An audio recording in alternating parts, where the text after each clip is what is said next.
What is good? What is going on? It's your boy Drizzy. You know what it is. This is the OnlyMans podcast. And basically, the reason you're hearing me do this little voiceover right now is there was an issue with the audio. I'm not sure what happened, but basically, like the first, I think, 30 minutes of the conversation, it's just not there. Like I'm playing it back and it's just not there. So for all the people that listened on the stereo app, yeah, this is basically what happened. So I'm doing a little voiceover just to give context to the conversation. 'Cause I obviously still want to put the episode up, but I didn't want it to just start and people be like, what the fuck is happening? So basically, it's episode 79 and my guy Will was in the city. So it's like, all right, bet we'll do the podcast like in person because usually do it over the phone because, you know, he's moving about, I'm moving about. So he was here, so we did it in person, which I think might have been part of the reason why it mashed up at the beginning. But Magz was here as well, and Terence is the other voice that you're going to hear on the pod. So obviously we do like the full intros and that, but that's cut out of the first part for some reason. But yeah, our guy Terence joined us as well. Like really dope guy, really interesting guy, really smart guy, great insight, great conversation. And the way that the pod started, Will had sort of told a story about going to Comic-Con because I think he was like doing some work down London side or somewhere down there, and they had a Comic-Con, and he was just talking about like some of the some of the costumes and just some of the different stuff. We kind of spoke about like if we were gonna go to Comic-Con, what would we dress up as? You know what I mean? The conversation kind of went from there, and we were talking about like the different experiences that the mandem have had, where you go out with a woman, and the context of it was like, whether it's like a romantic situation, like you're on a date, or a platonic situation where it's literally your brethren, or even like a family member we pushed out, but no one really gave an example about a family member. But the whole idea was like you go out with a woman, whether you go to eat or whatever it might be, and something like goes wrong in it. And I'll be honest with you, I can't remember the bit that Will said. He might even say it after Terence's story, but that's where the episode's going to pick up. So to give another brief synopsis, Terence basically told a story that he was on a double date with his brethren. His brethren was trying to check a girl. He wanted to go out. She had a girlfriend and stuff. And so Terence was kind of taking one for the team. His brethren was there ordering big plates, you know what I mean, big food, trying to look like the guy in front of the girldom and that. And essentially he pulls Terence to the side at one point and basically is like, yo, my money hasn't come through. Do you get what I mean? Like, oh shit, bro, I got no bread.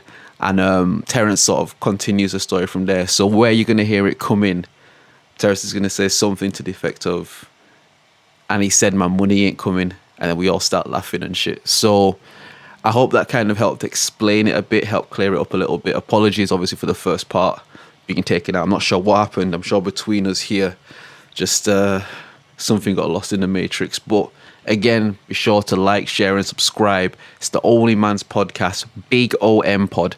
You know what I mean? We appreciate everybody that tunes in and that. And enough of me talking just here. I'll let you guys get back to listen to me talk for another couple hours.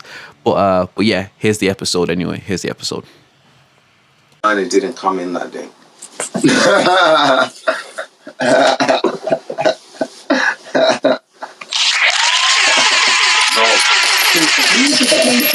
So, okay, I want you to brother, you there with your guy, you looking at him like, yeah, I got your back, bro, don't worry, I know you're trying to pattern, bro, I got you, fam. And then your guy, oh, yo, come in 2 seconds, bro, come in 2 seconds. Oh, you think you can get order drinks or like, yeah, get some more shit, you know what I mean? You get up, bro. Do you know how much the bill was? Nah, hold that for a second. Wait, just hold on for a second. So you get up to the thing, say to your brethren, yo, saying you cool, yeah? Yeah, cool. Bro, you know what's mad? Brother, I just checked my online banking, yeah. Blood, my P's ain't come through, bro. What? Bro, my P. All now, you doing risk assessment. Nigga, you have 4 plates on the table. Like, what do you mean your P's ain't come through? You know what I mean? Like, sorry. As soon as you said that, I just saw it in my mind. You gotta be like, yo, fam, bro. What's my mad, bro? It's mad, yeah. Blood. And you know when man say bro 15 times beforehand, it's gonna be crazy, innit? When man say bro, Fam. and kiss their teeth in it, How much? bro. How much was the bill? Sorry, go back to the story. Sorry. Okay. Bear in mind, to this moment, I'm still trying to fathom it. So, I was like, Can I ask you, because we're on a pod, innit? This is an audio adventure, so you giving us a story Yeah. right now. So, how did your brethren tell you?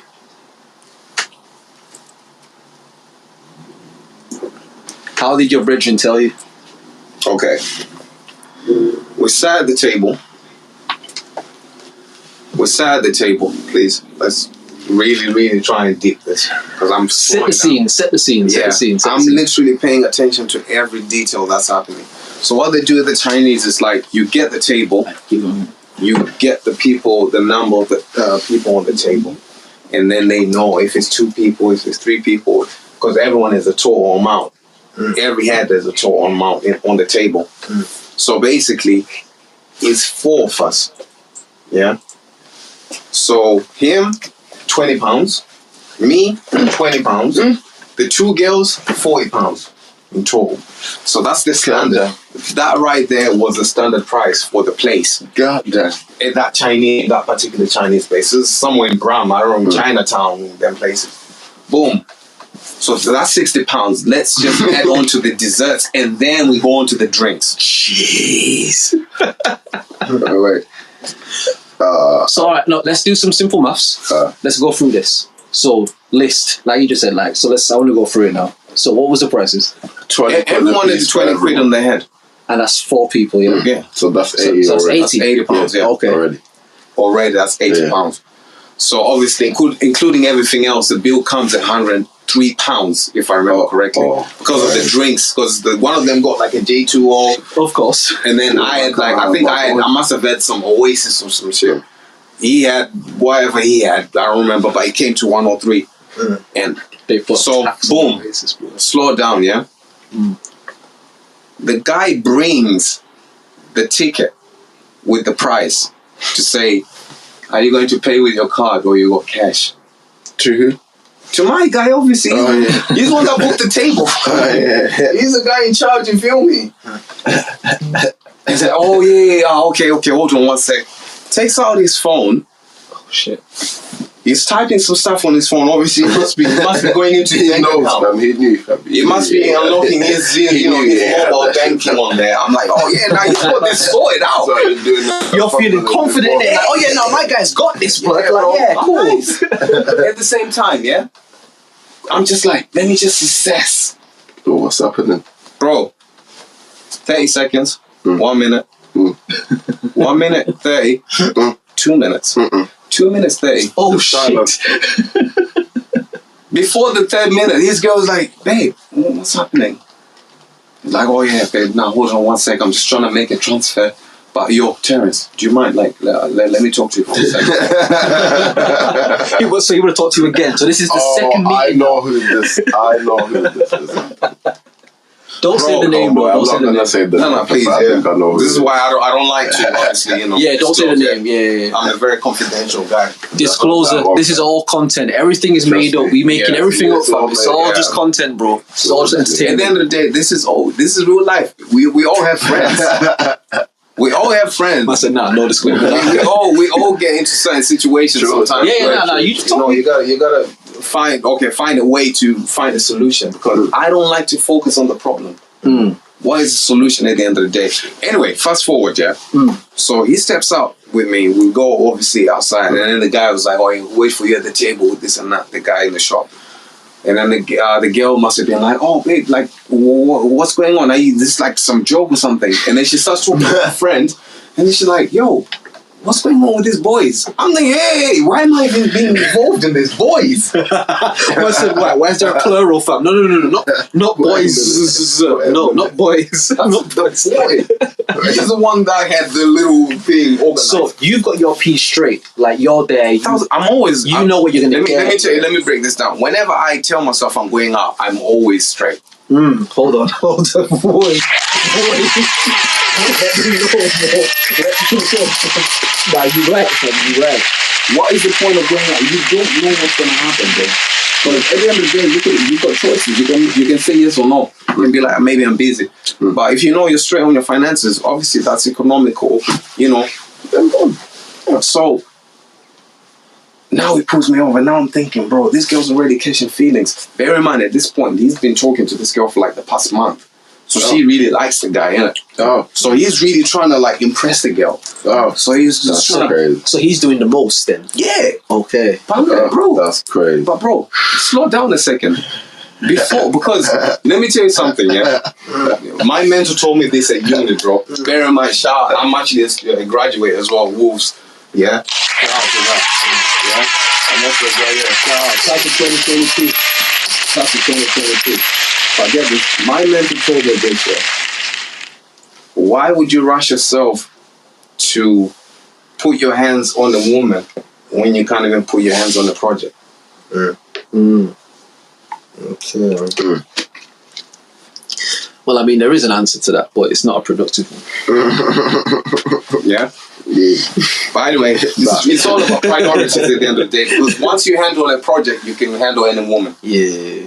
But anyway, fast forward, yeah. And then I'm trying to think, bro, at this point, I think I was like 25. And he was, because we're like the same age. And so I'm looking at it like, bro, did you not know? Like, did you not pine your thing earlier? So it's like, oh, you know what, yeah? Transfer me and I'll give you double when I pay you back. I'm like, what?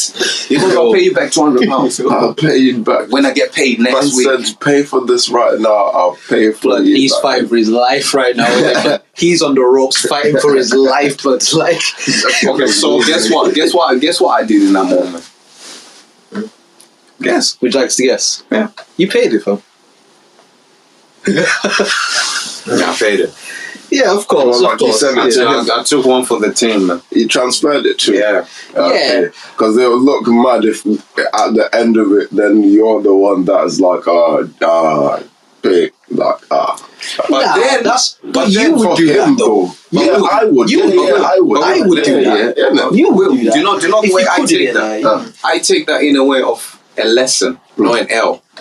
Because we then get back in there, then it says, oh yeah, nah, it was just my other account. I just needed, because he still wanted credit from the girl. So it wasn't even me that paid it according to the girls. So you transferred it to him On a secret thing. and then he was like, yeah, gal them, yo. So yo, he just said, yo, I got this, yo, Right, yo. I can't Shorty, sit forgot down, about man, don't worry. I order another drink. He was doing all the flossy shit, like, yeah, I got this, like, shrugging his shoulders. Like, you know what? I took a lesson out of it. At the end of the day, certain guys have certain egos, Yeah, certain pride. So it's like, you know, at the end of the day, yeah, I was just like, oh, here we go. Yeah, I think, like, was this person your brethren? Yeah. Yeah. So, yeah. But I understood him, so I just thought. That's what I was gonna say. It's like when it's your brethren and shit, like, Actually, there's two people that I can think of. oh shit, go, bro. This is the segment from Go. There's two people that I can think of. With those would be obviously not gonna say their names and shit. Yeah. But Okay. I think I got an idea for. But at the end of the day, the reason why I brought that story up is basically sometimes you get caught up in situations that you can't foresee, but then you can do something about it. It's got a handle in it. And it's just all down to your discretion at the end of the day. Like, how much value does that person have? Or because we all have friends, we all have connections, we all have people in life. You don't know today's blessing. You don't know where it can lead you, bro, up until a certain point in life when you might also be in need as well. Because you could be, life is like a wheel, bro. Legit. Today, the certain part of the wheel is at the top, the certain part of the wheel is at the bottom. But the next time, it could be the other way around. It's constantly moving. Remember, I was saying we're becoming something. So I just took a lesson out of it, but I was like, you know what, let me swallow my pride, innit?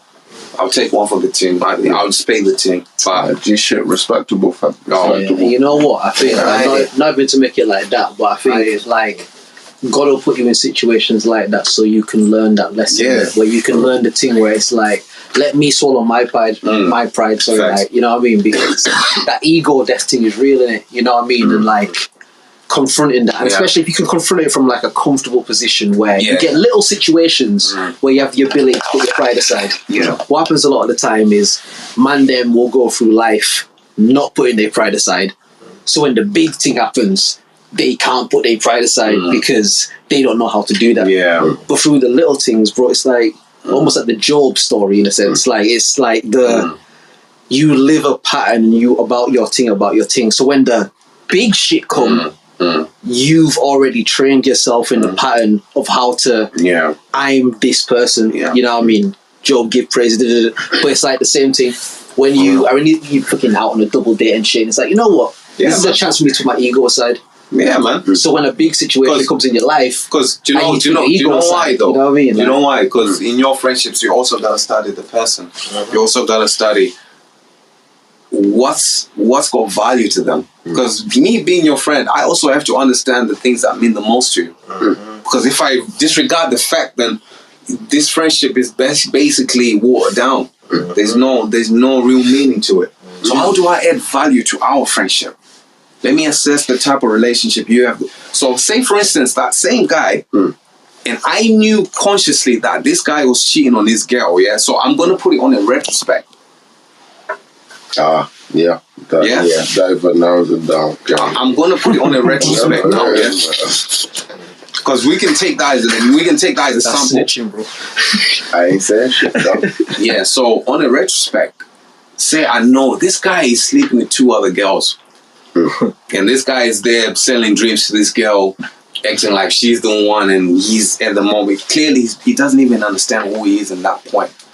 Because for you to make that decision, you gotta make sure it's the one person that you want.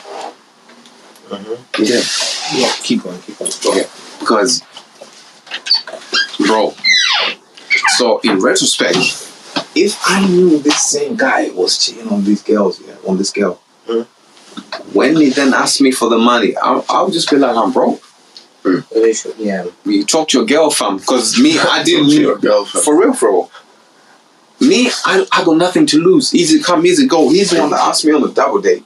Bro, I wasn't obliged to be present. You're the one that put your head there, and you went. I wasn't obliged. It's not like I signed a contract. It was a double date, bro. As long as you had a good time. But the thing was, I'm helping the scenario to grow between him and this girl. But I don't know where it could go with the friend, because the friend was nice. We all have the natural feelings when you're like, oh, you never know.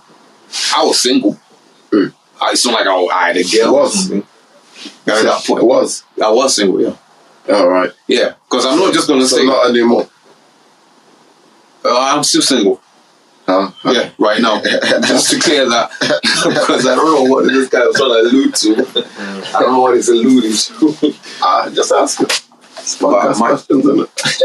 Yeah, Q&A. I'm cool with the Q&A, but like at that given moment, I was single and I thought, okay, cool. Let me see what happens with this. But then I just realized he's actually serious with this girl. So maybe me helping him could be conducive to the bigger picture of what they're becoming. Hence why I felt the need to, offer my hand and just help. But if I clearly knew and consciously knew that he was cheating on this girl, I'm telling him I'm broke. Yeah. Why am I helping a situation to get worse? Guess when?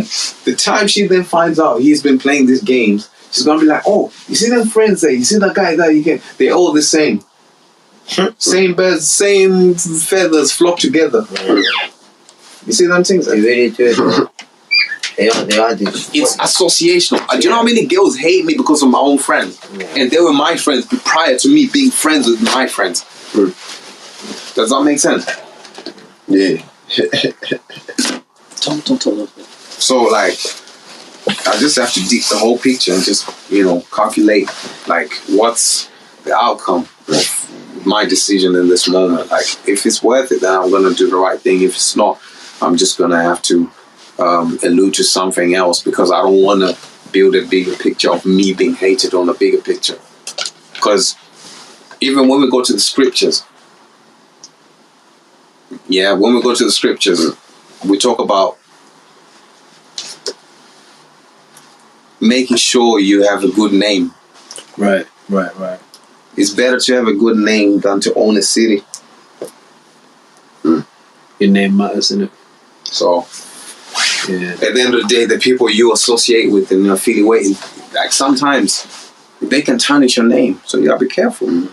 They can tarnish your name, and that's the most important thing in life. Well, your biggest fan, when you're the artist you are, you know who your biggest fan should be. Me.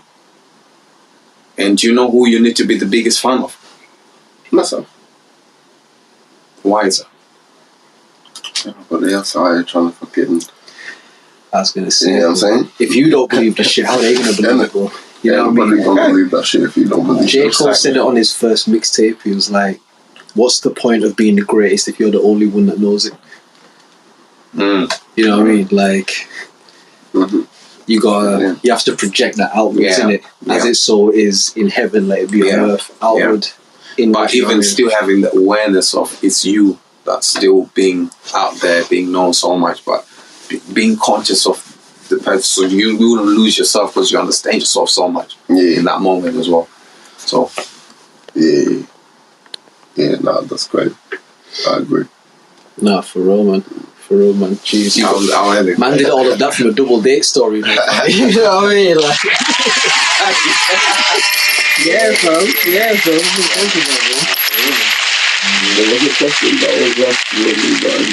It was what?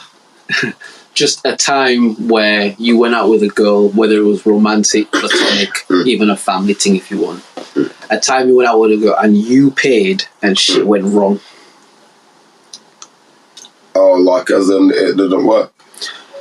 Whatever it may be. Whatever happened, you went out and shit went left when you were out at this time. Because I have a story, but you can go with it. Nah.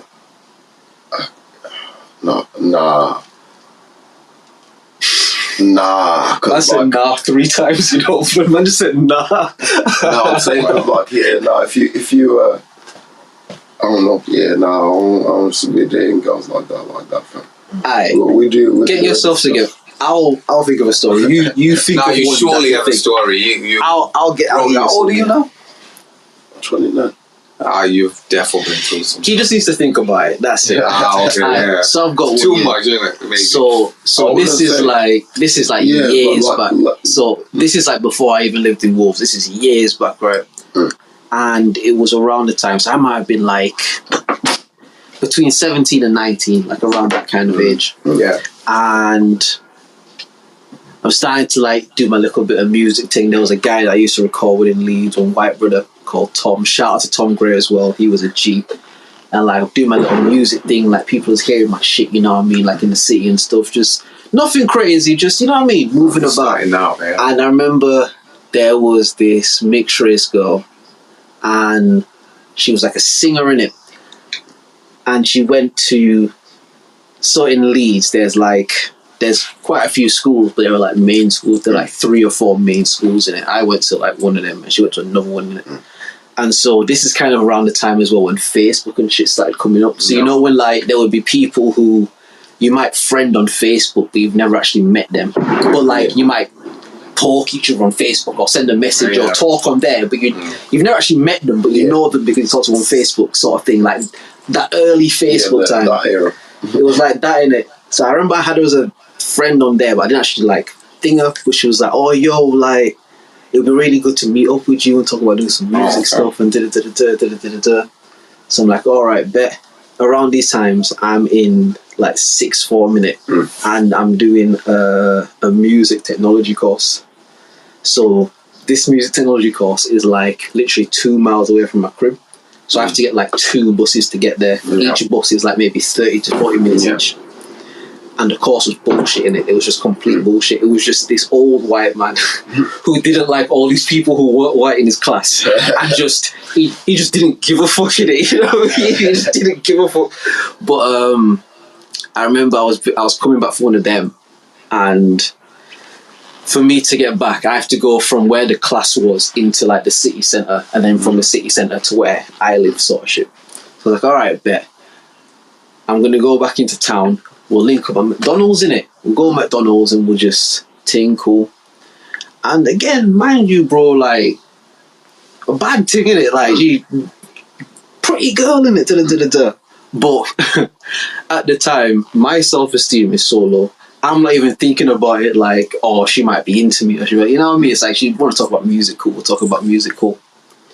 We get there, bro, and she just proper, like, just on, man, innit? Like, not even like in a sexual way, but just very keen and eager to just speak and talk to you and hear what you think about shit. And like, oh my gosh, I love this that you do. And I'm there like, wow, bro, this is sick. There now. And she's talking, and I'm listening to her. But at a certain point, I remember... Have you like, ever seen the cartoon Snoopy? The old school cartoon with Charlie Brown? Yeah. And there's the whole thing of Charlie Brown's teacher, like when it talks, it's like, wah, wah, wah, wah, wah, wah, wah. Yeah. Like, it's just not, it's like, she started talking, and I just like, I remember thinking to myself, rah, bro, like, what is she saying, bro? Like, I just wah, wah, wah, wah. Brother, I started sweating. My gut started doing gymnastic flips, bro. I don't know whether it was the chicken burger I got or the fries or the milk. I don't know what happened in that McDonald's, bro. But my shit started going left immediately, fam. It was like, everything's fine. Oh shit, what is going on? So I'm there, bro. But I'm trying to like, this girl's talking to me. So I'm there trying to be cool like an idiot. I'm there trying to be like, oh yeah. No, I really like that song as well. Yeah, like, yeah, Kerry Hilson, yeah. Bro, I'm in pain right now, fam. My belly's telling me, brother, you have to choose me or her, bro. Like, you gotta make a choice right now, fam, because we ain't both gonna stay here, fam. Either way, bro. And I remember I was just holding on, fam, and I'm literally, but like, you know when you tensing like this? Yeah. I'm like this in the chair, but trying to stay cool. I literally got to the point where I was like, yo, I'm really sorry, like, you just excuse me for a second, please. I go to the McDonald's toilet, bro. And I just do spiritual warfare with toilet, like, blood. Not in a literal sense. I mean, bro, the shits that I had, fam, like the shits that I had, oh my, were unreal, bro. Like, I don't know what happened to me, fam. I was I was in there for like 20 minutes here, and bless her heart, she was sweet in it. She wasn't like super, because this is kind of before. Girls were like that, you know what I mean? Like, this was before that time. Okay. Sweet girl, she was really nice about it and shit, and like she could clearly see there was something wrong. She's like, "Oh, are you okay?" I was like, "Yo, I don't know. I think it's something I've eaten. You know, I don't know." And bless her, she fucking like walked me to my bus stop and shit. Yeah. Like, she was really sweet in it, but brother. Because it was one of them, like I said, like, she's a pretty girl and shit, and I was even going there on that type of a flex. But she was just so into, man, bro. I'm thinking, oh, yo, I've come up, bro. Like, oh, I'm lit, fam. I'm up, bro. And then I came up, bro. Or it came up, bro. Yeah. Like, something was in me, was like, nah, not today, fam. This ain't running today, fam. And I don't think I ever spoke to her again. What? That was that? It was just one of those things that when I think about it, you just laugh at it, because that blood. No. I legit fucking had to go and shit in the McDonald's toilets. Those toilets are not the ones. You know what? Yeah, okay, I do remember one. Okay, actually, just a singular one. But it wasn't like a mad thing like that. So we get to the spot, you know what I'm saying? I'm ordering, she ordering, you know what I'm saying? Oh, let me get like a chicken burger, and like, oh, y'all got like the hottest sauce. What's the hottest sauce y'all got here? Slap down there, you know what I'm saying? Feeling brave in it. Right. She like, wow, that's crazy. You're so brave. How you going? Can you give us like a rough timeline of how long ago this was? Oh yeah.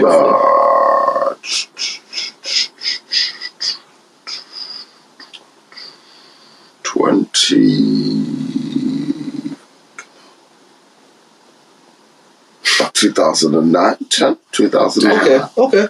That's about 12 years. That's past the statute of limitations, isn't it? Like, you can fly, bro. You can fly.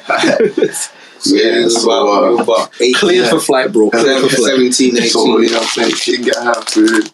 I get my food, you know what I'm saying? Sitting there, I'm like, I got a burger in it, but I'm eating it all like you know what I'm saying, sophisticated, like, because you know what I'm saying, don't want to look like a fucking. Yeah. You know what I mean? I'm trying to look Trying like to pattern. I'm trying to look like I'm about some shit. You know what I'm saying? Take the first bite. I'm like, that's really nice, but it's very hard, though, fam. Jesus Christ. Fucking hell. That's the first bite. That's just bite one, fam. Second bite, I'm like, yeah, I didn't even taste it that time, fam. Like, it's getting hotter still. You just felt heat from Bro, I got like about 3/4 of the way through it, yeah. And I sweated. I'm sweating and shit. I'm out here, fam. Like, my eyes watering and shit. But I'm eating though. She's like, oh, are you alright? I'm like, yeah, straight. Yeah, that's one of the worst feelings, by the way, you know. I've been in that, you know, but when shit is hot and all you want to do is take your fucking shower and just fucking be in a shower, but like, fam, I know that pain, but you trying to be cool. But you trying to be cool, blood. I'm straight.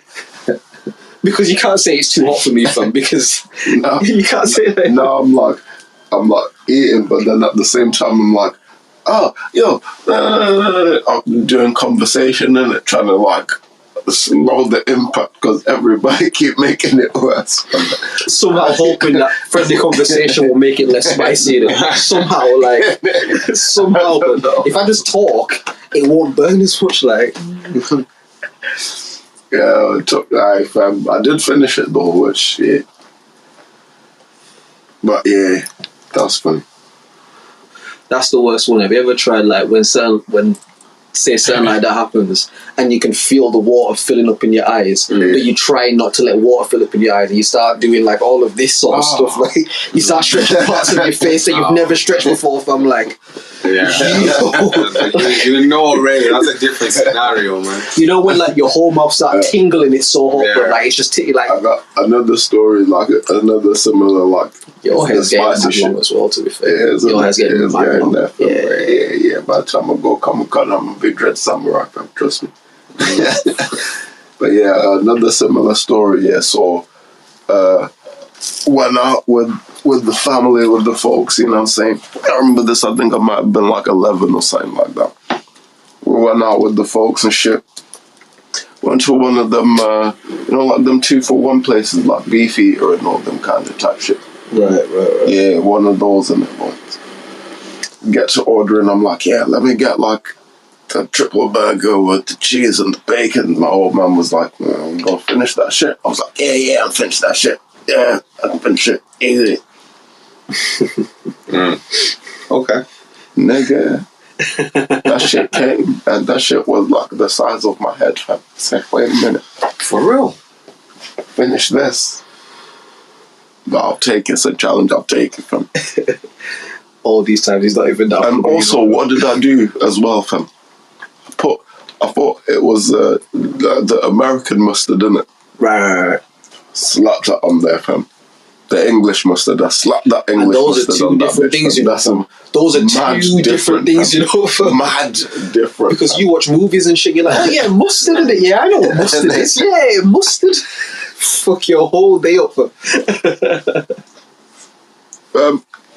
So not only is this burger not fucked up because it's too hot, because it's English mustard shit, yeah, it's fucking massive, fam. I got about halfway, yeah. Now that's like them American sizes. Fam, I got about halfway. My belly's already like pushing the table. Remember, he told his old man, nah, I can eat this, but I can finish this. Were you aware of the sizes? No, this is before the food came from. No, I didn't know that's how it came. He was the artist that signed the contract. We're like, yeah, fam, yeah, run it, bro. Run it, fam. I'm about halfway through. Yeah, my belly's already pushing out the table. I'm doing the wide eye thing, you know, like when you eat too much and your eyes is wide like this. I can't even breathe, fam. I'm sitting there trying to breathe and shit. The old man looked at me and said, "You gonna finish that?" I was like, yeah. For real. So go on now. Moral of the story is, Yeah, don't have a triple burger if you're 11, fam. You ain't gonna finish that. That's right now. But I think you will, but you won't, fam. Don't but then you gotta realize different people. Like, have you seen how quickly the kids grow in this country? If like they're born here. Think about the time they're 12. Most of them are probably bigger than you are, bro. Listen, I was gonna say, my old man said he would have even struggled to finish that shit, fam. I had to take it home, fam. But we're talking about the people that are used to the food here. But I was gonna say, Them even not just how much the kids grow, bro. But yo, you know how many My fat old kids there is, man. blood? You know how many fat kids there are now, bro? Oh, That are big fat kids, bro. And they It's tend, but they crazy. massive, bro. Yeah. Big sumo wrestling looking youths, blood. Like, do you get what I mean? One go that way. One going that way. Yeah. The Matrix. Yeah. Let me use this. It's alright, it's an audio experience. But yeah, bro, like, not just the kids that are used to it, fam. But like, because I think the UK is like one of the leading things in like childhood obesity in it. I know it's one of like America's one, but I know the UK That's is a up topic there. on its own right now, if you think about it. Because I came across an article. This kid, I think he was about 15 or something. Right. He literally grew up on fish and chips. So it's a UK kid. Just exclusively. Yeah, this came out a few years ago. Say about 5 I can years imagine ago. it though. Some of them rural up north places. I can imagine it. Yeah, I can imagine just every day, just go to the chippy. But bro, guess what happened to him when he was 18? Aye, when you press the ting, hold it down for as long as you want it to thing, and then let it go. But don't push it too hard because it'll stick in it. Yeah. So go on, John. Risk assessment. You couldn't. Yeah, it's alright. You couldn't. Housekeeping. You couldn't. He couldn't hear. He was deaf, and he was obese. Right. At the end of the day, imagine that long-term effects of what you eat. So, at the end of the day, yeah, if you're gonna tell yourself you're gonna eat that burger, don't rely on that burger alone. You know, you gotta. That's why they call it balanced diet. You know. So. But it's mad because it's like what you have to really get into is the psychology of human beings in the sense of if this kid grew up and what was normalized to this kid is you want to eat, go to the chippy. That's just normal. It's not weird. It's not. Oh, this is like that's just a lifestyle. That's just a lifestyle. Yeah. You know what I mean? It's like when you think about a chippy. All right. You've got like your top shelf. Remember when we went up to like their sides? Yeah. When we drove up that time, and near them, there's that fish. Oh, and chip place. you mean up in Preston, was it? Yeah. And I wasn't gonna say the place, but fuck it. We've said it before. Sorry. No, in fact, we've said it before. Alright, cool. But the place up near where they used to live, not the new place. I remember the old place. That fancy fish and chip place, but how much they used to charge in there? There was the chicken and chip place, and there was the fish and chip place, and you went in the fish and chip one. Let me try to remember how much it was. Something like £8 or something. For like the chips or something. Like it was like a I wanted chicken as well. Yeah. But like that's like say if they're trying to fancy it out. Imagine just your local round the corner chippy type of thing. This youth grows up on a chippy, bro. Like the oil that they recycle in, the dirty oil, you know what I mean? The amount of shit because bro, not even like that. Again, obviously the dreadlocks, all that sort of shit. But like with the Rastafari thing, when you talk about the food that they eat, like when you make a conscious effort to like look at the food you put into your body, because again, the human body is so dull that you can put bullshit into it and it will get as much good shit out of the bullshit that you can. Which is why the balanced diet thing is so lit, because if you can put good shit in as well, it's even better. But it's like, hold it. You know, literally, as long as you want it to flush, hold it down, but don't push it too far down. Just like hold it, control it, sort of thing, and close the lid as well. But yeah, it's like this you who grew up on a fucking chippy farm. You can imagine the amount of dirty fish and chips. When he was 18. Huh? What did Terence happen to him when he was 18? I'm going to be honest with you. This kind of destroys the illusion of like the seamless podcast. Obviously, we're moving around while we're recording. Terence brought this up, and I don't know what happened to the youth, so I can't really tell you. But so I was just going to pontificate about it until he came back, so we could act like he was here the whole time. You know what? He'll be back and he'll explain. But yeah, the reason why we even got onto this, that same story about me trying to eat that burger, fam. Yeah. You know what happened that day, fam? My old man was like, yeah, I paid, I can't remember what the price was, but it was like one of the, like, you know, it was the upper price. You know he paid for it, yeah. Like, yeah, I paid like X. what I feel like is too much for that thing. So, yeah, go and take that home. And you told me that. Yeah. You're going to take it all home because it's like chips there. It's like other shit. We're going to take all that and you're going to finish that shit because they're at home. But you did though, right? Eventually. Eventually. And you know what's mad? I feel like that's the thing that's missing from the younger kids today. I feel like we, as the generation, I know it's different for you because you was born like in Zim and shit, but like the generation where my mum's in from here and then she came here and then I'm here sort of thing. Like you grow up with a lot of those old principles where it's like, bro, food ain't free, fam. Like we pay for the food, eat the food, use all of the animal. You know what I mean? Like eat the food because this food came at a cost. It's not just here because, and every day you want McDonald's because you hear and you see McDonald's, but you don't understand. Now, when I was coming up, bro, like we had to take the animal and kill the animal and cook. Like it's a different thing in it, and I feel like especially in a country like this, like England and shit, it's a lot of that. What would you call it? Importance put on small things is lost. I feel like the fast food culture that exists in the Western world, the idea of if you're hungry you can order some food in, or there's a place around there that's open, or there's some shit, and it's bullshit food and we know that it's bullshit food, but it's just food to eat and we can eat it and it's fine. I drink some water, you know what I mean? And it's like the concept of being able to get food whenever you're hungry essentially goes completely against our nature, in the sense of like the actual physical beings that we are is a hunter-gatherer thing. Like in terms of if you want to eat, you have to go out and earn your food. Do you get what I mean? Which is why man can be in positions where they hustling and shit and they might ration their food for a day, or if you in jail and shit and you only get this. Do you know what I mean? Because everything you eat comes at a cost. Everything you eat, you have to go and get it. Risk that even when you go out there, you might bump into some other shit that's trying to hunt the same shit and see you as food. Now you gotta battle that thing before you can even catch the food. Is it? And it's like, I think a lot of that for the generations that are just normalized to this Western society, Western culture, like a lot of that value is lost because everything is so easily attainable. Everything is a Google search away. Everything is just a click away. Everything is just, if you want hoes, go online, fam. You want food, go online, fam. You want to watch a movie or something, go online, bro. You want to watch fucking porn, go online, bro. Like anything you want to do, it's just a click away. Instant, fam. There's no delay. There's no necessary effort put into it. Everything is just at your fingertips.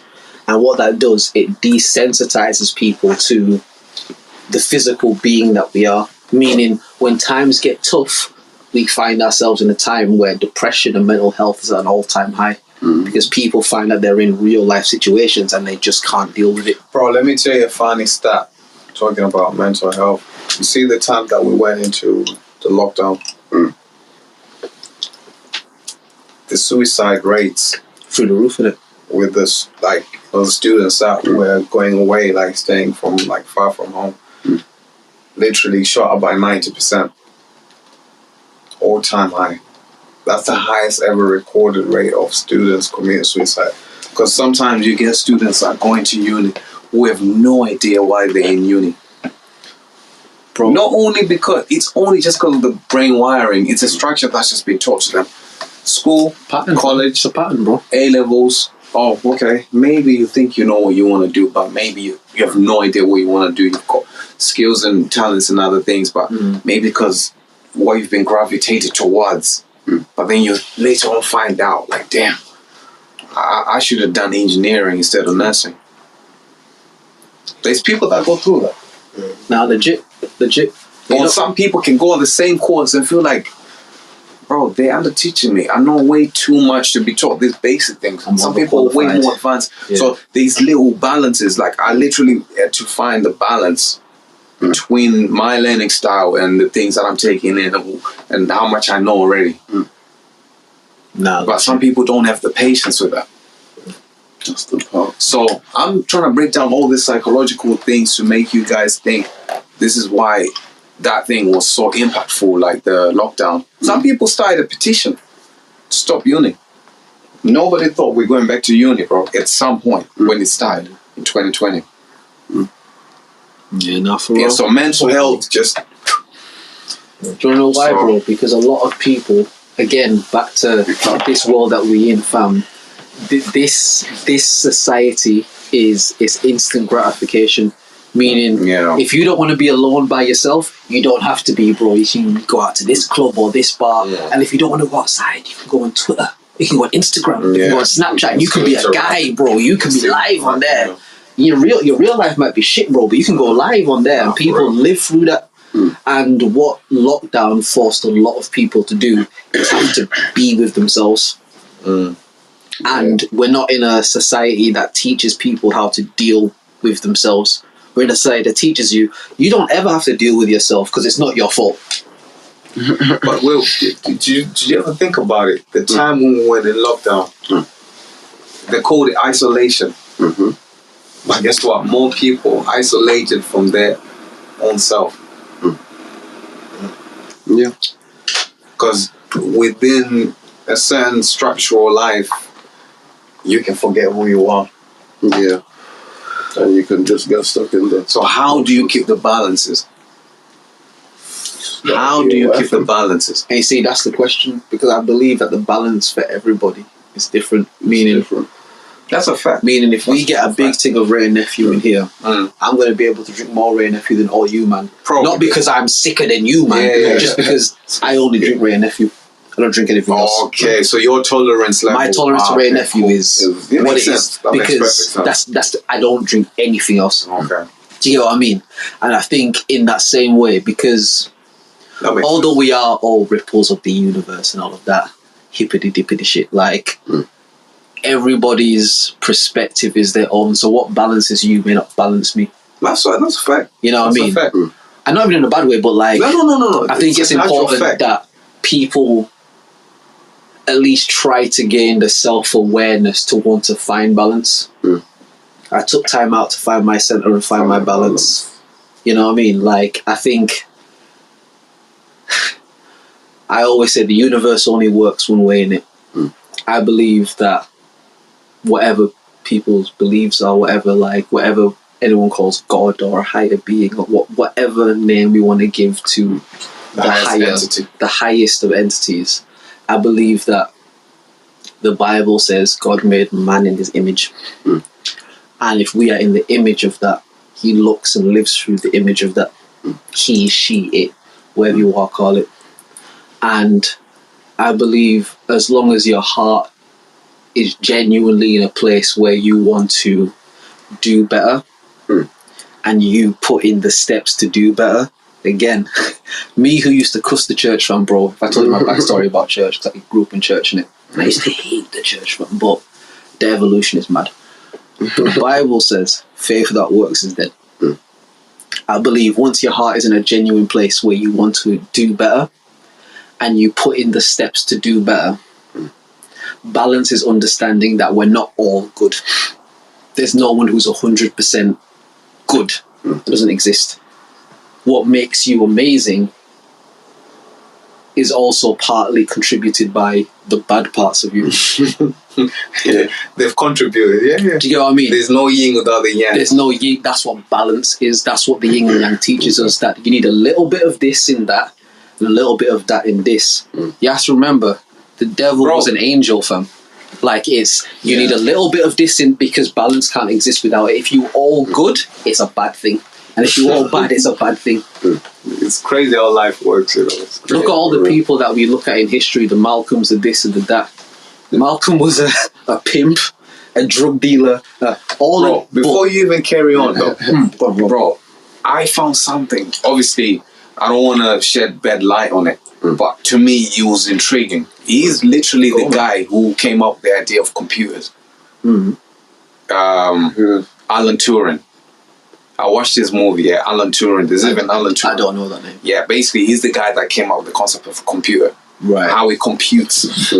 He's literally the guy who came up with the blueprint of computing. Oh, shit. Right. So, I watch this movie now, and then it turns out, bro, this guy had a girl, but then at the same time, he ends up... The next thing. No. Oh, shit. Nothing bad. Nothing bad. Well, he went all the way off the edge, like... Okay. Yeah, he went all... And that's the thing in it. It's like there are people who have brilliance in them, but the burden of brilliance is that other shit. Overwhelming as well, yeah. Do you get what I mean? And I think even through like philosophical shit, I feel like we're kind of taught a message where you should aspire to be all good. Facts. And in concept, I don't disagree with that, but I think what that does, it negates the importance of bad, because good and bad are only concepts when you think about it. What's good to you might be bad to me, but it's the same thing. If that door opens, it might be good to you, but it might be bad to me, but it's the same action. And there's something called like the current truth. Yeah. So what may have been true before may be false now. Yeah, so... At one point the world was flat, and you couldn't argue that. If you said the world was round, they'd be like, nah, brother, you out of your mind, brother. And now, if you say the world is flat, they're going to tell you out of your mind. You're tweaking. So who was right? Now it's false back then, because... Do you know what I mean? We done learned it. Legit. So it's the information that transforms. And I think that's the whole thing. I think that's the whole like essence of the universe, man. I have this image stuck in my mind from a kid. It was the first Men in Black movie, yeah. No, it might have been. It might have been the second, but I think it was 2002. It was the one, and it's right at the ending, yeah. And I think like when the little man come out, the guy's brain and shit, like it's like a little grey man. Oh, yeah. That was fun. Basically, the part I'm talking about, there's like a cat in it, and it's got like this thing on its like collar, like this little sort of like pearl thing on its collar, and the camera zooms into the pearl. And it zooms in, it's basically like it's space in it, it's space, and it zooms in, and it zooms into like the cosmos and the planets, and it zooms into the earth, and it zooms down to the fucking planet, and then zooms down to the country and the city, and it zooms back into the cat. Right. It's an infinite loop. When I saw that as a kid, that taught me, okay, that's what God is. Wow. Just when you think you got it, it's right back to the beginning. Wow, that's a fact. My dad, I speak to my dad about a lot of things. I get a lot of my like Drizzy, Malcolm X shit off from like my pops and it. And he explained this concept of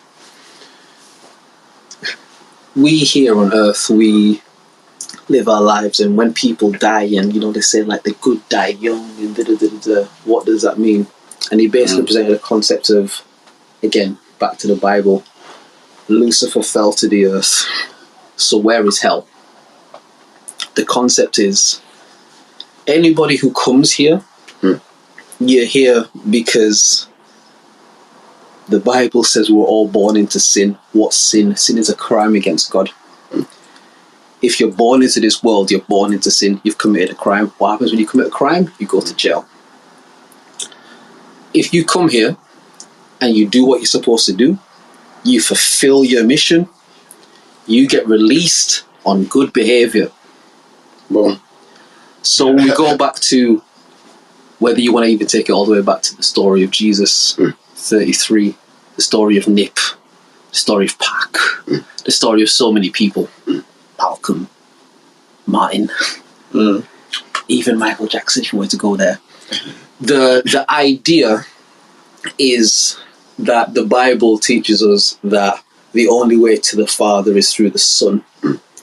The English language gives you two depictions of Son. One is S-U-N and one is S-O-N. But when you speak it verbally, it's Son, and you have to pick from context what it means. So that's more like a homophone.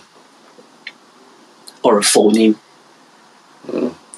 And so the concept is, if you do what you're supposed to do here and you fulfill your mission, you get released on good time. But what does that mean?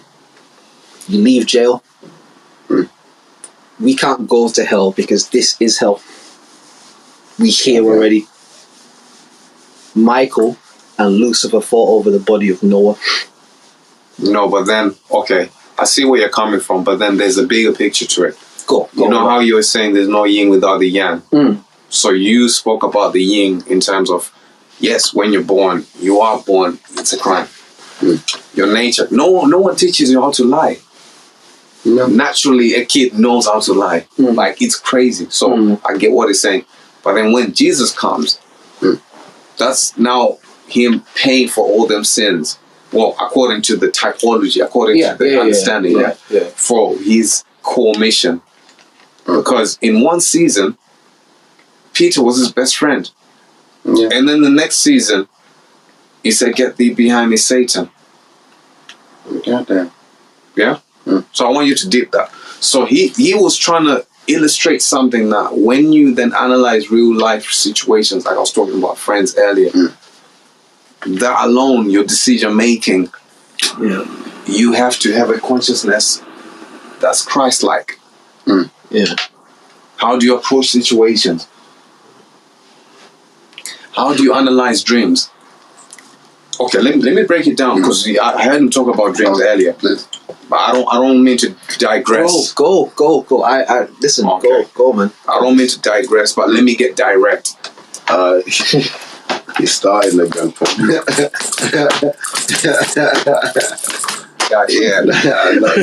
Let me get direct. Yeah. Okay. Think about dream states. I think they say there's like 4 dream states, 4 core dream states. You can dream from these 4 ingredients. You know how you make a cake? Because a cake is comprised of different ingredients and elements, right?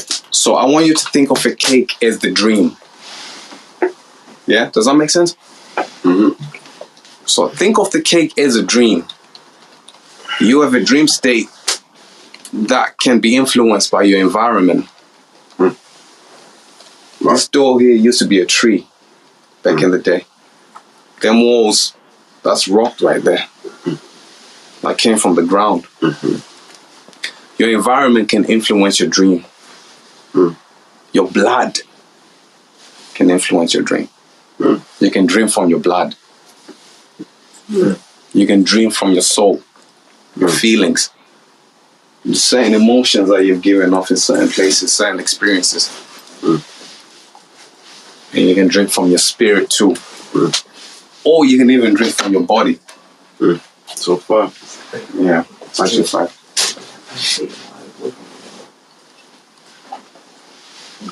Nah, that's crazy, yo. Nah, keep going. I know that. I mean, how do you know when you... So let me break it down. Let me break it down, bro. I'm going to give you a clear illustration of something. So let me just summarize what I just said for the people listening. There's 5 dream states. You can dream from all these states at any given moment according to just whatever has influenced it the most, because it's a random thing. Yeah. And in the Bible, because he was talking about the Bible, so we're going to get biblical too, yeah? So there's a part in the Bible that talks about the dreaming of dreams. Can anyone tell me what they understand by the term dreaming of dreams?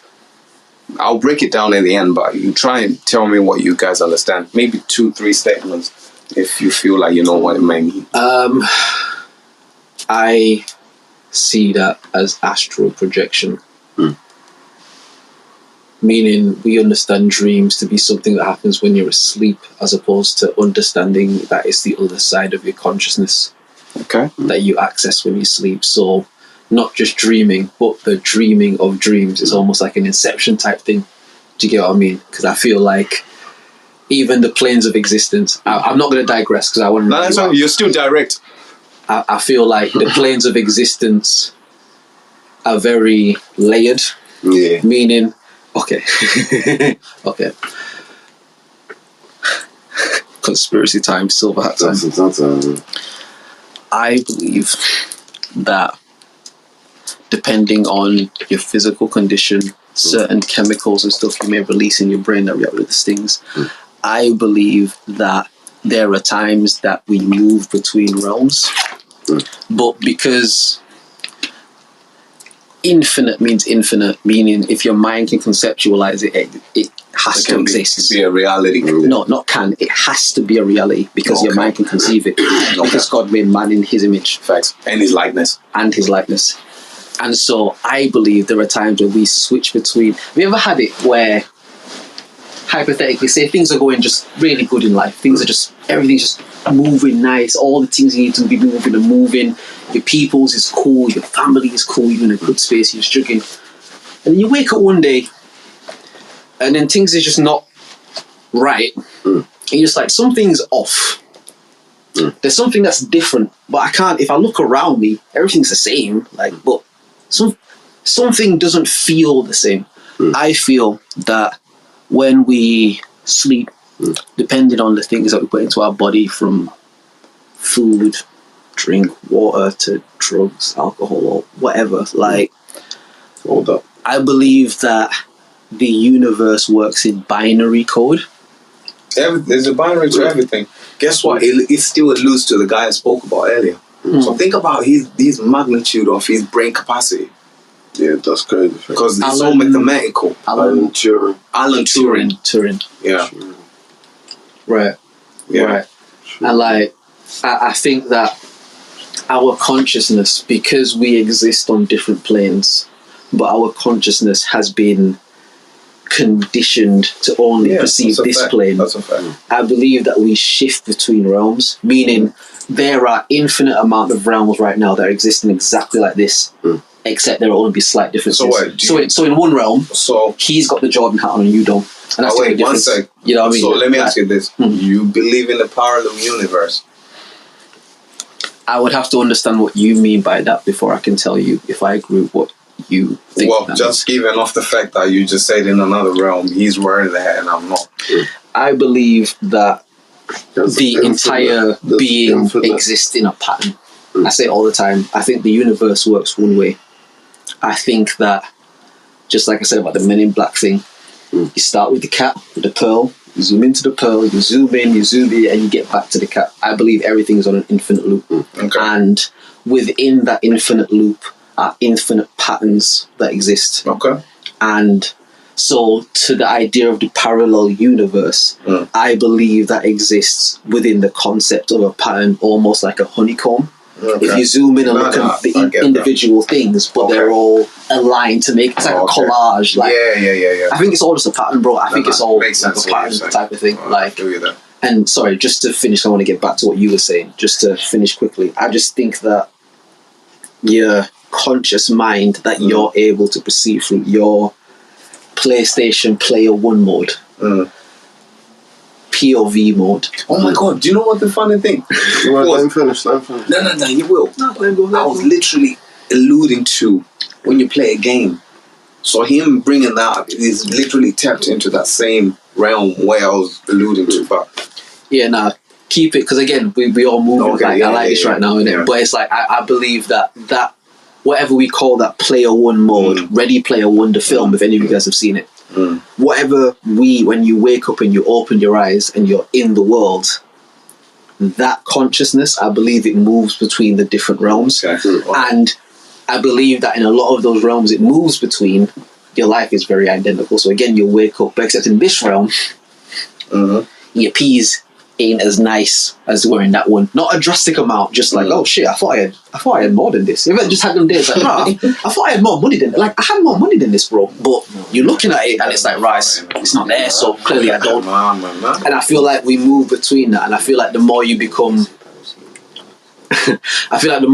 like aware of that, the further in that range you can move. So like, when Terence was talking about the dream state and shit, I believe that when you dream and you have vivid dreams, Hey, but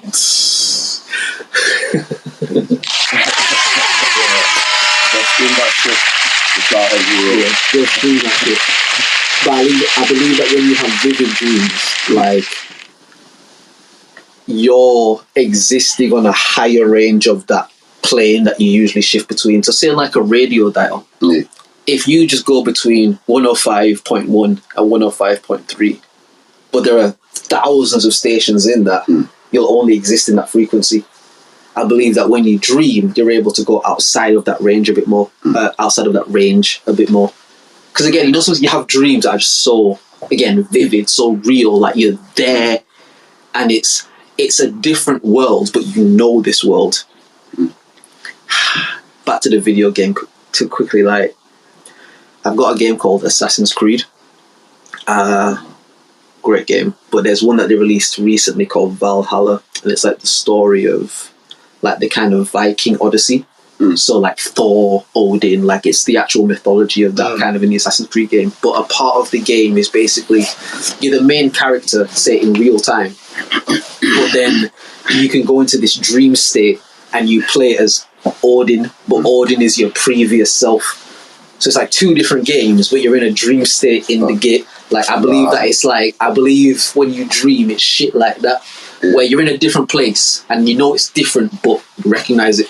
You know what I mean? And I just think like, yeah, I said vivid dreams, and now I'm just like playing the tunes in my head. But like, yeah, I think it's one of them. But go back to what you were saying though. So yeah, it's just basically things like that that will influence your dreams. I'm taken back to something that I wanted to share with you. Okay, so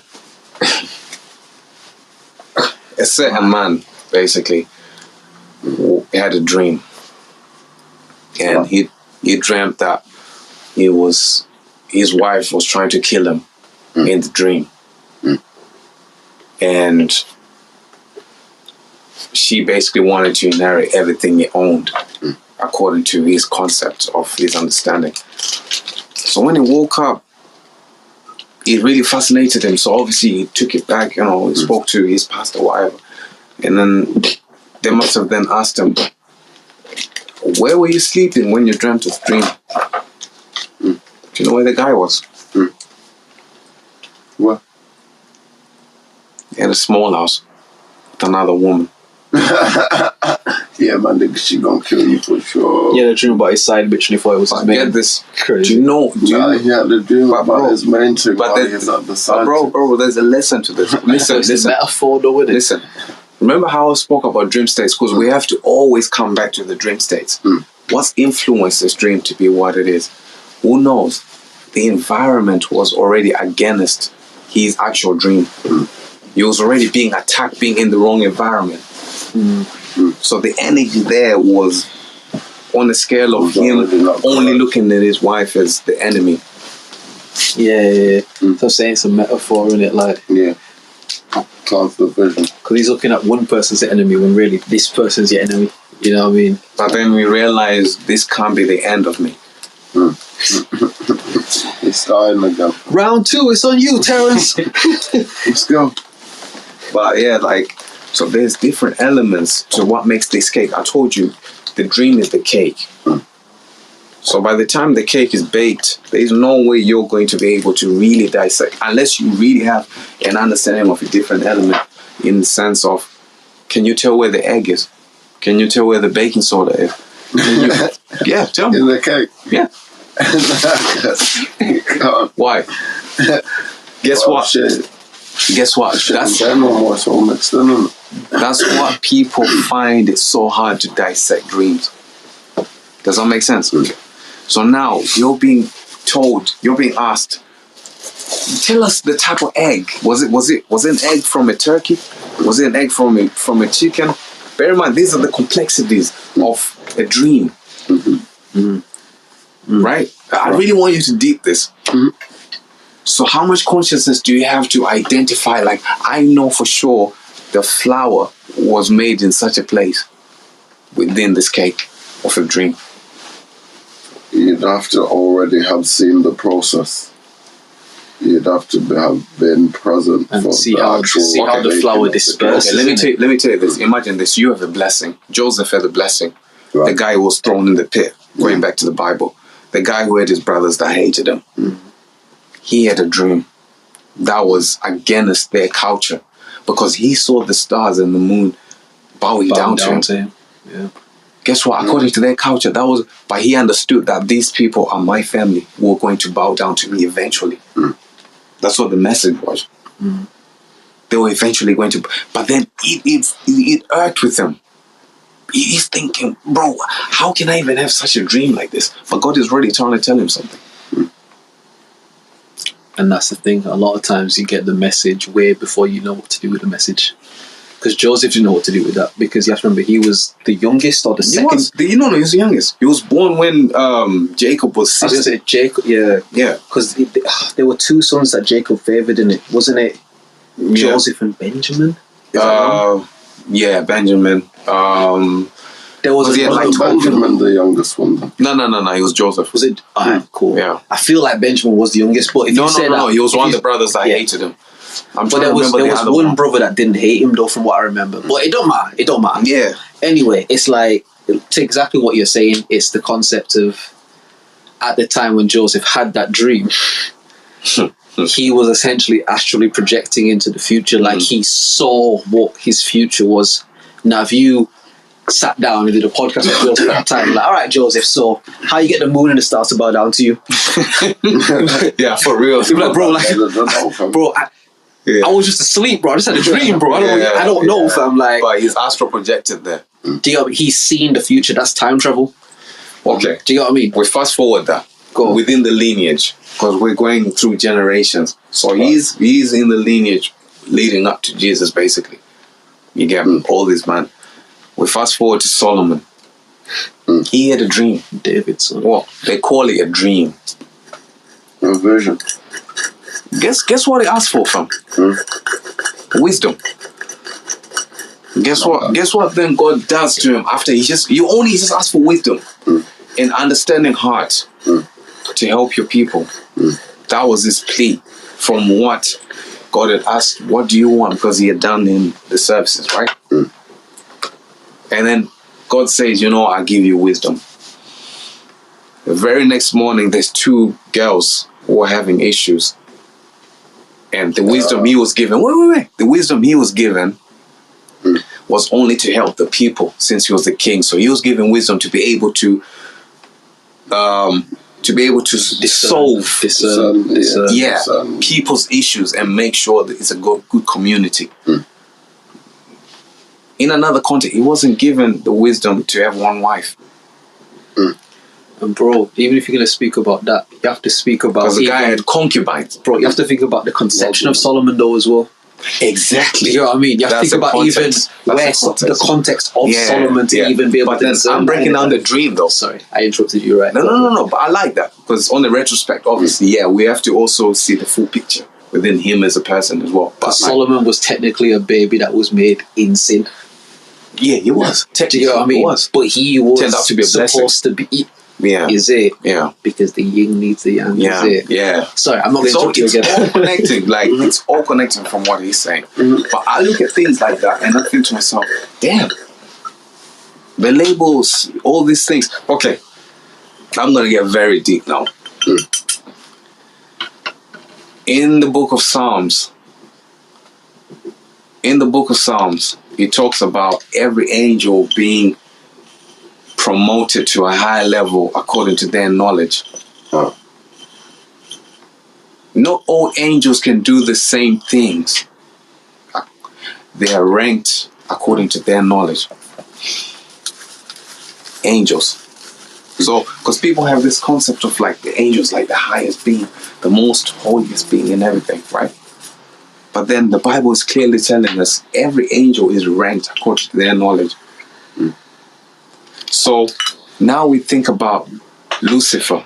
There's a part in the Bible that talks about he was the son of the morning. Lucifer, son of the morning, I'm going to take you out of earth. Okay, Lucifer. And then, let me just say this, and then it goes on to say, I will put you in a league with the stones. You will be walking in the fiery stones. So what I took from that is this. Son of the morning, he's literally the first priority of the day. Yeah. At that given point. Before his fall, obviously, after, obviously it fell. But at this point,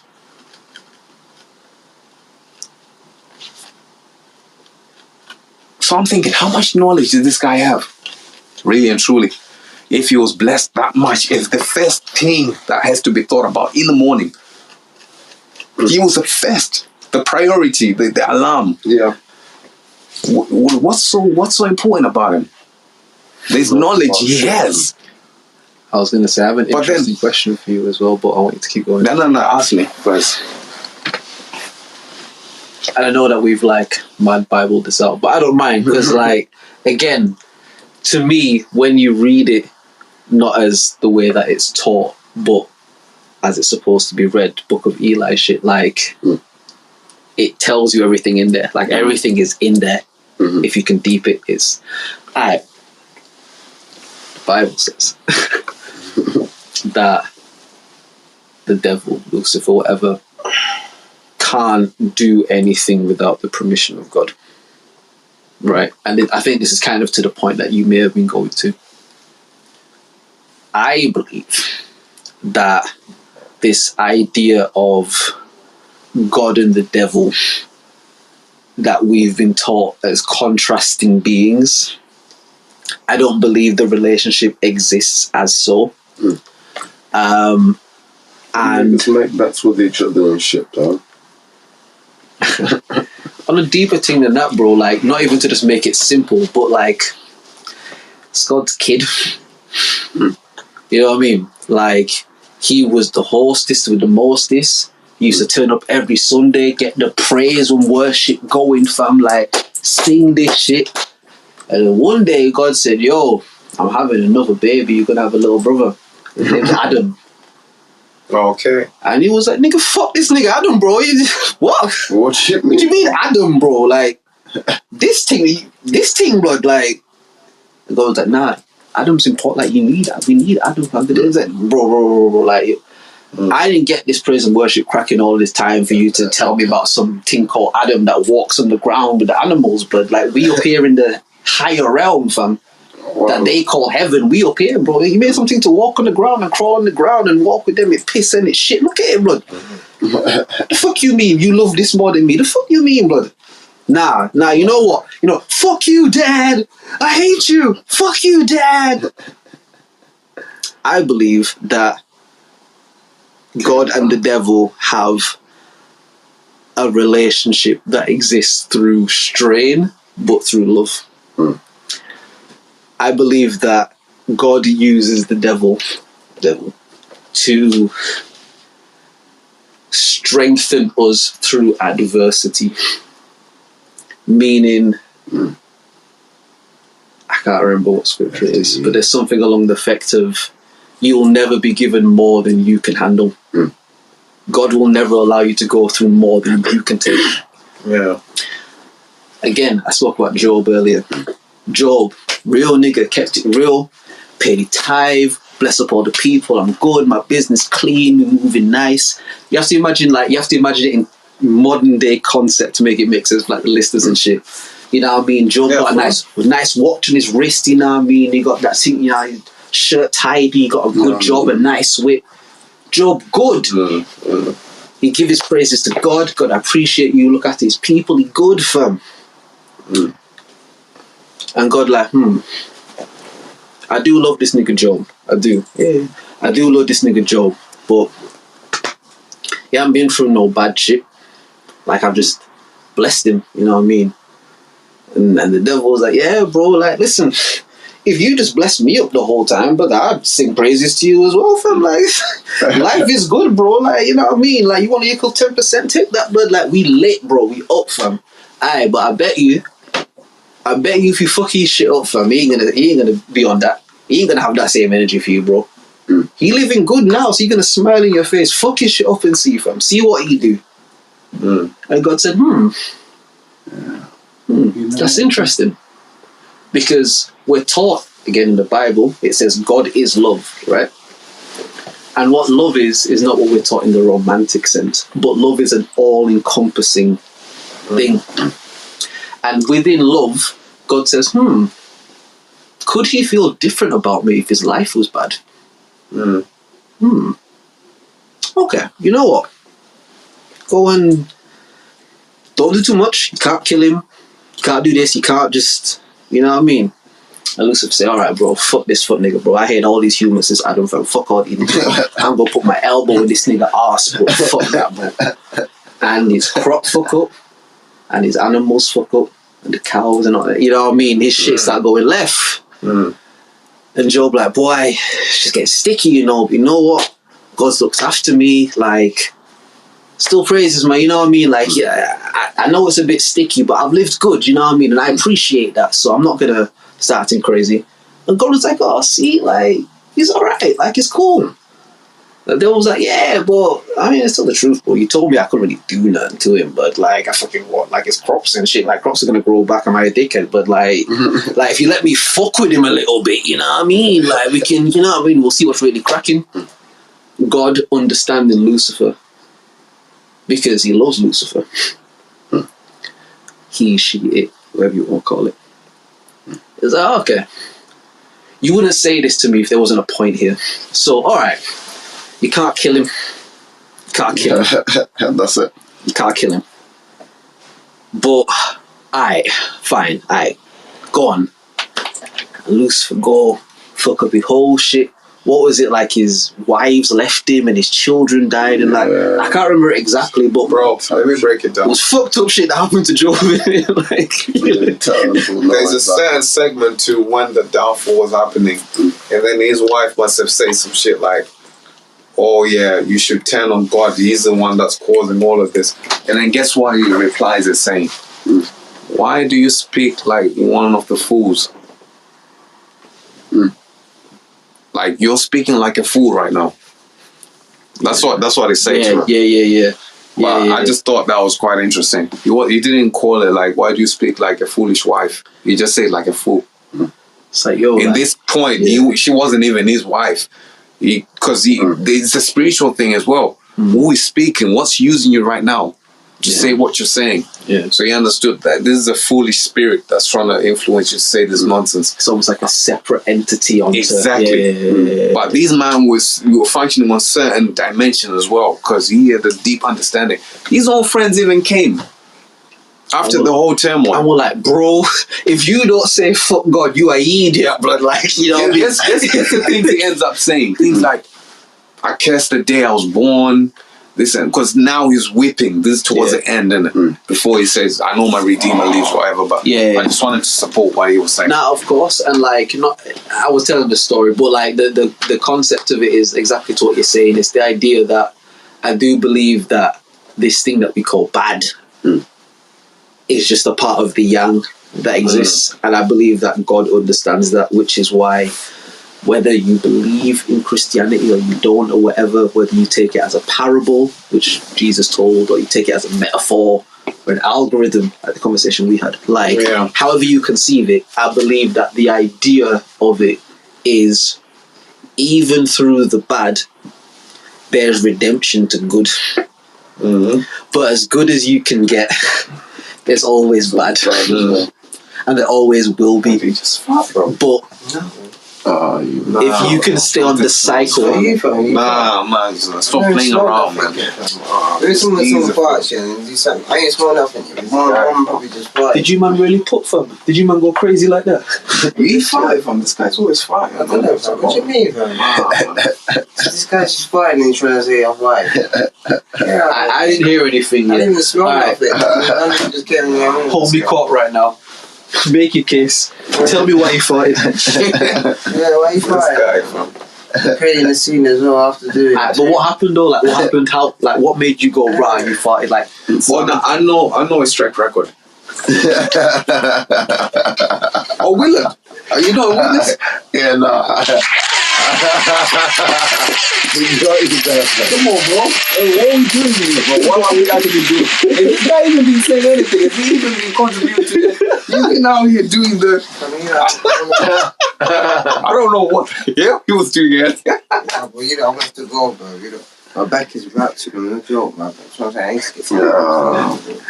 Okay, he's looked his man moves. If you up and just get carried for anything, I'm sorry, but you know what I mean? I'll open double back is fucked up, you know what I'm saying?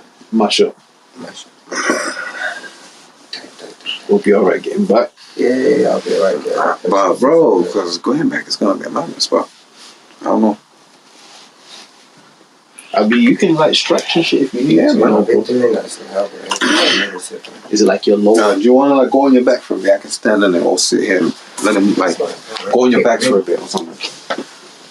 I've been making moves. Come on. I'm gonna do one more look for you. I'm gonna see if I can find you anything. Give me a second. You lot talk about the Bible or your back or something like Yeah, like come on, man. You can't just But it's interesting that the code is in there. But like, it's interesting that the code is in the book, but then it's in all the books. It's in pieces hidden. And then the way that they teach you to like read it is just open a page and then whatever it says, that's what God's saying to you right there to read. Yeah, Like, facts. there's no other, you wouldn't open up a Harry Potter book and go to like page 79 and then be reading about how they're in school or whatever, and then be like, oh, cool. You put that page down and you open it to 150 and you see, oh, there's some shit about to start happening. They're going into some lair or whatever. They're going into some. That's cryophysics. What's that? What you just explained right there is cryophysics. Ah, okay, cool. That's cool. And yeah, it's a shame because like the truth of it is, in every one of those books, I've never met, I won't say never because I've met a few people, but I've only met like very few people that have read the whole thing, but then like from one end to another thing. Very few no, people that because I've met you gotta that think have about done the interpretations of the perspectives, because when it's all broken down, because there's a part in there that talks about God speaks once and speaks twice, but the men that they don't perceive it. Speaks once, speaks twice, but men do not perceive what he's saying. Yeah. I think it's Ecclesiastes something. I'll give the Bible verses if they need any references. But like, it could be through a dream. You could say that dream once, and you could say that dream twice. So I was going back to the dream because remember, this is what I started with. So you, in as much as you go, because people believe that, some people anyway, they have this concept of subtraction being such a bad thing. If something is taken away, or if something has to go, to them it's like, oh my God, how did I lose this? Bro, you go to the toilet every day. Subtraction is a blessing too. Okay? So Literally, don't take shit for granted. So what I was trying to say is this. For real. So what I was trying to say is this. I want you to tell me of two different perspectives based on a particular type of dream. Imagine your dream having a car crash. Not once. And then you dream of it probably again. Twice in the space of a week. Yeah, you should probably How? out with the driving. No. How else can you view it? I don't want you to think of the obvious. Think about the concept of the actual dream. What can you? Because I've just given you the prefix of subtraction. Something big is about to happen Out of your control, innit? that you won't be able to do. And you'll try to control it, but you won't be able to. Yeah. Think deeper than that.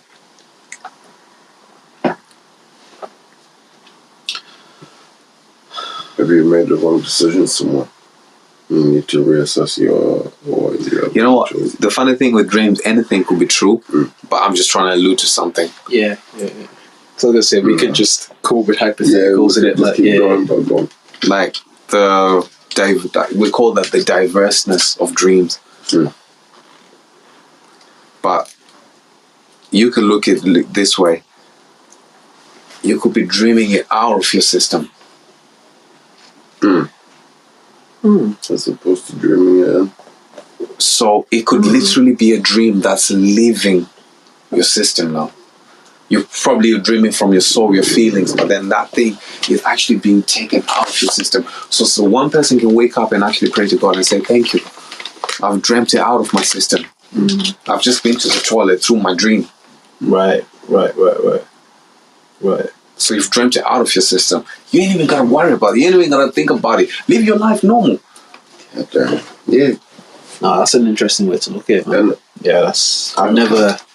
This is why I was talking about. This is why I was talking about dreaming of dreams. You see the double now. Yeah. So sometimes when you're dreaming, like when it's a dreaming of a dream, you're within the dream, but then there's another layer to what you're trying to make the dream to be. Because dreams come to you naked, but you dress them up. Your interpretation. That's crazy. In what way, though? Because, okay, it can come plainly. I don't know, you could be at the store, you meet someone. Obviously, at this point, it's just a dream. You don't really know what's happening. It might be someone that you knew from, I don't know, maybe your workplace. Right. And then they probably like, oh, yo, I need some money or something. Right. Yeah. And then you wake up.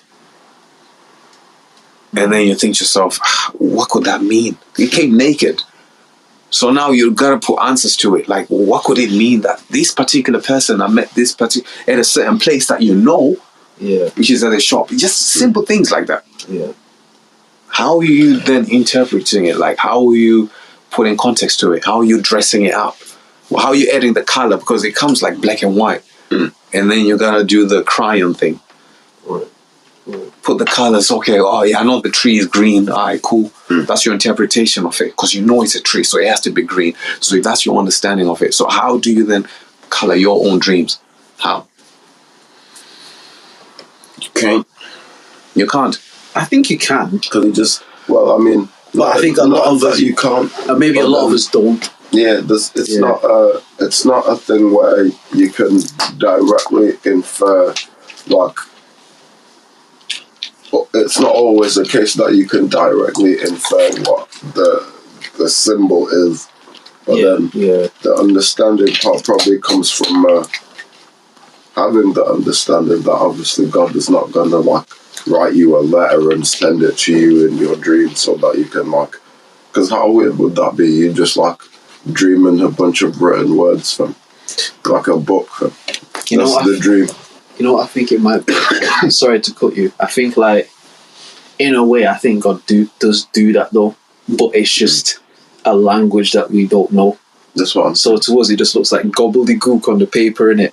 But it's yeah. It looked like a dream where you get and run around and Where you recognise the letters, but you just don't recognise them the way they are. You know what I mean? English. It looked like English. It looked like it, but... But then that's only all that description is down to your consciousness. Yeah. What you understand about it. Like, you could get a certain type. It's like when you have the overcoming peace. When you come to peace with the dream. How do you come to peace with it? There's that prevailing peace sometimes where it could be a bad dream.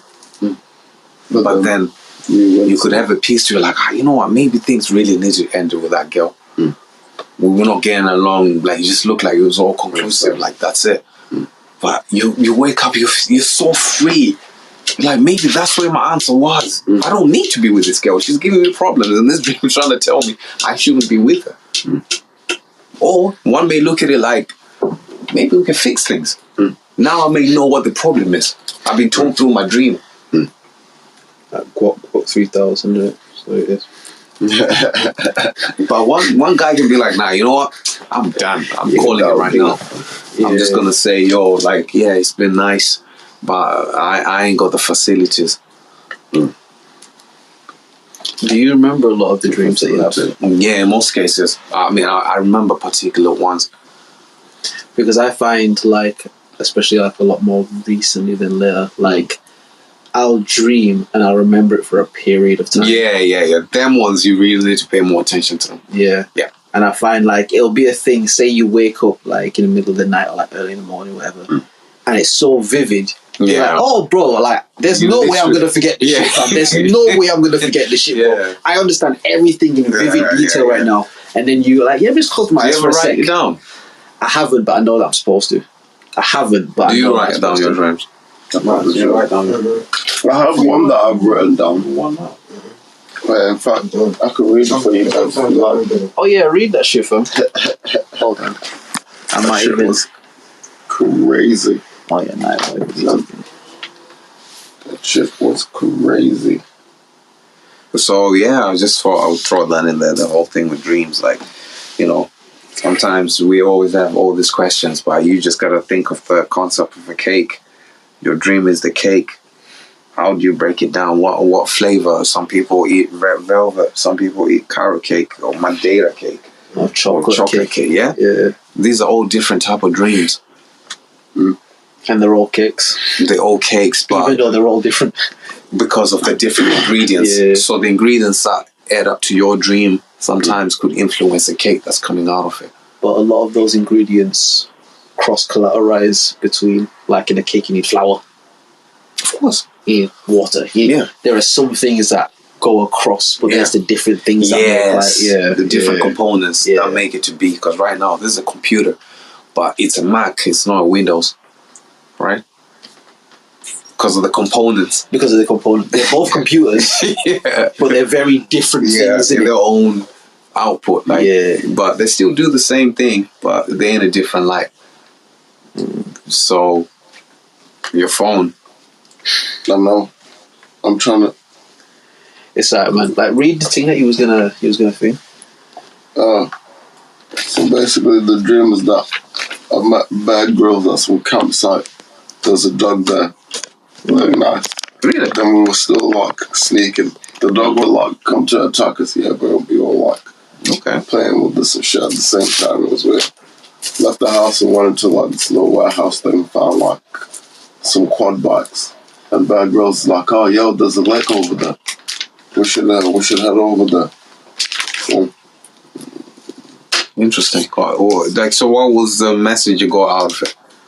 I don't know, fam. It just kept getting even more mad, fam. Oh, like there was bad shit. But sometimes do you pay attention to detail? Look at this shit, fam.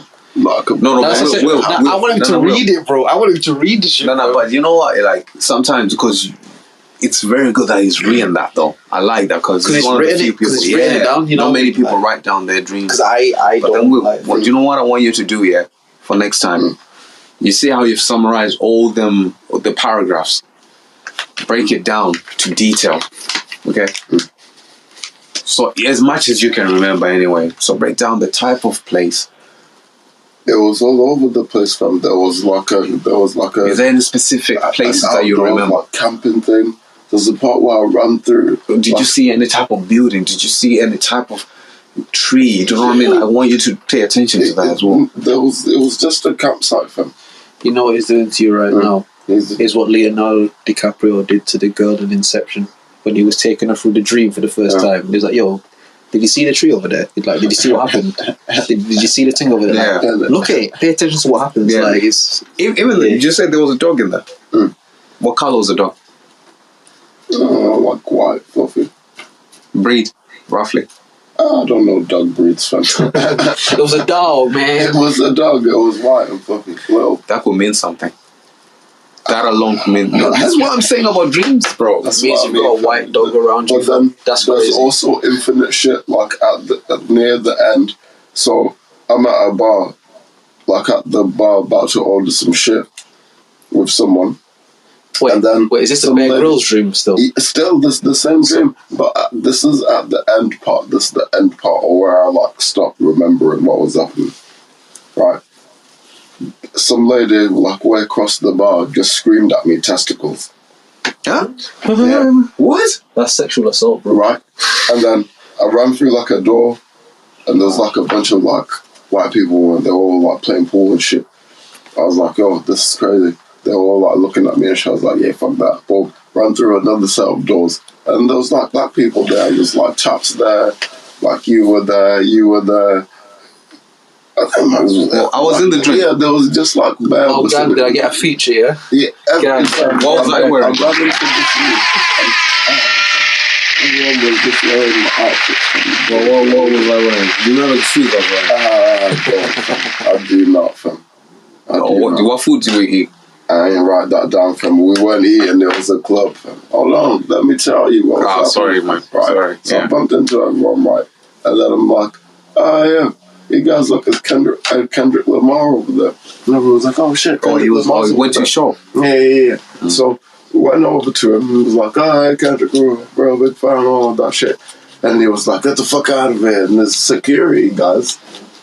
Guys all like trying to run up. Talk about the twist of the tail. Right. So we run out now, like into the streets here. And there's just police everywhere. So wait. Wait, man. There's just police everywhere, man. Right. They're just all over the shop. We ran past a few, 1, 2, 3, 4, and then when we ran past about the 5th or 6th one, that's when somebody came out to stop us and be like, "What y'all running for, y'all niggas? Hey, we better arrest you guys right now." I'm like, yeah, nah, fuck that. But took off running up a hill, like near mine's there, like my old house, that hill bit. So like I'm like near town and running, but it's not exactly that place, but it looks the like illustration of it. Yeah, okay. I run up the hill, I run up the thing, boom, I run into the house and then I wake up. Wow, that's crazy. Yeah. So I don't even know if them man got arrested in the dream world like that. Did something like that happen at the first Vibe Live show? Nah, nobody got arrested, right? Nah, then you man did certain. There was certain with the security at that first Vibe Live show.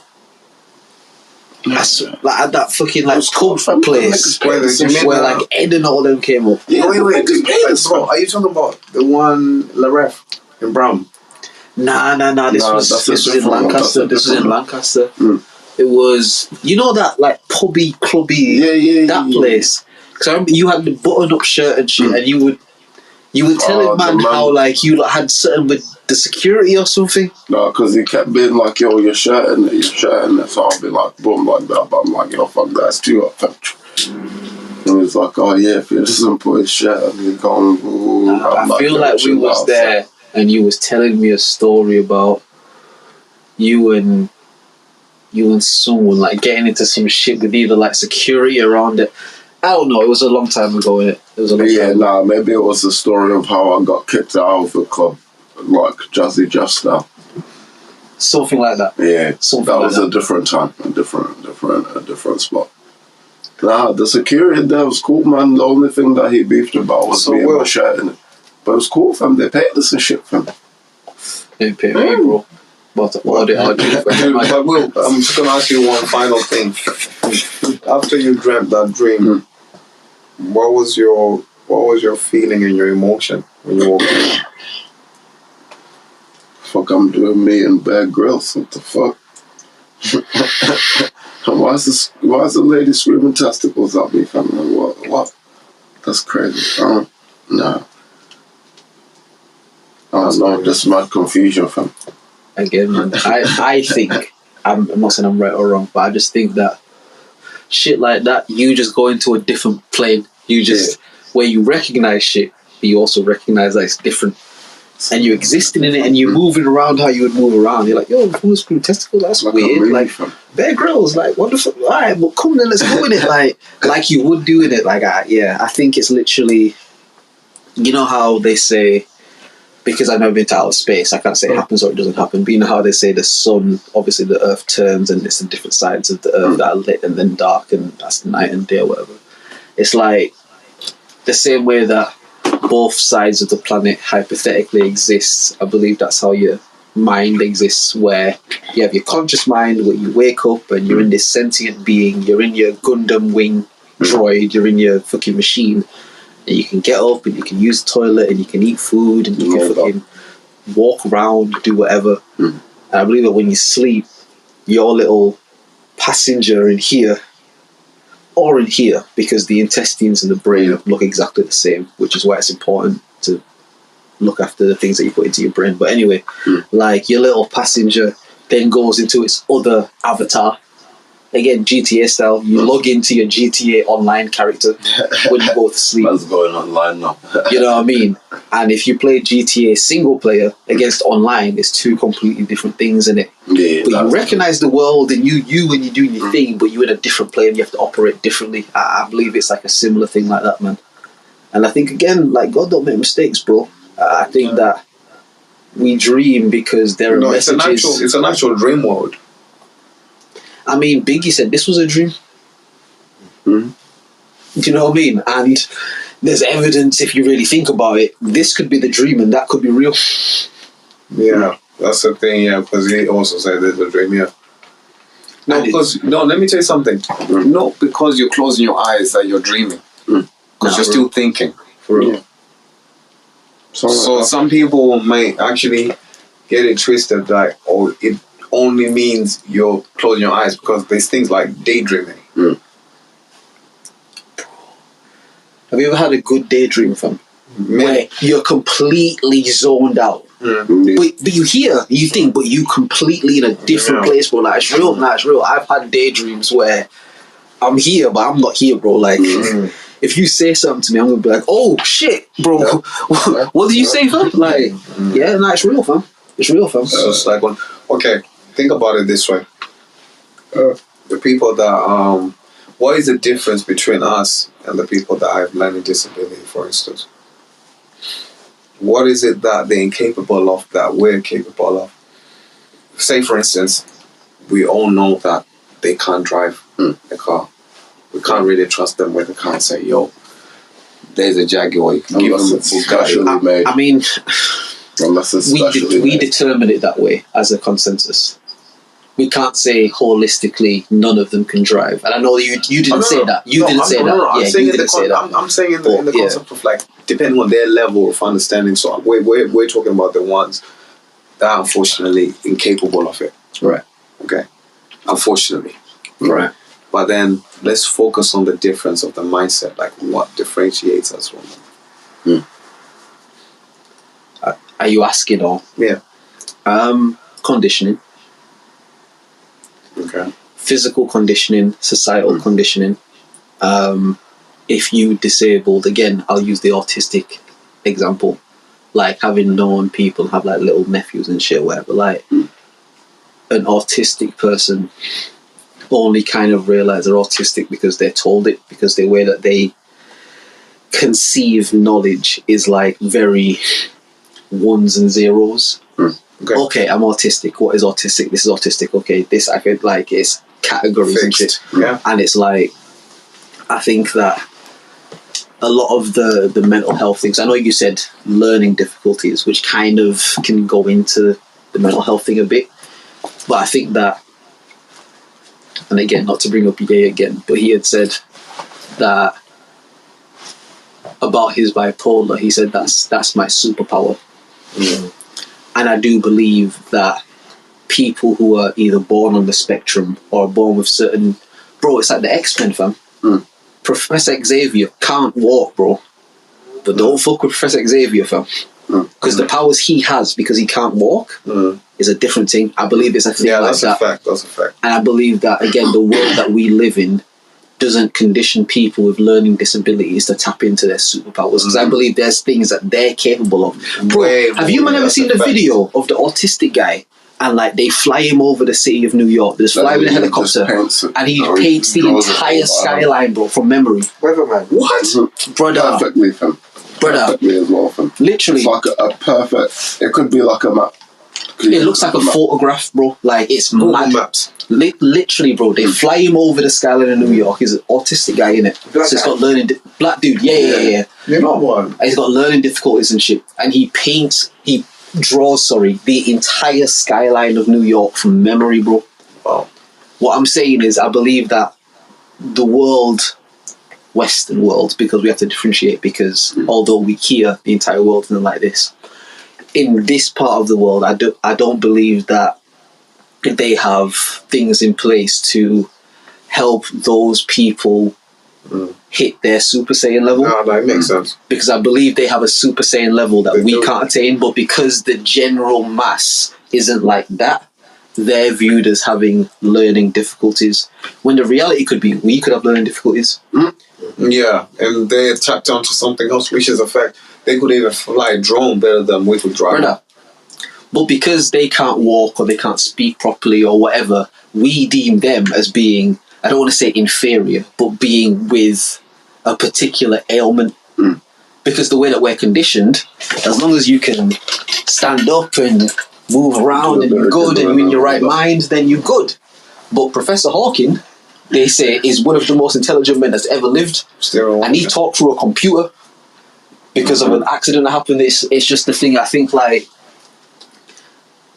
and, you know, they talk about like TV and cartoons and messaging and stuff. I think Marvel got it on the nose with Daredevil. He lost his vision, but in losing his vision, everything else became heightened to a different level. And I believe something like that exists for people learning difficulties. Because imagine what it would be like to have quote-unquote learning difficulties existing in this world. Because, bro, sometimes I go shopping and shit, and I'll see a motherfucker in a wheelchair and shit, and they're moving around, they doing their thing. Like, imagine the different level of mental strength it takes to realise that you exist as an anomaly in the world, but you have to exist within that world. So You know what I mean? Like, which, guess what? It all alludes to water. You see what I was saying about water? So it all alludes to, you gotta find a way to fit in, right? Yeah, man. So helped. Yeah, it's helpful. Okay. Because you brought it up as a suggestion, so we'll talk about it. Let's talk about water. Oh, man. This is where you get to podcasting right now. can I just throw a little pan or something? Pan joke? Yeah, is that alright? Of course, bro. Of course, bro. Listen, you can't have been going as hard as you've been going and ask it's alright, bro. Like, you go with it. Nah, because, you know, I just want, So I guess I had a dream, speaking of dreams, but then I was like in an ocean of like just an orange drink. I didn't even understand what was going on. Who loves orange soda? Kel loves orange soda. Is it true? I do. Ooh. So you see, but then I didn't understand. Like, what does this dream actually mean? Because remember earlier I was talking about interpret. I'm sorry, I keep alluding to dreams, but Go man. And then I'm like, yo, what could this mean? What did I feel like it was? Right. And then I realized, it was just a fantasy. And that's a fantasy. So okay. Yo, Terence watched too much battle rap, you know, I swear down. Terence watched way too much Daylight and shit. You like me, bro. We have to start watching Daylight, fam. We have to. I didn't even get it from him. Nah, I'm joking. Wow. Nah, it's true though. It was a fantasy. So it's a sea of fun. Mr. Sinzar, do you have any more topics written down? Any more what? Because I'm gonna be honest with you, fam. Like Any the only more topics? I've just got bare Jewish topics written down in it, so like we might want to skip past mine and go on to yours. But you know what I mean? I came across a video, you know, like them little shorts on YouTube. I guess it would have like been edited or whatever throughout like the whole period of time that they were like doing the interview. But it was Mike Tyson. Okay. And Lil Nas X. I've heard about this, but I haven't seen it. Right. But I've heard about it. He is just staring at the nigga the whole time, and he'll ask him like some question, and he'll be like, "Oh, this done." I'm like, "No." To wait. What the fuck? He's like, "No." So who was staring at who? Get your ass. I'm like, oh shit. Who was staring at who, sir? Mike Tyson. Okay. Was staring at. Nas X. Okay. So it's Mike Tyson just doing the staring. The nigga. He dissed him. What did he say? He dissed him, innit? He had a word with him. He dissed him. Who did he diss? Like, Lil Nas. And it didn't seem like that from. Go on. Maybe it was edited or whatever. So what happened from there? From the same video that I'm watching here, it's like Mike is just getting more and more aggressive to the point where man's like, yo, what the fuck? Is this like real? Shit. Shit. Like, it looks uncomfortably hilarious, fam. See, this is where you have to remember. This is why history is so important, and we're so fortunate to be in a time where a lot of history, especially recent history, is like documented in it. You have to remember, Mike Tyson is the same guy that yelled at either the paparazzi or some news reporter, "I'm gonna fuck you until you love me." You remember that press conference, right? Oh man, that was foul, man. And you have to remember that Mike Tyson has been to prison. And you have to remember that a thing that people have said a lot about Mike Tyson was like, yo, he kind of talk a bit funny, innit? He kind of talk a bit, you know what I mean? They got Jamie Foxx playing. And listen, I don't want this to sound as no disrespect, because what I realised about the internet, and I realised about this thing and shit, and like this music, whatever, bro, the people that hear the shit, like the people that hear your shit, it's different. So I don't want this to come across like I'm dissing Mike. I don't want no problems with Mike. Nah, he's one of the greats, man. Any day of the week. This is definitely not a diss, but what I'm saying is I can conceptualize Mike looking at this like looking at this black youth who embraces the life that he claims very much and very openly and very flamboyantly. Is that the word? I can imagine Mike, from just the things we can take from context, looking at you like, yo, I'll fuck this nigga up, bro. Yo, he kind of prayed off. That was not me. I ain't had no parts in saying no, nothing like that, Mike. Swear to God. Bro, Mike told the man that he's gonna beat him until he loves him, fam. I didn't make that up. Hey, man. I didn't make that up. He said that, bro. He did. Listen, however anybody choose to live their life, bro, you know what I mean? Do your thing in it. Because if Lil Nas X was like an woman now, and Mike was up, like, you'd be like, he's trying to press and shit. Do you know what I mean? Like, some man like to press, man. Like, yeah. I'm not saying Mike wants to do that. Mike, brother, Mike, you one of the greats, bro. You one of the greats, fam. Like, you bit off a man's ear in the ring, fam. Like, you are undisputed, bro. It out right there. Undisputed, fam. But I'm just saying, I can definitely see prison rules going to an effect, because Mike Tyson's not going to be around somebody like Lil Nas X all the time. That's not going to happen, is it? But then, like, even when you break it down, now that he's brought him up, think about most of his wins on a larger scale. You see when they do that little face-off just prior to the fight, and then they're looking and then they're being told the rules and that. And the other guy, I watched the one video, the other guy's looking at him in the eyes. It's like, he's defeated already. Brother, nah, some of them is peak, fam. Some of them is peak, but I seen one where man was just pacing up and down like this. He looks stressed. Yo, that guy was a demon in the ring, bro. I ain't gonna. He was a demon in the ring. Man, you see that nigga walking down that little thing, and he walking like this, fam. He not even playing. Definitely he one just of them. Staring. Boom! He jump in the ring and get in. Take off his glove, the rope, boom, boom. You ready now, and he just staring you in the eyes the whole time. Wow, this guy was something else. Like, how do you get to such a level of? And the thing is, like, invincibility. The thing that Mike spoke about a lot, like, obviously after like his boxing career, he said, like, bro, when I used to get into the ring, I was afraid, bro. Like, I was afraid. No, but guess I wasn't afraid for me. I was afraid for them. That's what he said, bro. Like, he's like, I was scared. One thing he used to say, like, literally, he said this is like, I would have to have sex at least one time on the day of my fight, because I didn't want to go into the ring with too much adrenaline and testosterone, because I felt like I could kill somebody in there. Like, look at the way this guy is looking at him. Look at this guy. This nigga's like, what am I doing here? Oh my God.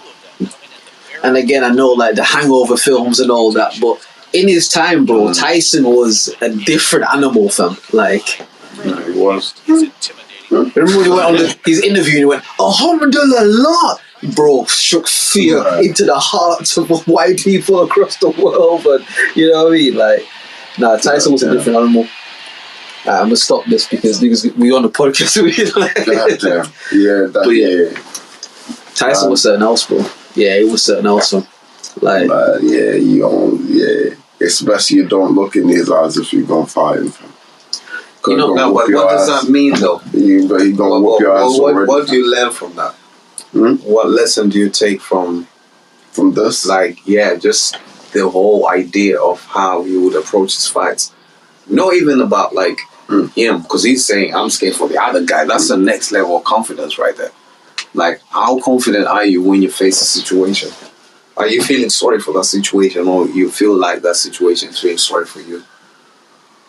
Well, the situation ain't gonna feel sorry for me often. That's how I do it. Yeah. Well, that's a good way of like looking at it, because you know you're gonna overcome the situation. You get me? But it's just like thinking deeper into things where like you have a certain mentality, certain vibration where you know it has to be within my capacity. Right. Regardless. Right. Because nothing that's given to you is too big for you. Because your cup flows. It overruns. So there's way more to you than you could even ever imagine.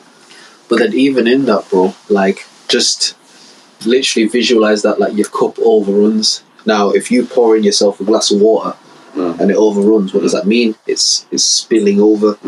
And usually a lot of the times that's not an ideal situation. Again, the Bible says it, do you know what I mean? And I think to the concept you're speaking about, I think a lot of times when your cup runs over, it causes you a level of not good shit. Because there's too much.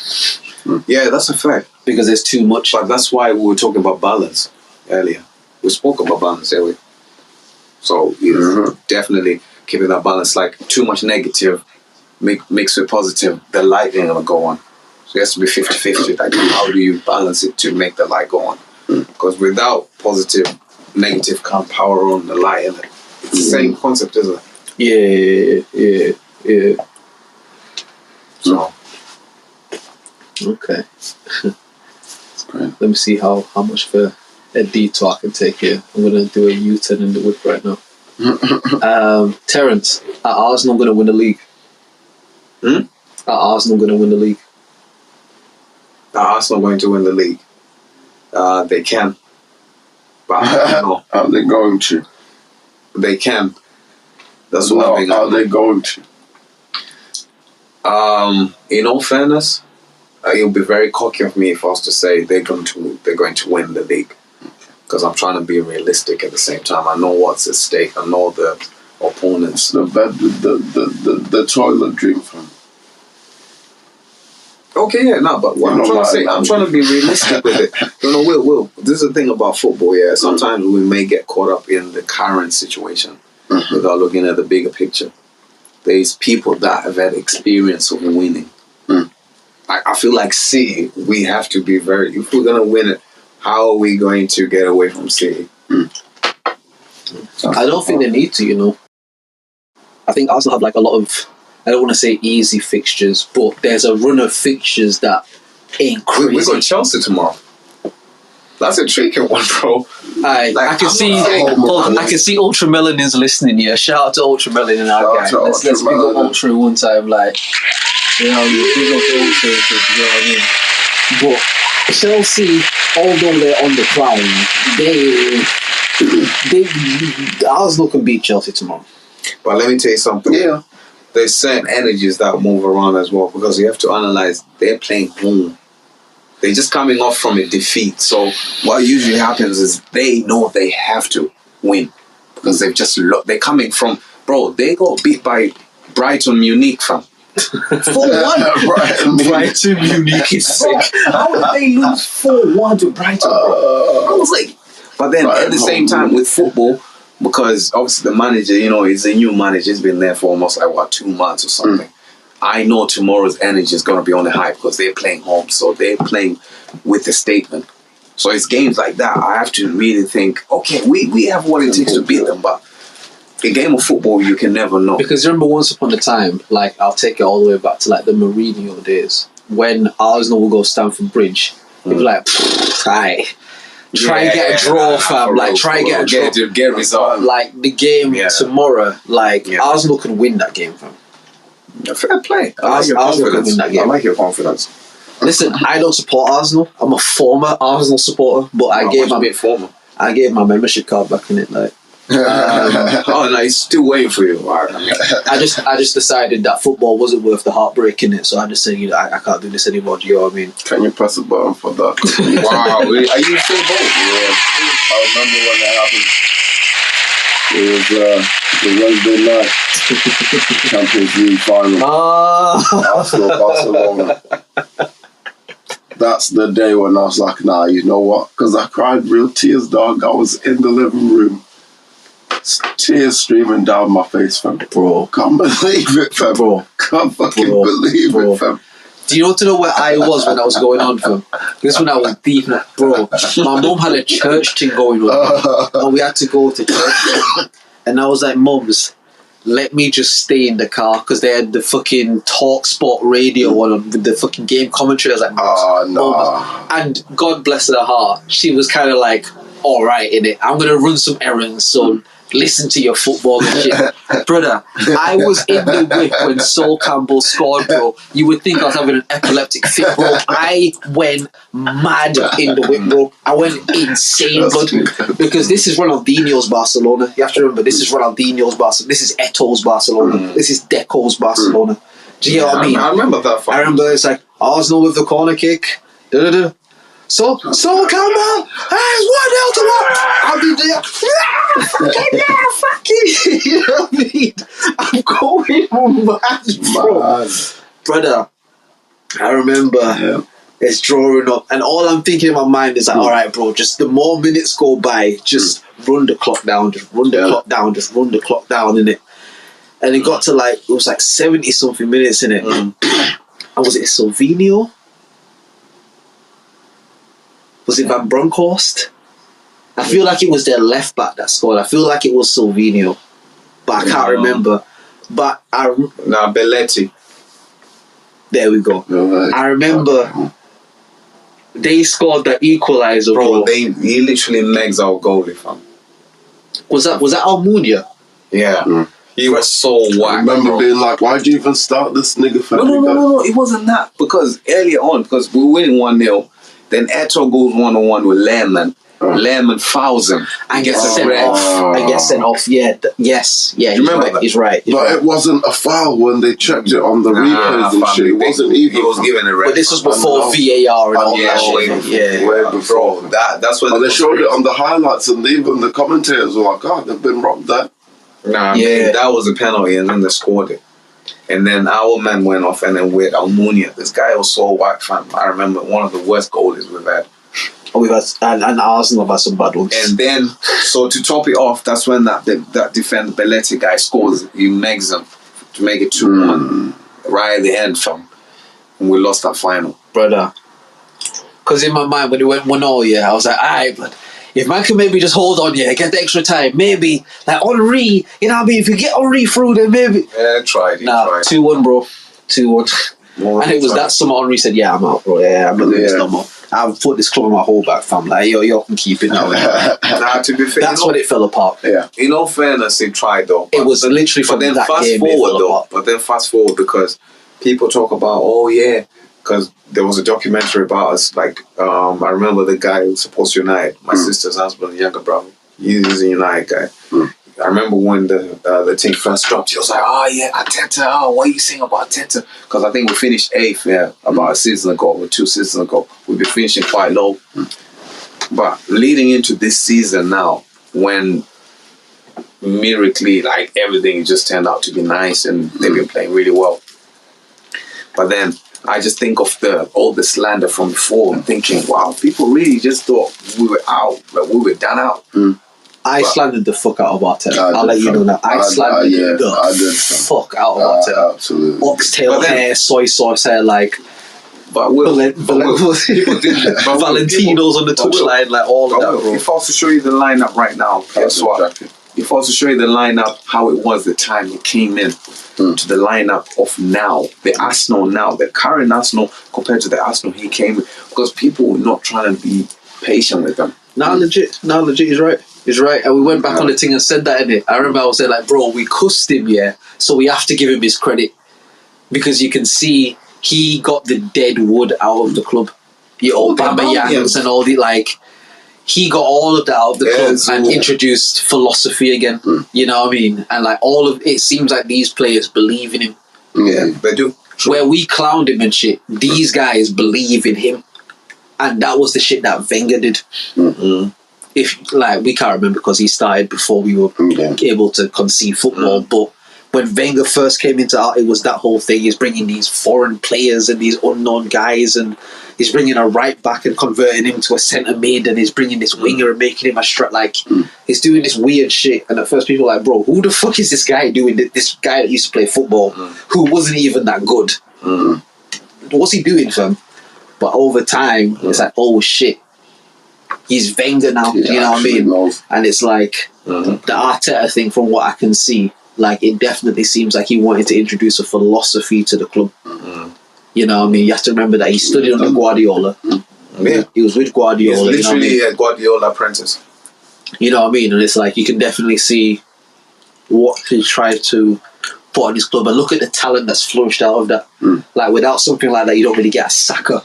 Yeah. You don't get like a Smith Rowe. You know what I mean? Like, you don't get even the whole Saka thing. Saka came through when Emery was around. That's when he came through the ranks of the academy. But he still believed in him. It's the same man that he identified from early. Like, we got to prioritize this man because he saw the talent was there. Yeah. Like, and then Martinelli came through. Like, yo, the Brazilian young, he was like 18 when he came. Yeah, Martinez a different thing, innit? And now he's on some other shit. It's like a lot of these guys look like you give them 3-4 years to really mature, bro. They could be world beaters, you know what I mean? So, There you go. listen, I'm the first to admit I slandered the absolute rinse out of him. This guy was slandering. But he's done it, man. Like, again, in this world, you got to show and prove in it, and he's shown, even if they don't win the shit this year, which is fine, because City's still in the league, it's fine. As Arsenal fans, as a true Arsenal fan, I'll tell you this, as a true Arsenal fan, my target was to at least finish in top 4 this season. Very minimal, because from what we've built and where we're going right now, we surely should finish top 4. We finished 5th last season. We're in the Europa League right now. Yeah.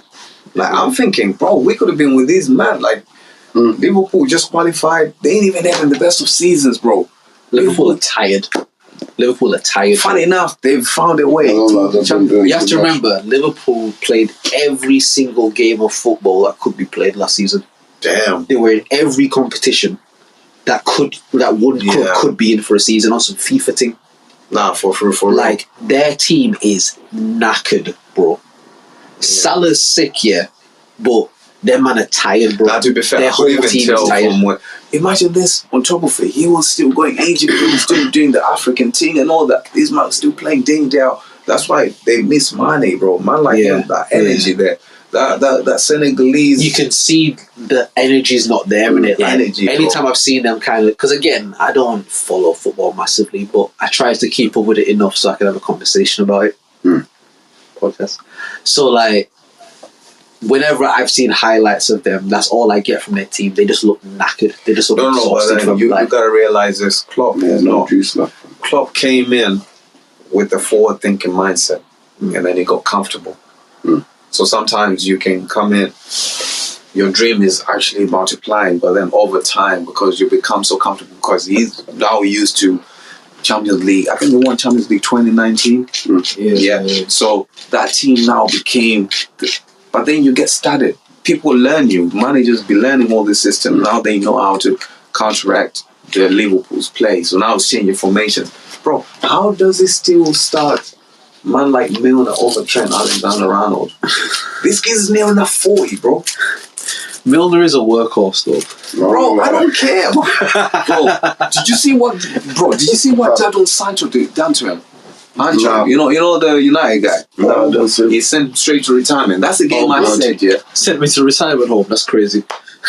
No, just send him to retirement. Hold on, we gotta pull it up now. Hold on, we need the documents. Gonna- we need to see some. Yeah, United versus dribbles, Milner. Yeah, please. You know what it suggested, did it? You know what it suggested, but Jesus Christ. Yeah, I think it's that one. He sent him home this day. Boy, Oh, fuck. yo, he did the electric slide, much like it's. You know, in FIFA when you hit L2, And he just watching as well. It's like, oh, man. Ancho, he done it dirty, bro. That's the one I was referring to. But fucking hell.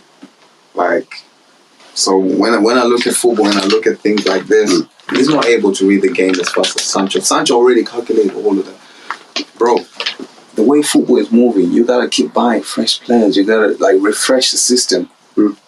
If you keep the same components, even in a computer, bro, the principle still remains. You can't keep having 4 gigabytes of RAM in the next 10 years. It's not gonna work, is it?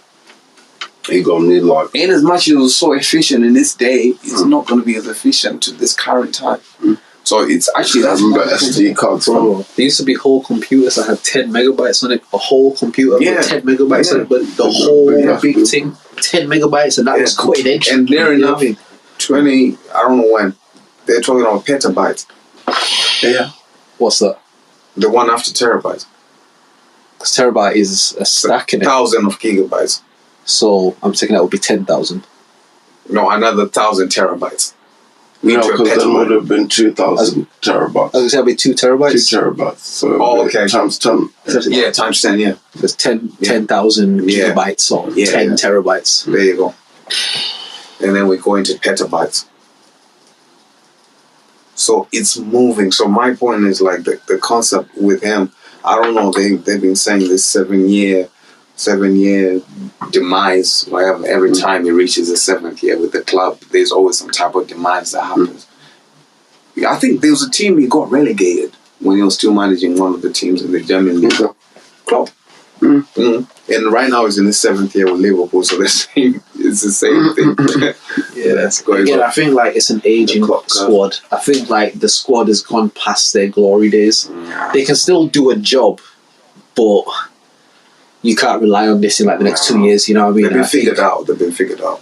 But that's why you see them where they are now. Do you know what I mean? Where once upon a time, Liverpool, it was City and Liverpool, and Absolutely, City had to catch them up, bro. Like, where City have the resources, the finances, and all that to kind of constantly revigorate their squad. For real, yeah. It just seems like Liverpool are like in the film, you know, like the college jock who was a star of the football team.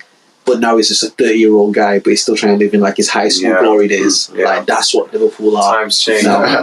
Times Like- In the old days. Trying to live in the glory days still. It's like, brother, like we not in high school no more. You know what I mean? I think But don't get me wrong, on their day, they're still as good. that's what I'm saying. They can still do a job, bro. As Like they good can as definitely anyone. still do a job. You know what I mean? But I just think at their level now, because they really switch places. Again, you remember like FIFA 2006. It was Newcastle and Liverpool fighting for 4th place. You know what I mean? Like they've switched back to where they were before they were that 4th place team, because there was that whole period Yeah, early Newcastle, 2000s. they've stepped it all the way back. Do you know what I mean? Like, and it's like now that Liverpool are kind of who they are, I think they'll still be able to attract top talent. I think there is something good about Diaz, but he has to figure it out. No, but give him time. I He think only came in I think January, once he but- figures it out, it's like, oh shit, all the Premier League defenders do this. Nah, he's definitely. I think once he figures that out, he's gonna like not Haaland numbers, but he's gonna start hitting. I just think he's in a process of trying to figure No, it out. he's You know a what I mean? type Like, of player. He's the type of player who have a lot of goal involvements when you break it down, because he's not afraid to take on a player or do something creative. He's a creative player, so and his end product most of the time is so nice. So he's definitely a player, because you know sometimes we gotta give this player some time. Like he's still adapting to the system and the league itself. You know that's what I'm saying. I feel like once he figures it out, you'll see him like shine, man. I think he'll definitely think. Like, yeah, no, it's interesting. But yeah. Alright, realistically, where did Arsenal finish? Second. You reckon? Only because of the form and the numbers that we're seeing right now. You only pull it up, man. You only pull it up. If you like, mind you now, yeah. Because again, if they beat Arsenal tomorrow, they beat Chelsea tomorrow, hypothetically. I know they dropped points at United earlier in the season. Yeah, I reckon on the rebound. No, actually, no. We played them Sunday. Sorry, at 12. Because I reckon on the rebound, Arsenal can beat United at the Emirates. Whenever Arsenal go to like Old Trafford, there's this weird thing with Arsenal at Old Trafford. You know what I mean? Like they can't. There's just something weird there. But I think at the Emirates, Arsenal can do it. The City games, they can go. However, I could hypothetically see Arsenal like pulling off some weird 3-0 win against City. Like City will dominate the game, but Arsenal will win 3-0. But at the same time, I could see City just crushing them. Like, you know what I mean? But I think it's one of those things you have to. It's like a game by game thing. I think it's difficult because as a manager, you've got to kind of look at the calendar, look at the fixtures coming up and shit. But at the same time, it's just like, all right, this is the next game. If we can get 3 points and Tottenham drop points and Liverpool drop points and fucking like all you can do is just go game by game because you can't try to attack the league the way City will attack the league. Because City have the resources, just be like, all right, but we're going to put a whole fresh squad in to just attack the Premier League and then we'll go off the Champions League with a different squad. Like, you can't do it the same way. So I think if Arteta can keep the morale the way it is, if he can kind of like keep them man believing in him, I can definitely see them dropping points in the season. I think Gabriel Jesus is going to show his colours at some point in the season. I think it started really nice. You know, when we had a new girl and everything she does just seems to be amazing. Like she's just the pettiest thing in the world. And after a few weeks, it's like, I can see. But then, like, what people don't really understand as well is like, there's more to what he's doing, contributing to the team. Because for those spaces, for man like Saka and them scoring, you got to think about what he's also doing for the defense to be out of shape, to create spaces, because he's doing way more than people see. He's pulling defenses apart, isn't it? Like, yeah, like he's, hold up play and all them things that opening up, But then people want to see the goals, obviously. He kind of almost falls. He's not a false nine the way Muller was, but he uses almost like false nine techniques to draw defenders out. Definitely. So. And I think it can work. I just think, again, the thing with Arsenal, which is why even for a period Aubameyang works really well, is Arsenal have always found a way to engineer amazing ball players that can play ball. But the thing that Arsenal have always struggled with since Henry is a prolific striker. Obviously, we're not going to get Haaland, but somebody who you give them the ball and they're going to score. I think, to be fair with you, it couldn't have been any better than Jesus, because we could have got that Richarlison guy from.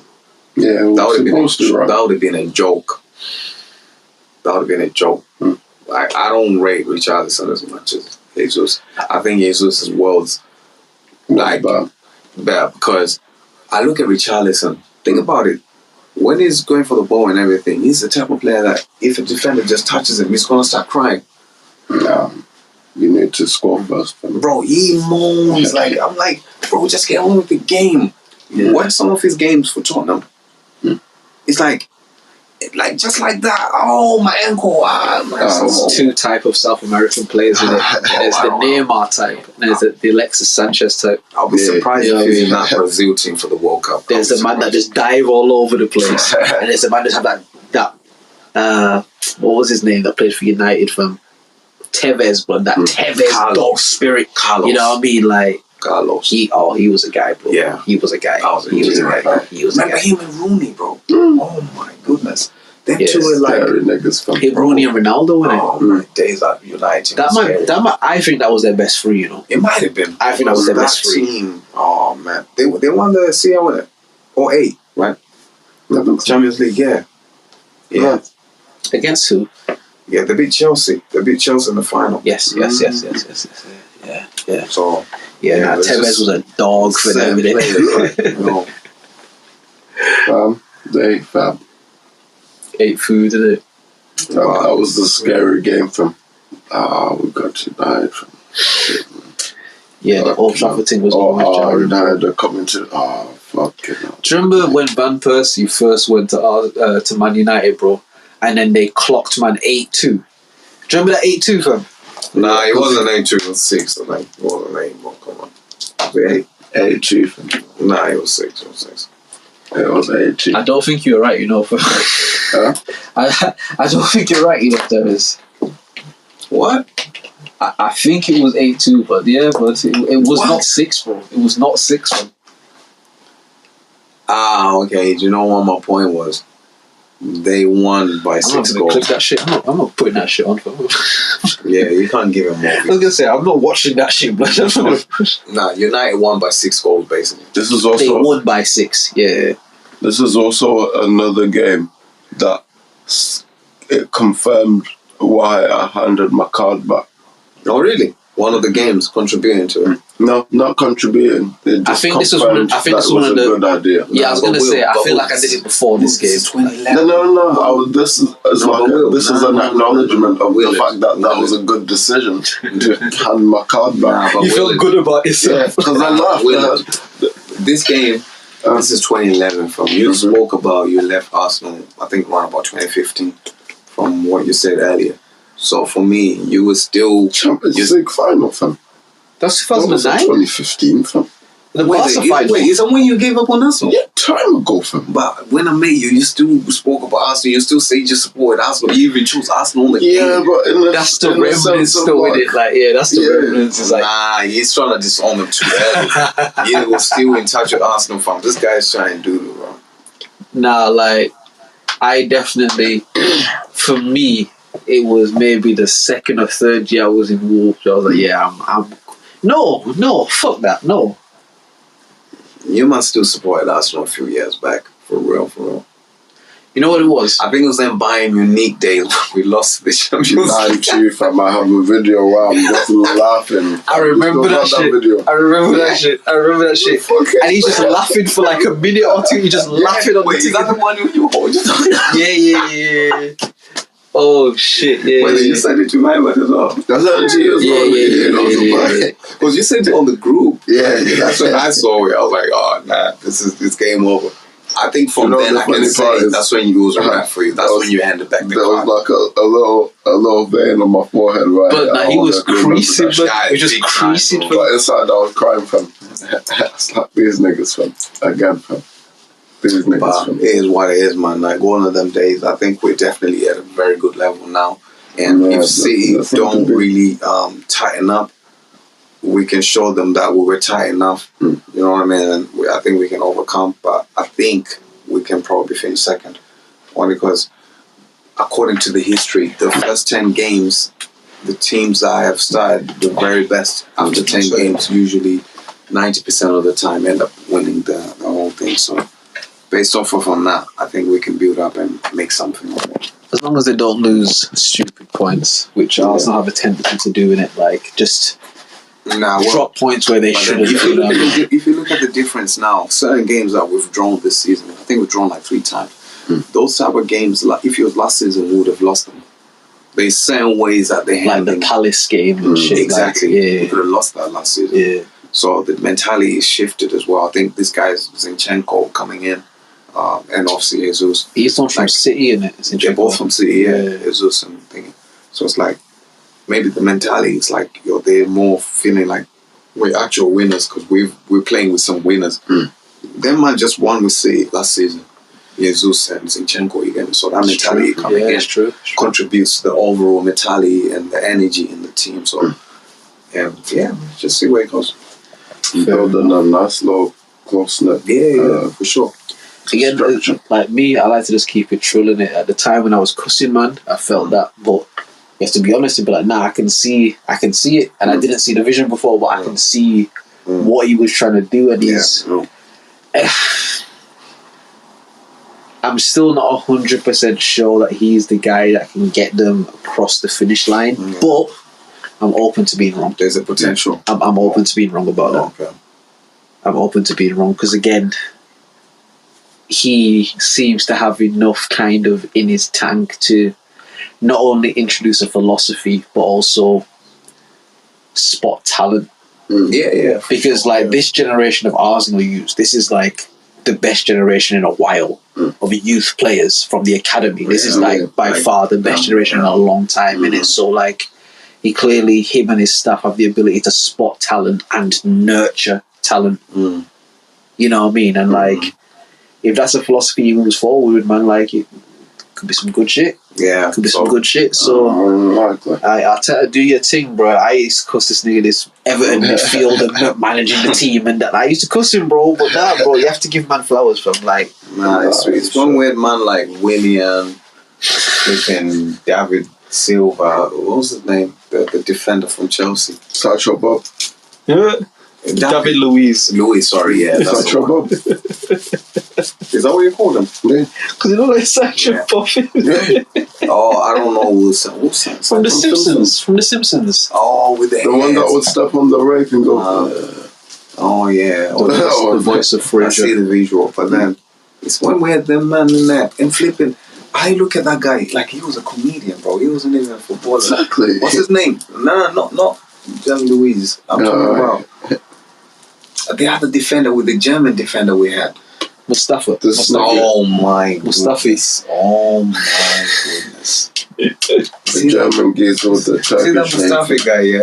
He should have just been a stand-up comedian. But bro, he was supposed to be a guy when he came in though. He was supposed to be a guy. Then he come from some fucking top tier, one of the top the German team. team. But still when it came to Arsenal, bro, he was a rap. Pack him up, bro. Pack him all the way up. Oh my goodness. I can name a few. Bro, remember that lanky guy we had? Mertesacker.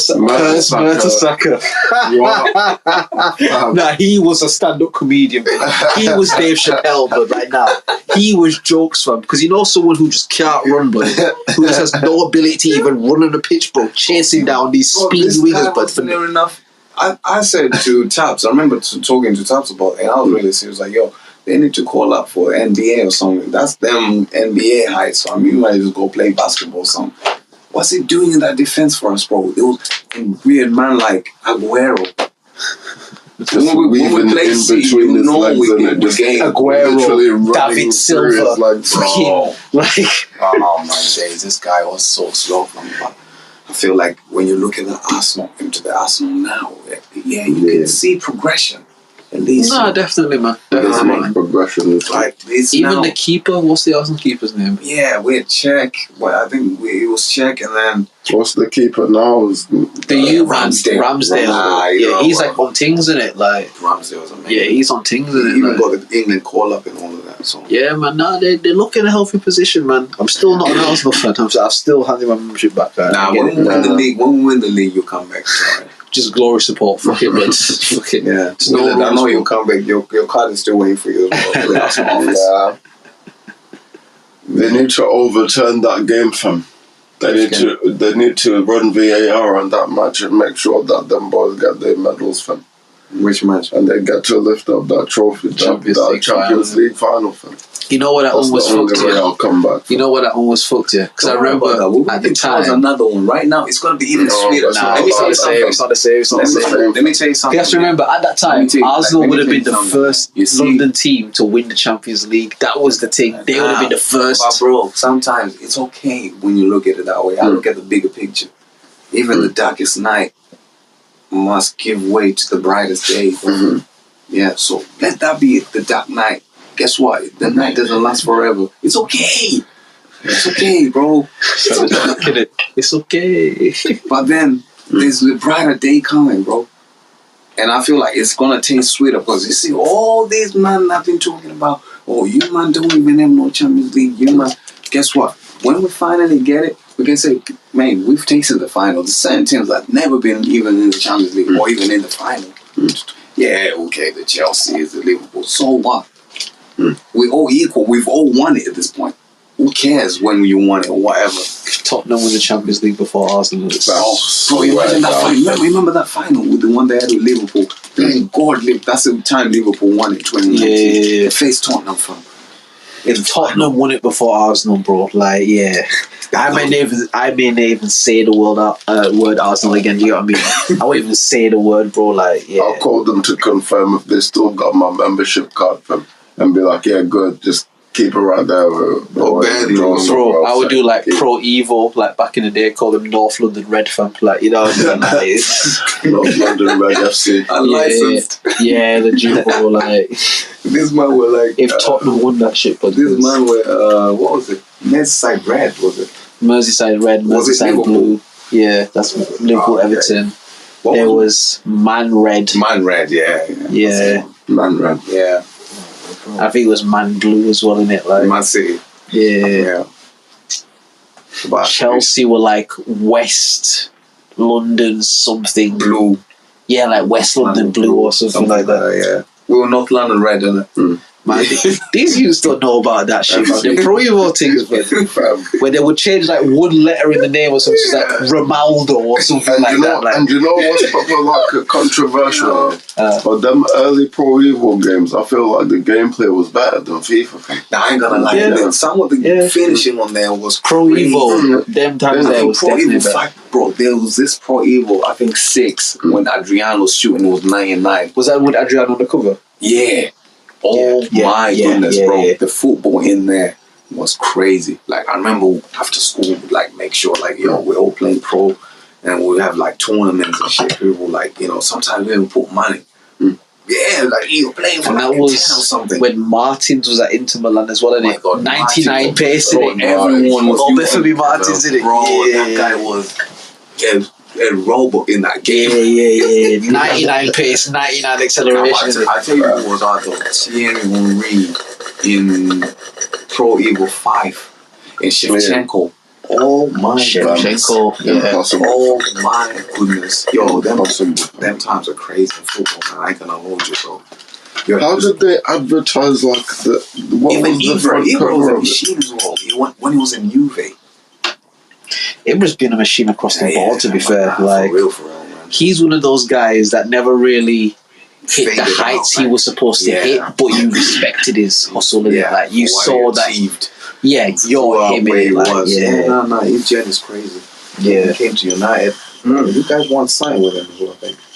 Pro Evolution Soccer, the first one, didn't have anybody's face on it. Pro Evolution Soccer 2 also did not have That's face on it. 2002, bro. England guy. That's 20 years ago. Yeah, I know. Fuck. Pro Evo 5, Pro Evo 3 had the ref on it. The bald ref in it. Yeah. Yeah. Pro Evo 4 had Henri. also Henri and Terry, was it? Ronaldinho. and Lampard. No, it's Terry. It's Terry. If it's... No, that was 5, I think. 5 is when it's him and Terry facing each other. Is that in the Highbury, farewell Highbury? No, it's not even. I couldn't even properly see the picture because it was. Oh, it's Totti. It's Totti. That's the one. Francesco Totti. Francesco. Yeah, his free kicks were crazy. I remember that guy. AS Roma. So they only started putting people's faces on it like in 2004. Oh, no. Do you know the one I was talking about? FIFA. He's on the FIFA case as well, Thierry Henry. That's the one with Edgar Davids. Yeah, and Ronaldinho, I think. It's either Ronaldinho or Roberto Carlos. It's a Brazilian player. Nah, it's Ronaldinho. Is it Dino? Yeah, should be. Yeah. But I wasn't thinking pro. And Henry's like at the front in it. Yeah. Yeah, in the O2 Arsenal kit. Yeah. Yeah. Ronaldinho. There you go. Yeah. That's for some funny reason. That's what I was thinking about. But Pro Evo. Is it Del Piero? Yeah. Yeah, Del Piero. There you go. And then. Isn't there one with Henry and Davids?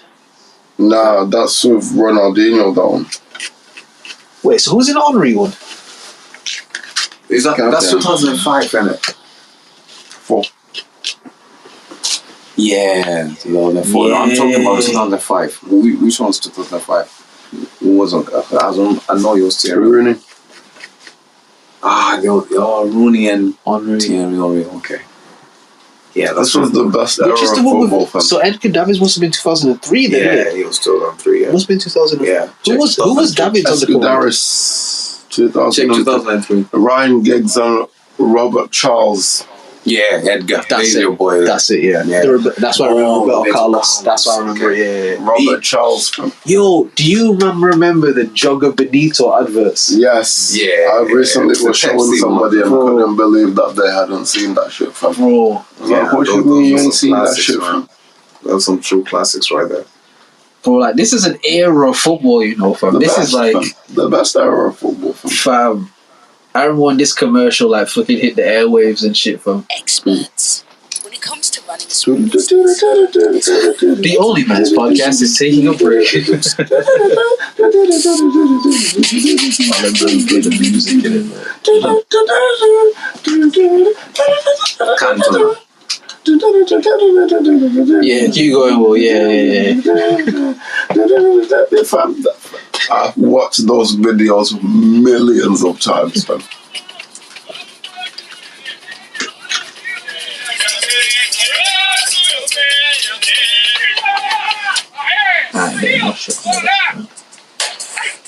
Yeah, these boys could kick wolf and these man different from That crossbar challenge shit that Ronaldinho did. Bruh. It looked like it was just effortless. It looked Photoshop, bro. It looked like special effects stuff, like and Adriano, my Robinho. goodness, what a beast. oh Ronaldo. The original the Ronaldo. original. Okay, watch it. Carlos. Bro, I remember that ball, fam. I remember the golden white ball, bro. I had that ball, fam. But man had the total 90s or the vapors. Total 90s. Or the Venoms. Yeah. Yeah.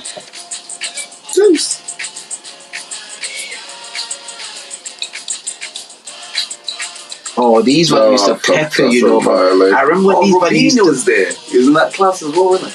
Yeah, but Robinho got caught up with some mad shit, bro. Yeah, he's got caught. Yeah. What happened to him? We won't talk about it on the We won't talk podcast. about it on the podcast. Just do your Yeah, Googles when you that's, get a second. Robinho got caught up with some mad shit, fam. Yeah. Which is fucked up, because when I was a youth playing ball, they used to call me Robinho, bro, because I was silky like that, you know what I mean? Hey man, don't be careful. Yeah, no mad shit. Yeah, no, definitely not, bro. Hey. Kaka. Is Kaka in that class? Kaka should be in this I class. watch what they do from. Because it gonna show them first moments where they just run through the shit and just fucking go mad, fam. Yeah. Oh, what an era, man. Yeah. What Cecilio. The Shit. Barcelona guy. No, Madrid was Nah. Was it Barca? Look. Oi. Alright. Oh, that's taking the piss. That's you playing FIFA, bro. You know what I mean? Like, yeah. That's taking the mick, man. Bro, that was when football was beautiful, man. I remember that shit, man. The best one is the Ronaldinho one where he's little, fam. Little. Yeah, when he's a kid. Oh, dribbling all them guys. Yeah, and he like scored the game that he scored like 60 goals or some bullshit, fam. When he was a kid, the one that got him like recognized. yeah. That's it. Well, That one. no, This one. yeah, that one. Dun. Okay. Football, my friend, is life. Okay, yeah. I remember. Fuck you. I don't even know how we got into this wormhole, but fuck yeah. now something I found to remind you how it should be. When you are a kid, it's easy. You are not afraid to try, to dare. You do it just because you like it.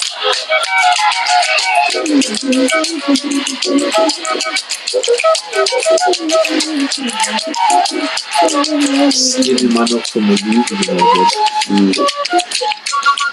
There's blood already, man. I feel like if people beef it, I feel like Messi got a lot from Ronaldinho. No, he did.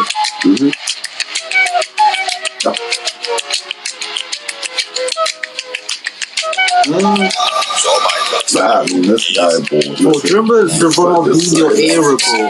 Like, remember when he went to Madrid and embarrassed him at the Santiago fans? And the Madrid fans applauded him, bro. Like, bruh, like, yeah, oh, man. Yeah, different shit. this era of football was different, bro. This era of football was different for me. And it's just like, but you know, I guess it's kind of like hip hop in a sense, and there's fucking these once in a lifetime superstars that just come that you can't ignore the shit, and it puts so much money and attention on the shit. But unfortunately, it becomes. But people say, oh, like Ronaldo, Messi. Fat Ronaldo. Nah, Cristiano Ronaldo. Messi. For me, what would you say, Messi? For me, Messi. Yeah. Oh no, that's respectable. I think Ronaldo has definitely worked himself into being one of the greatest players of his generation, potentially one of the greatest of all time. It's never a disrespecting to Ronaldo, but I think just as the best analogy I've ever heard is like Ronaldo, you could tell every day he put in extra shifts, like Kobe mentality. Like Black Mamba kind of shit, like work harder than everybody, put in more shit. Messi seems like he was born with a football at his feet. It was just different. Like I've seen Messi do things on a pitch that I've never seen people do before. And you have to remember, Messi was a kid. Do you not know that Russian youth that's always on like Instagram and Twitter, Hasbulla? Yeah. Messi has the same disease that guy has. Oh yeah, I know, but yeah. Do you know what I mean? Like, oh shit, he got a bit bigger at least. Yeah, because they stuffed him with steroids when he was a youth. Because they said, bro, this youth is sick and he's gonna play football. Fuck that. Like his parents literally signed this shit and they gave him like steroid treatment from a child because he would have turned out like that. They already said like they already said he was the next Maradona when it was like 10. Yeah, like from he was a youth, they were like, this kid is special. You know what I mean? And it's like the pressure. I just feel like, again, I've seen Messi do things that to me defy physics. The Man United final, when he outjumped Rio Ferdinand, on no day of the week should Lionel Messi ever outjump Rio Ferdinand. That should never happen. But he did it. But he doesn't. Like, it's shit like that. Whereas Ronaldo, I've seen him do amazing things. I've seen him do things that I could never do. That fucking free kick in the Champions League where he like bent it that way and then bent it that way. Like, Ronaldo is ill in it, but I just feel like Messi. What's that Kanye song? You know God breathed on this. You know God breathed on this. You know God breathed. That's how I feel like when I see Messi play football. It looks like God breathed on him. You know what I mean? So if someone was to say, nah, Ronaldo's better, I wouldn't be mad at that. But for me, it has to be Messi. Like, he's like a bumblebee. Like, physiologically, in terms of what he is, he should not be able to be the player that he is. The same way a bumblebee, aerodynamically, should not be able to fly. It doesn't scientifically make sense. But it does. That's what Messi is to me. Like, there's no other player that can be that height and that stature that can do what he does on a football pitch, that strikes fear into the heart of defenders the way he does. You know what I mean? Like, that's just me personally, and Messi. No, I mean, I have to counteract that a little bit and say, because I feel like this guy was playing in the same league the whole of his career up until 2020. That's fair. 2021. That's fair. No, because think about the team around him. Messi is amazing, bro. He is truly an amazing footballer. But I would have loved to see him in different leagues do the same thing in different teams. Because Ronaldo did it in different places, which is fair. Yeah, which is fair. United won his first Ballon d'Or. Madrid literally hit the roof with Gareth Bale and all them guys. He went clear. Modric, Toni Kroos, Casemiro, even Ozil when he was there, isn't it? 2012 time, and I think he became better when he went to Madrid. Yeah, for me. He definitely stepped up. He definitely. I think prior to that, Messi was better than him. Like 2010 times or 20. What? I'll say because he won his first Ballon d'Or United, but I don't think he was better than Messi at that point. Right. Messi was already better than him at that point, to me. But everyone else was like, yeah, Ronaldo won his first Ballon d'Or. 2010, Messi was like, oh yeah, you think you're slick. That's when he obviously scored that header, the one with Ferdinand, and he took it from him. That's when Messi also won his first Ballon d'Or. Because that was the whole Ronaldo versus Messi. That's the way they hyped it in it. Like, proper began. And I was like, oh my goodness. This little genius here, like Messi, I knew it was going to be a problem. 2012, I was like, nah, I'm sorry, Ronaldo's better than Messi. I think Ronaldo is definitely a more complete player. I'll give him that. I think he has more to his game, but I think Messi's strengths are much strengthier than Ronaldo's strengths. Really? Yeah, I think like much strengthier. I feel like if I'm going to put it in FIFA terms, Ronaldo would be like at his height, obviously, would be like a 97 all around, whereas Messi would be a 99 overall. So there'd be some parts he'd be like a 52 or a 30 something more. There's parts of his games that are missing, but the shit that's explosive you can't fuck with him with. And I think you have to also remember, to your point about the different leagues, at that time, Messi's Barcelona, whenever they came against the best teams in the world, barring the year when the Germans won, when Bayern beat Dortmund, was it? No, Bayern beat Barca or Madrid. In the final. It was either Bayern beat Madrid and Dortmund beat Barca, or Dortmund beat Madrid and Bayern. Yeah, Dortmund. When it was the German final. Yeah. Apart from that year, like any time Barcelona had ever come into contact with the best teams in the world, they always outclassed them. Whether it was Chelsea, whether it was United, Madrid, whether the same league, like Juve, like all the best teams in the world, when they played Barca, they couldn't deal with what Messi was. And that's the only rebuttal I'll give to your different league thing, because you're right, he played in the Spanish league for a long time, and we know the Spanish league isn't as competitive as the Premiership, but whenever he played the best of the Premiership, he rinsed them a lot of the time. That's I'll take that. I think he was going for fun against us as well. Remember? Yeah, and he's the lineage of Ronaldinho as well, bro. I can't bet against Messi, fam. Like I see Ronaldinho all in him, bro. You know what I mean? But just a different version of the shit. I feel like Ronaldo definitely became his own thing, clearer. Because remember, Ronaldo wasn't a wonder kid. He wasn't like from the year of 10 years old, like he's going to be a star. He was at, was it Sporting? Was it Sporting? Was that Sporting? Fergie found him. The first couple of games, he didn't really. No. Wenger even knew about him prior to Fergie. Because then didn't they like scout him or like bring him in for something? Like, prior, but then when United went to play Sporting, Fergie was like, I need him. Him. Get that kid ASAP. Ibrahimovic did a trial at Arsenal as well, and when he went there, he told Arsene Wenger, yo, Zlatan doesn't do trials in it. You either sign me or you don't, bro. So Wenger didn't sign him. I've got a picture on my phone somewhere, literally of him wearing like the Arsenal kit and shit, like, you know what I mean? And he said, I'm not gonna do a trial, bro. I'm sick. You either sign me or you don't, innit? So Wenger didn't sign him, and there you go. So it was humans get signed, lions don't. But nah, a guy like Zlatan, he was definitely the type of guy you'd have to build a team around, innit? Do you remember when he went to Barca and like it just didn't work? Yeah, because Messi was already peaking at that point. Messi was peaking, had Eto'o, wasn't Henri there as well? Henri, it was Henri. But it was a dangerous front line though, because they had Henri. That's when they embarrassed Madrid as well. They beat Madrid like 6 or something. Something stupid. Yeah, that's when Barca started to just run away with it, innit? Yeah, they ran away for a bit. Yeah, at that point. They went mad. I remember watching that game. I was thinking, because I'm more of Madrid than Barca, innit? Really? Yeah.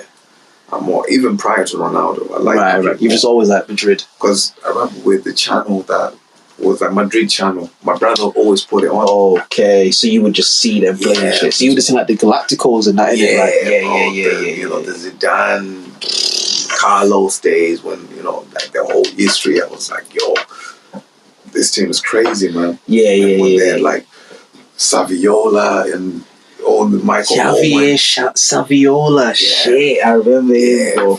From Argentina, innit? Oh, Yeah, he was there's some players, but Barcelona's always been up there as well. They always scouted good players as well. Like, yeah. you know, Eto actually came to Madrid at some point.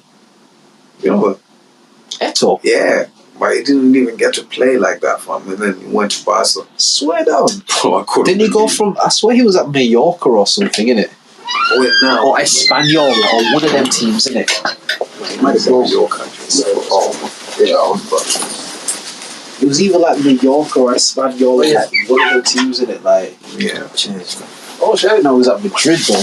Yeah. But fucking, it's like Luis Figo. A lot of people don't know he played for Barca, innit? Yeah. Because Madrid got him from Barca, innit? Yeah. Did you hear the story about that shit when he first went over there and they like threw pigs' heads and shit at him, fam? Bro, football was different, you know, but like, like, it's politics there. Bro. yeah, that shit is mad, fam. That shit is mad, but It's a different game back then. It was. A different era. nah, legit, man. That shit is long gone now. Yeah, it's all about the P's now, innit? You have to think, all these guys that we're talking about and shit, there's some players that don't measure up to half of them that are getting way more money than they ever saw, bro. Like, way more money, bro. You know what I mean? Like, and it's just How like much is Harry Maguire, mate? way too much for him. No, ask Magz. He is Do you stealing know how the much Harry living. Maguire, mate? I don't know. But that's your player, though. But Magz, that's your guy though, innit? How about It's your captain, isn't it? You man's captain, isn't it? How much you buy him from? Was it Leicester? Yeah, I can't remember. 70 odd, wasn't it? 80 odd? Like, 80. Oh, Man United always have the P's, so I give them that. They always got P's to splash on the players. but United doing it, you know what I mean? It's like it's brand equity. What did you say earlier? Your name is important, isn't it? Your name. yeah. Even when United's in the toilet, people go to United Yeah. because it's United. Do you get what I mean? Like, but you all got to change that shit around soon, though. And again, I called this months ago, fam. I told you Ronaldo is going to be a cancer in that team, fam. Yeah, And man told me, nah, bro, he's scoring, he's doing shit. I said, watch, fam. Just watch, bro. Just watch, fam. Called that time ago, bro. Because even just the way that they bought him, fam. The fact that they bought him just so City wouldn't get him, bro, it's already a bad marriage. That's like proposing to a girl so she don't marry somebody else. Yes. It's starting in Then a bad way, down the bro. line, You know she what I mean? wants out. Like, And later on down the line, you want out, bro. Like, you know what I mean? You're like, oh shit, we stuck with this bitch for. Fuck it hell, bro. Now he throwing tantrums, bro. Like, he storming off the pitch, he doing all this shit, bro. Like, and he's 30 or doing this one. You know what I mean? wow. I called it from early, fam. Like, Ronaldo was not good for it. I get why they did that because The best team that guy could have gone to is like Napoli, because Italian league. not only that, the team is the way it works. It would have worked more in his favor because it's more conducive for his style of playing now. Because you gotta understand he's transitioned into a different player. Yeah. Ronaldo that you see playing now is the same Ronaldo that was playing 10 years ago, or even Ronaldo at United. It could have been Ronaldo it. United, Yeah. like prior to Madrid. Think about that Ronaldo then. What 1 year now? Completely It's just much different. so it's like there was a season where they said like I think he must have had a record where he had the most one-touch finishes in Madrid. There's a season he broke the record for the most one-touch finishes. As in, like, this, the ball comes from. Boom, header or Volley or whatever. Yeah. or even penalty. That's one touch as well. So like, and then he became so used to scoring because this is who he was. He was more advanced because he started out as a right winger. He's a right winger. Yeah. That's why he's 7. 7 is like you're literally on the wing. But then you transition into it's wing forward. Or whatever the case, or like, And then like a free roll, really, in it. in a way, He kind of got like a he can he transition between like the 10, the 9, the 8, the 7. You know what I mean? He kind of we can, yeah. as long as you do what you're doing, you can kind of move around the pitch and we'll use the team to facilitate you. You know what I mean? But what didn't help is him trying to get out, and then the new managers just came in and is like, yeah, Ronaldo's part of my plans. Okay, this guy goes on. He doesn't want to play for United. Why you gonna make him forward? I was like, bro, how do you want out? And your manager just backed you 2 days ago. And now you want out because you're not in the Champions League. Oh my goodness. It's all that Champions League thing. But Yeah. it's been humble this season, man. Is Messi in the Champions League this year? Is Messi in the Champions League this year? PSG. Yeah, PSG are. They literally just knocked out Juve. Juve is gone to Europa League. They dropped down to Europa League. That's why I don't know it. That's why your boy's stressing from. And Messi's been doing his thing over there, to be fair. Bro. Yeah, Messi's been You doing want to his thing see over his goal the other day. This guy scored outside foot, fam. there. Who did they play against? Just say, Maccabi. It must have been, Yeah. FIFA scores. This Terence Funny FIFA again. enough, fun enough, all three of them scored this game. But if you see the goals, fam, oh my goodness, Messi was on some different type of. Yeah, So no, he's FIFA been should- doing his Actually, thing. he's not. His goal tally is not that far off from Ronaldo's. His all-time record. He's catching up to him. That's why he's pissed, fam. I feel like that's what them two are playing for at this point, innit? Just to see out of our generation who's going to be, like, stat-wise the greatest. You know what I mean? Like, Yeah. Maccabi. Maccabi. Halfa. Is that Hafia or Halfa? Haifa. Haifa. That seemed like some sort of, like, Israeli thing. Yeah, I'm not sure where they're from still. Like, some sort of, like... Look at this football, please. Just look at the football. Oof. That was a clean inside shot, though. Get up. Sorry for the podcast audience. We're watching football highlights right now, innit? We're just doing a bit of research, you guys. We're just doing some research. There's something very important that we need to see. It's Fabian Ruiz. Look at this. Look at this goal. Look at this goal. Stop Look at this it, goal. ball. Look at this goal. It's Kylian Look at the way Mbappe. he finishes it. Back to Ah. Lionel Get the Messi. fuck out of here with that PSG bullshit. lead. Good. Andy, that goal. Anthony Amen. Man stabbed it in mid-air and just put it off. Sorry, thank you, Champions Andy. League. When you look at that in slow motion, it looks 90 crazy. minutes gone. Lionel Messi on target. His 10th goal Tech, in his isn't last it? 9 matches for club and country. Unbelievable. Tech, isn't it? PSG have missed a few chances in the early part of this game. That's so mad, fam. That's a Messi Champions was never League game, missing bro. this one. I know. It's a Champions League game, bro. That's the highest level of football, bro. All the people could do was touch it on this way, fam. And Abel Fani did well to make space, but Okay, he shot straight down the throat of Gianluigi Donnarumma. Is their keeper still that to Stargate guy? Now Messi Wow, leads that's the faster. counter-attack. It's because of Messi in it. Mbappe, Yeah, It's because yeah. Messi. I see what you mean. Neymar, back into Kylian Mbappe. Big chance for goal number 2. It's Kylian Mbappe! Second corner is There is that Mbappe. Italian keeper, Gianluigi something in the Kylian front. Mbappe on target. No, man, they're like Arab As the looking French guy. champions, double Or their lead. Donnarumma. His 15th Yeah. goal of the season, Kylian Donnarumma. Mbappe. His 5th in the Champions League. Tidy. That's our one circle Dominating right the to like headlines halfway right up. now. You know, that's yeah. He's dominating the For me, I PSG put it as goal scoring L2. charts. Jeez. It's a whole different combination.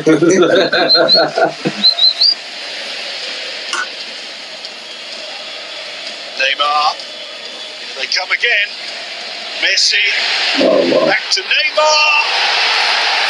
And it's 3. All 3 of these. You ever think Neymar reached the heights that he was supposed to reach? Target here. Just as they were 'Cause I don't in think so. Haifa. I think in Barca But actually they've done reached it in them. I think they a spent third too of the much time time it's falling done what they over do. on the ground. I think they made Really a is guy too the quickly, sharpest of attacking trends. which I know they did for other people, but I feel like it went to his head more quickly. You have to remember when he was like 18, he ran They have Brazil. shared the goals. When he was the youth at Santos, like cut him up in the Another Brazilian league, exquisite like finish. they gave him the keys. You know what I mean? I think it just kind of went to his head a bit. Yeah. He went to Barca. I was like, oh shit, bro, I'm not better than Messi.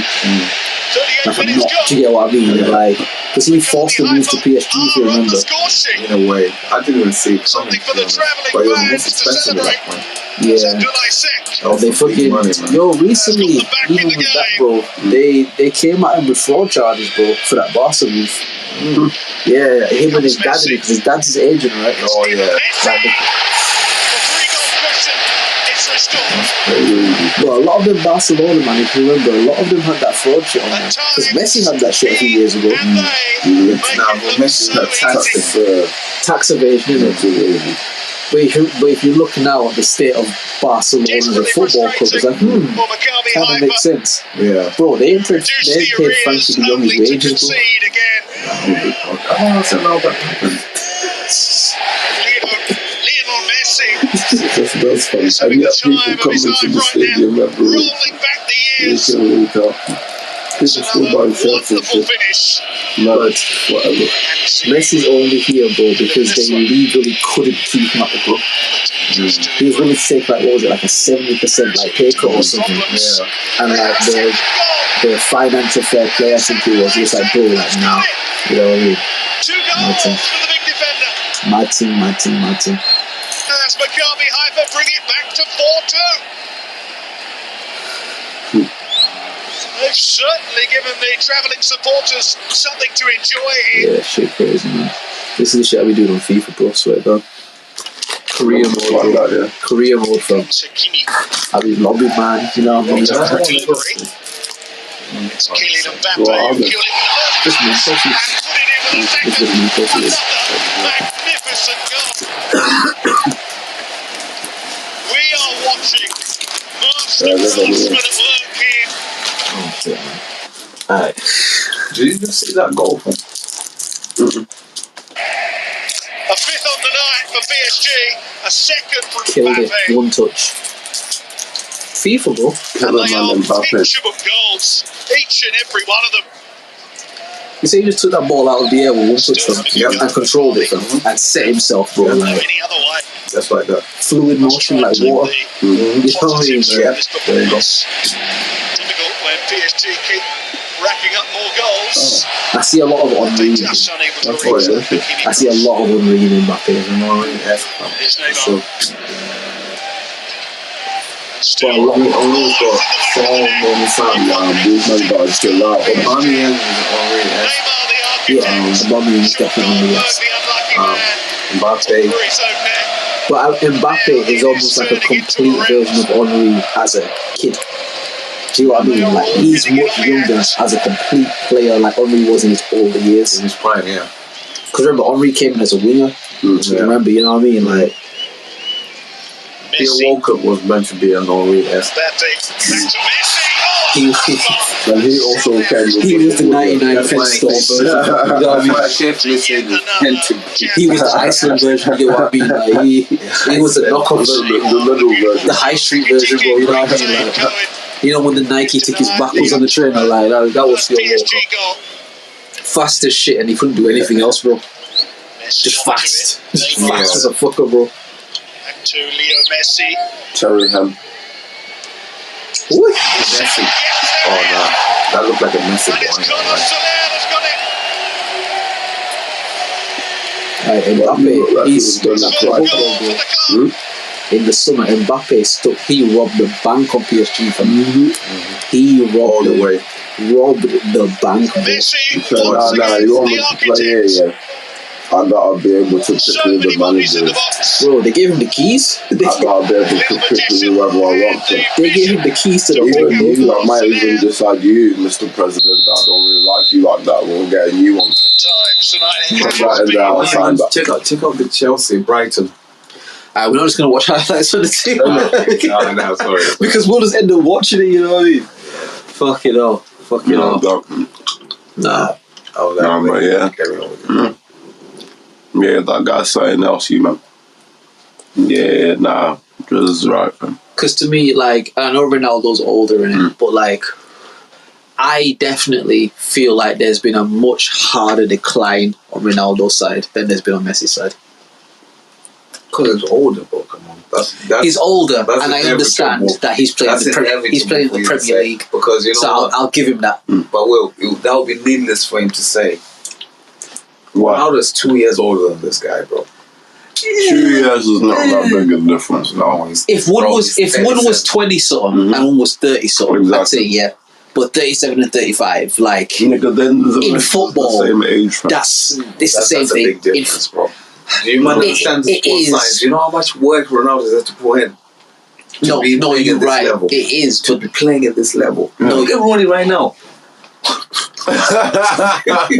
Yeah. Let's debate. I'm here for the debate. You know what I read about Rooney? When he stopped, he just let himself go, blood. He said, "I've made all my money. Okay. I'm good, blood. I'm good, Yeah, bro." for Like, real though. He was Stop that out. taking your beard and shit. but that's what I'm saying about Ronaldo. I think that in terms the Kobe mindset, the work ethic, and the work he's put into it, like I respect it. I respect it. But that's what makes me rate Messi even more. Because I don't want to say he don't have a work ethic, but I don't think it's probably the same as Ronaldo's thing. I just think Messi has a God-given ability to play football. He's gifted. I feel like everything Ronaldo does, if you train hard enough, you can do that. You might not be able to train as hard as Ronaldo, but if you hypothetically were, you could do what Ronaldo does. You think so? I don't think people can do what Messi does on a football pitch. I just don't think people can do that. Like, to me, he's the anomaly that defies the But then we look at man like Maradona. He set the blueprint. Messi literally emulates what Maradona was in his heyday. Because I remember the goal that they labeled as him being the best of the next generation was so similar to the Maradona one. Literally, the blueprint was set. But I think Messi has definitely kind of gone over. I don't think they were the same type of player, though. No. In a sense, well, he's like an improved. No, he's like an updated version of Maradona. Okay. Basically. Okay. He's an updated version. Because Maradona was really like a CF in it. Like he was a striker, but he will cut in as well. The main thing is cutting in and the feint, bro. I think that's why I, to some extent, agree, because I was watching it how he dribbles, bro. The way he does his feint.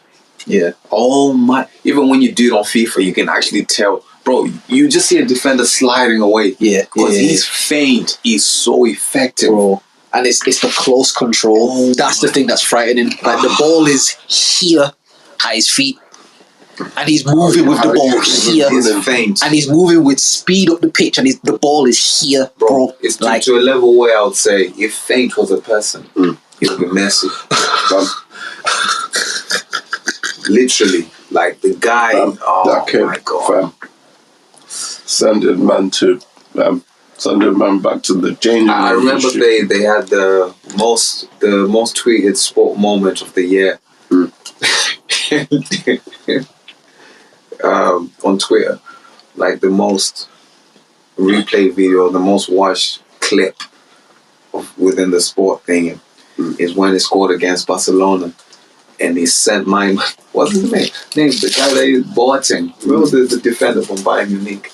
Jerome Boateng. Oh, he sent him packing at that moment. Oh, and they memed it in it. Yeah, I remember that. I remember there was a meme of Boateng, and he like slid, and they just slid him off the screen, slid him through the sky. He was going across like Santa Claus, bro, through the cosmos. yeah, through the space and shit. But Yeah, but I think that was more on the thing on the Instas and that. I don't know if that's on YouTube. Probably on YouTube on the shorts. there'll be something in it, like. But yeah, that one, fam. Oh my goodness, that moment there. Blood Man did a podcast about it. Allow it, bro. What did you call it then? About it.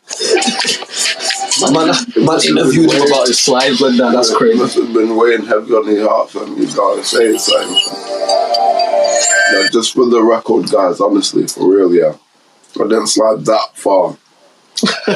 It wasn't Well, you that need to far. understand that it rained before, right? And the pitch was wet. And so, you know what I mean? Man's trying to give bare context to it, bro. Like, fuck, you know. Yeah. Whee! Bro, even the dink as well. You know how, bro, that's art. His football is like That's art. L1. You gotta hit circle and then hit the you know what I mean? Like, Yeah. you gotta hit like 3 different buttons to get that perfectly timed like that, bro. Boateng felt like the Holy Spirit hit him, bro. You ever been in church? You see when the Spirit hit them, bro, and they just go, fam. Look at the way he fought. Look at this. Whee! He's still sliding. I think he's still sliding. Do you think? Looking for that sliding move, fam. Yeah, that's so big, fam. There's a bit blood.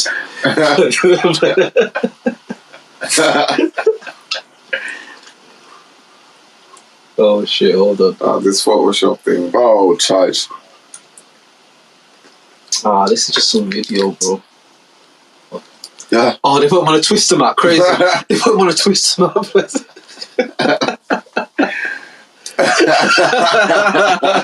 Too bad. They put him into right to bed, bro. Oh, Boateng.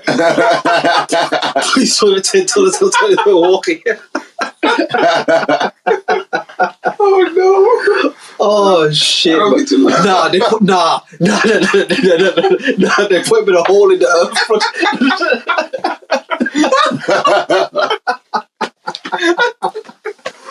Oh fucking hell, man! Oh my gosh, bro! No, it's not. Already on. Is that the RKO?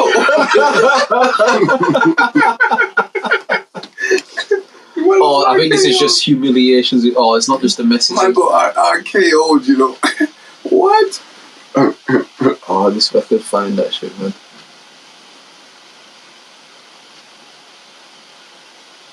Yeah, let's get right to it. What's number one? Oh, man. Whee! Nah, where's the RKO thing, man? I saw. I know, that's what I clicked on it for. Really? Place of nah, I'm taking the piss, but No, fam. Nah, that's extra. the internet, man, the absolute internet, man.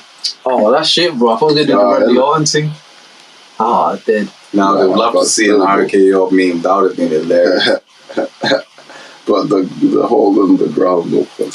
Bro, Yeah, that's because probably the funniest. it was And the bed. it was the bed way he was just funny. lost his feet, bro. Like his feet just failed him, bro. Yeah. They just say feet don't fail me now. Like his feet failed him, bro. Yeah, You know what I they mean? did, Like, they got a youth at that time. yo, they put They him. got an ungraded fam. They put him in a hole in the ground. Nah, but to be fair with you, in all seriousness, I'll say Ronaldo edges by a razor sharp edge for me. Edge. Yeah, that's fair enough. Yeah. It's like if someone says, "Who's better, Biggie or Pac?" Like whichever argument you make, it's like, you know what? Fair enough. Do you get what I mean? It's like I can hear that. Do you get what I mean? Like, because again, I would never try to dish Ronaldo to make a point about Messi because Ronaldo's sick in it. Just for me personally, Messi.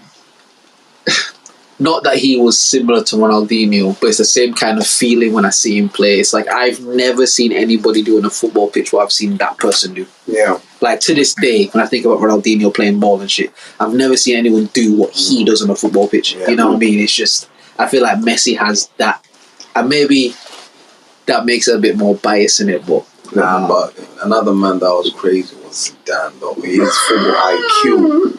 Bro, let's talk about IQ alone. Because sometimes, obviously the dribbling and that, but it's the way he read the game. Bro, it's like he knew the next move before the ball came to his feet. It's like he's already programmed. it's like he was playing chess in it. Bro. It's like it was 2-3 moves ahead. His IQ was too high. Yeah, Zidane. That Yeah. nigga said, throw away and bang.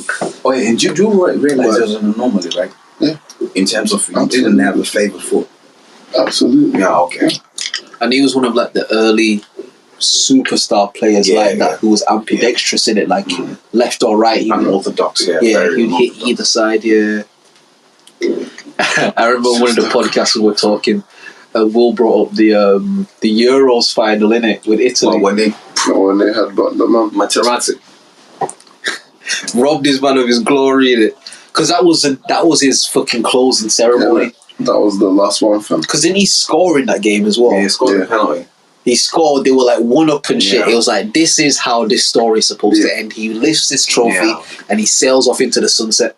Do you get what I mean? Yeah. And my But then my man said something by his mouth, you feel me? He said, huh? Nah, sometimes you just realize that isn't even like a life lesson. Mm.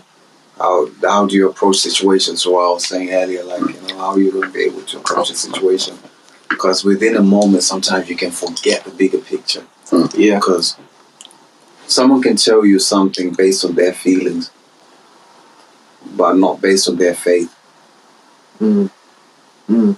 Because of what they've been through or what they're going through, they can give you an opinion based on that feeling that they have. From their But perspective. is that the most conducive information that you need for yourself?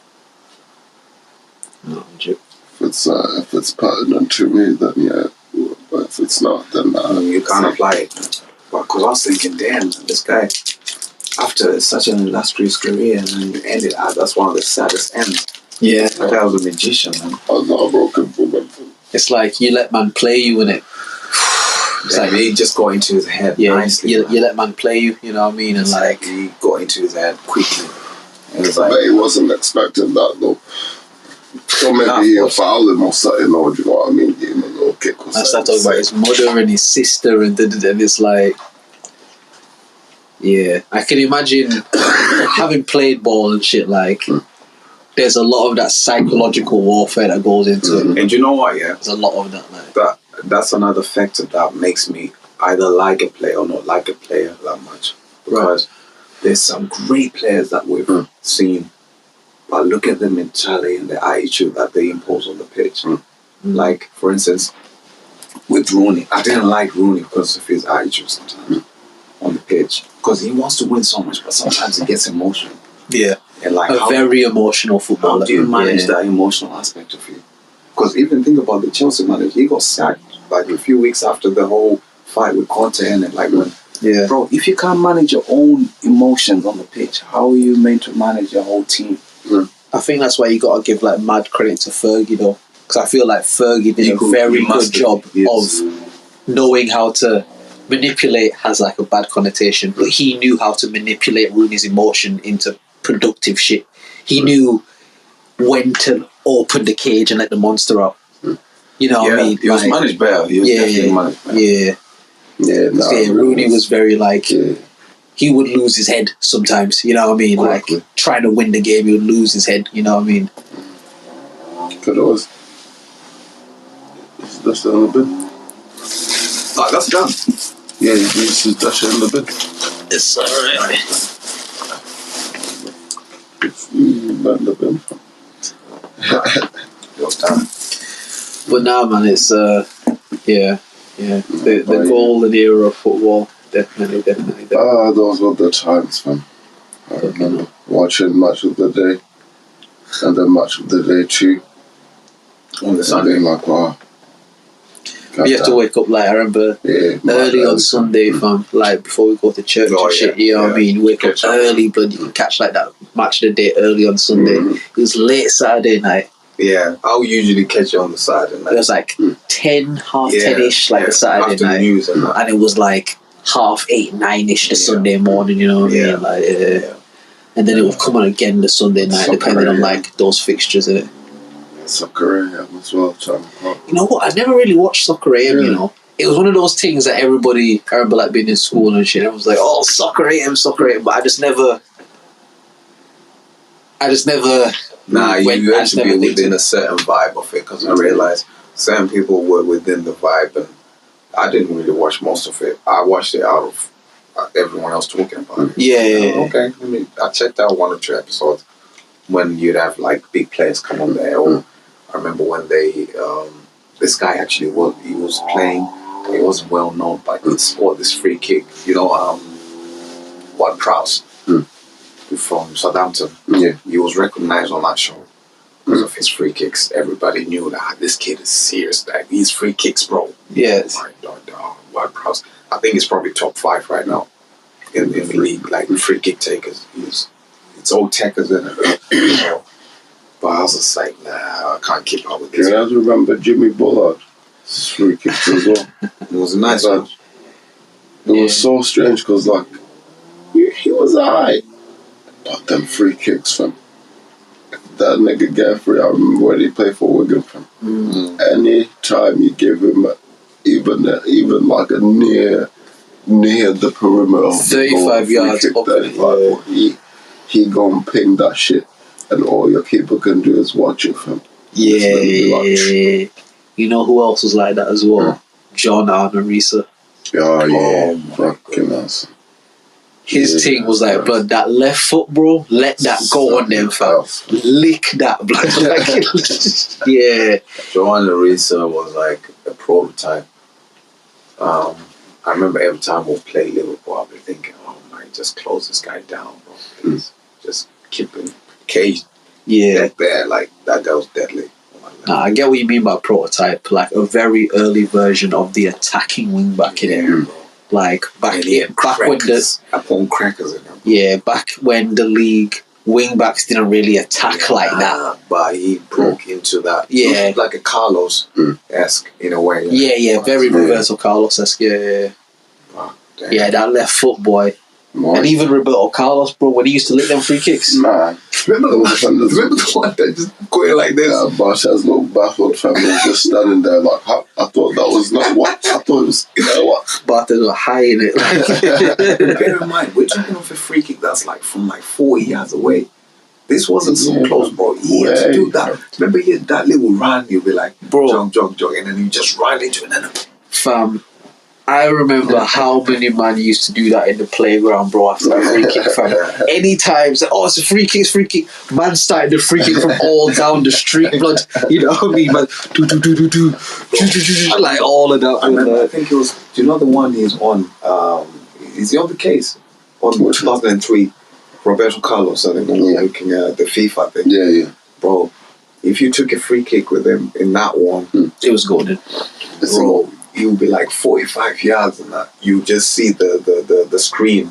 You just see Myman there, just ready for that run. You just put the power in there. You know it's going somewhere. You're making the keeper work or something. Oh, man. The free kicks were so much easier in the FIFA games, man. Like, once you caught like the hack of them free kicks in the early FIFA games, you scored every time. Every single time. Same like that now, fam. Oh yeah, now you gotta aim the shit. You gotta get the right power. You gotta fucking hit the circle right before you shoot. And you see the other analog for curls and that. Yeah, like you gotta curl it a certain way for it to curve a certain way. Like your precision is gonna be way more in depth. I'm sure you've had that. I remember when man used to be on 19, bro, and then they switched it. They changed it again, bro, and then it's like a whole different way of doing it. That's how to keep on your toes, though, isn't it? When man used to be like, oh, it's a free kick. Obviously. Nah, it's a free kick. I had in the pad, innit? Oh, yeah. It was penalties, bro. It was penalties, fam. Penalty shootout, bro. Where man will be all in the other side of the corner of the room with a thing like this, like. Bro, I recently found out something. You see, on the ones now, their head literally turned, and mans don't even know that. So me and my boys from uni, we clocked it, innit? So you can take away the directional thing, like your opponent can take it off, so you don't know like the thing which way. Points. Look at the guy's head; he's literally going like this. You see when you're picking the side to shoot it, he's literally going like this. Yeah. But then people don't clock it.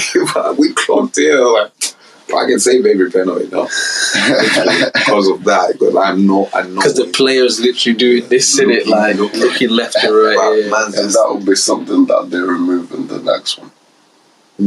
Probably. And then that will be the only improvement that they make. Yeah, FIFA's like the iPhone now, innit? They can get paid. FIFA's like the iPhone, blood. Like every year they'll change one thing. And it'll make it different, but it's the same, but it's different because of that one thing. That's what I was talking about, the free kicks. Like, you can master it in this one, but then the next one, just know it's a bit different. Even the finishing, like, the certain way, the timing, they're trying to make it so precise now. Like, the gameplay, it's almost like the real thing, bro. The way you're moving, your timing of the passes, your runs, And even the direction that you move the analog in it. Like, if you hit a pass and you're pointing in the wrong direction, the pass goes in the wrong direction. You know what I mean? Like, you got to face where you're passing, Yeah. Bring back the old days, fam. Nah, there's just more. There's more detail now. Yeah, we're not bringing back the old days. It's just gonna get more and more detailed in it. That's all it'll get. Yeah. Just But it's come back. because, again, they're a man who literally will just sit and just play it till they clock the game. Do you get what I mean? Like, so for the programmers and shit, their challenge is like, alright, we have to try to outsmart them. I remember you know what I mean? Like, I think it was like Pro Evolution 11, where you're the button to dive. Oh, yeah. Wasn't it like L1 and R1? Something like that. Yeah, it was L1 and something. I think, but I didn't really use it because I didn't even feel the need for it. But then it was just more like it being a feature. I tried it a few times. Oh man, you man's a joke. That's fine. Nah, these days they're giving man simulation. Oh, imagine this. We played Southampton the other week. Yeah, Theo Walker comes on for literally the second minute on the ball. This guy does a simulation. He does a dive. I'm like, how are you diving against your old club? And he gets a yellow. I was like, this is probably the most. He got the hammer over the weekend that weekend. I was like, bro, what are you doing, bro? You're diving. Oh, mate. It's scared to play, in it? yeah, Theo Walcott is definitely a failed wonder kid, isn't it? Yeah. Wow. Because I remember he got like the England call up and shit. And in hindsight, you could look and it's like they shouldn't have called it Theo Walcott. Like they shouldn't. They even played, man. But it was the hype, though, and No, it it's the was way we branded him. Yeah. it was the hype because he was the young, like you're from the English tax in it, like with a young English player who looks like he can be a ting. They gassed him Straight through the away, roof, you know what I mean? Thierry Henry number. And, Yeah, gave him number 14, like gassed him through the roof in it, and it's just that's what we're doing to that same boy right now. I don't even know why he's got the 14, bro. Who's that? That Nketiah. Oh, yeah, They should retire that number, fam. they should, but they should have done it from time though. You know what I mean? They should. That's late How now. is Nketiah wearing a 14? It's like, okay, I get it. It's like a dream. It's like a work in progress, but you need someone that's ready. Someone that's there with the sauce It's an and the important essence. jersey, fam. It's like 24. I'm just go to the Lakers and wear 24, fam. That means something in it, yeah. Aubameyang kept up with it a little bit. I give him none. Until he didn't. Until he started losing his hair, fam. Yeah, well, Yeah. Because he all was know so what stressed happened with from carrying the whole team, fam. Yo, did you not see the video of Aubameyang when he signed for Chelsea? And he's like in a garden or something, and he's just like, yeah, man, signed for Chelsea, man, you know. Yeah, he just looked depressed, bro. Like, he just, yeah, you know, we're going to do great things. Yeah, like, he's like, oh, fuck it all, bro. Like, And then literally, like, I think a week later, the manager gets sacked. And then, because he was like, yeah. He used to be managed by the same guy, Dortmund, then when he was playing in Dortmund. Yeah. I just thought it was funny, like, they just sacked my man. I was like, shit, Aubameyang, what? Yeah. You know. Peak. But he was always a wild card, though, innit? Because that's why Dortmund got rid of him originally, innit? Because he just started doing, like, he was a good magic. finisher, Now, he was a good player, but he was very not the same type, but Balotelli-esque in a sense, like he just rubbed people the wrong way a lot. Yeah, I don't know why though. He seemed calm, like at Yeah, first. he seemed cool, but You know, it's, to me anyway, it gave me like calm vibes. But I think he's a flashy guy, and I guess it comes across the same way. I remember in that, you know, the Arsenal documentary that's on Amazon, All or Nothing, I think it's called. Like, Arteta kind of speaks about it a little in there, but it's like his take, like he didn't respect Arteta in it. He's kind of like, you played ball when I played ball, and I was better than you. Like you can't coach me, bro. Like I was better than you. You know what I mean? Like he didn't. yeah. And so when Arteta is trying to like implement this thing, apparently Aubameyang is very like apprehensive. He overlooked the principle. Yeah, like he would just ignore man, not respect man, like but shit him out, but like that sort of thing in it. And I think players like that who are talented. It's what we talked about before about the good and the bad and trying to find balance. It's like what happens to a lot of these guys is that gas goes to their head, Yeah, sometimes and they think they are a much bigger deal than they is. But if you don't put in that work, because people already don't like you because of your you gotta attitude, keep up with the hunger as well. but they need you because you're good. But when you're not good anymore, bro, they're gonna get the fuck rid of you from, you know what I mean? in this Like, day and age, anyway. they're gonna get you right out of there, bro. Fast. Yeah. if you're not producing, bro, especially how quick the game moves now, bro. If you can't produce on this level, out, fam. Just get someone else in the company. just get someone else, bro. At that moment, it was kind of like a dark moment because everyone was like, "Oh, you've lost your best player, this and that." And I guess we like think about it on a larger scale. Like sometimes you gotta get rid of some things that you don't need and clear up the space. To bring in something that's needed in that time. And sometimes there are things that you think that you need, but actually you need to get rid of them. Yeah. Like Ezzo was literally clout in that team, bro. Clout. We didn't need him. This guy's eating all this money every week. He started his own business. He's not even focusing on the football no more. Oh, he started a business, this guy. Yeah. He's got his own clothing to him.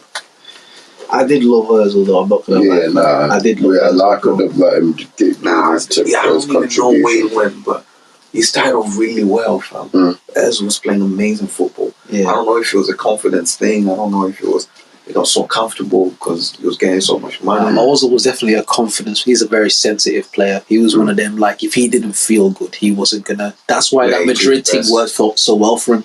Because we got him from Madrid, and like, because they were trying to fund the Gareth Bale move, I think. So they were trying to sell players and shit. And like in that Madrid team, he had players around him that could allow him to just do what he needed to do. Yeah. Just do your little silky thing, your silky pass here, your silky pass there. Like, you've got fucking these man behind you. You got Ronaldo over there. You got you know what I mean? Like, and I think when he came to Arsenal and was in the Premier League, and when you go away to a team like Wigan, a team like Sunderland, like where these guys are not going to give you the respect you get in La Liga, bro. Like, they're not going to be, oh shit, that's Ozil, bro. Like, they're just going to look at you like than any other player. Let's play. You know what I mean? Yeah. Till now, his I think it was you that was saying it, that his stats as like in terms of like goals and contributions and shit, like his stats in terms of the contributions are still the highest of any like Arsenal player. Assist beast, bro. Assist beast. Even though he wasn't even playing for the last like several seasons. For real, Still. Because like with Ozil, like his assists were almost like goals. Do you get what I mean? Like, he used to treat assists like goals. It's like he would be 1-on-1. It's like, that score, bro. Like, he was so bad. I don't know whether he got hung up in this assist realm. He was so hung up in that assist realm to a point where he would rather pass you the ball when he was on the line. That's what I'm saying. He'd be 1-on-1 and he'd be like, nah, you score. Like, bro, I seen this guy do the dumbest passes in the box. I'm like, just shoot the ball. It's okay. Today you can score, bro. Yeah. Like, it's okay, bro. Like, it's alright. Like, scoring it. Like, maybe he ain't got the confidence to score. That's what we're talking about. Like, that confidence there. Like you were saying, he was a bit of a sensitive player because I think psychologically that's really impactful as well. You know, with the media and all that. I don't know what was going on. Just when Arteta came in, like, he just all crumbled. Like, he was not the same player no more. I remember when he got subbed at some point, took off his glasses, kicked them. Like, his body language was just looking off, and he was just going on like a little Ronaldo-esque at that point. You know what I'm saying? Attitude-wise, anyway. I was like, bro, relax yourself. Like, why? You know? I remember there was that whole thing with. There was like some political thing he got involved with, like the president of Turkey or something. When he changes, because he used to play for Germany. And then went to Turkey. He left Germany. And like, there was that whole thing, and they were like on him about that, and like, it just seemed like he got to a point where he was just over the whole club, and he's like just over it. Do you know what I mean? There was more going on, and it showed in the football. It's like he said, "Fuck Arteta," and Arteta said, "Fuck him." Do you know what I mean? Because like, there was that season when they didn't even register him for the squad. They didn't even register. They didn't even give him a number for the squad, bro. They didn't even register him as a player. You know what I mean? Like, it was just. He got to the end. He was left off. You know, like, I was saying the Ronaldo thing now. It was even worse than that. You know, when they announced the squad at the start of the season, like, they didn't. Even on like Football Manager and shit, you gotta fucking declare your players. Like, just like, proposal, bro. that Like, was crazy. it just got to the end where it was like, yeah, this is just a bad marriage at this point now, innit? Like, Saying So football you see, reasons, when they left him out, that's when he started pushing his brand. Because I had him on his Twitter. I think I had him on Twitter or something. right. This boy's on clothing line. This focus on making more money. Yeah, it's like, I'm over it, innit? Like, you're not gonna do this, then fuck it, bro. I'm gonna take this wage and put this money over here. I get it on a personal level. I get it as a football fan.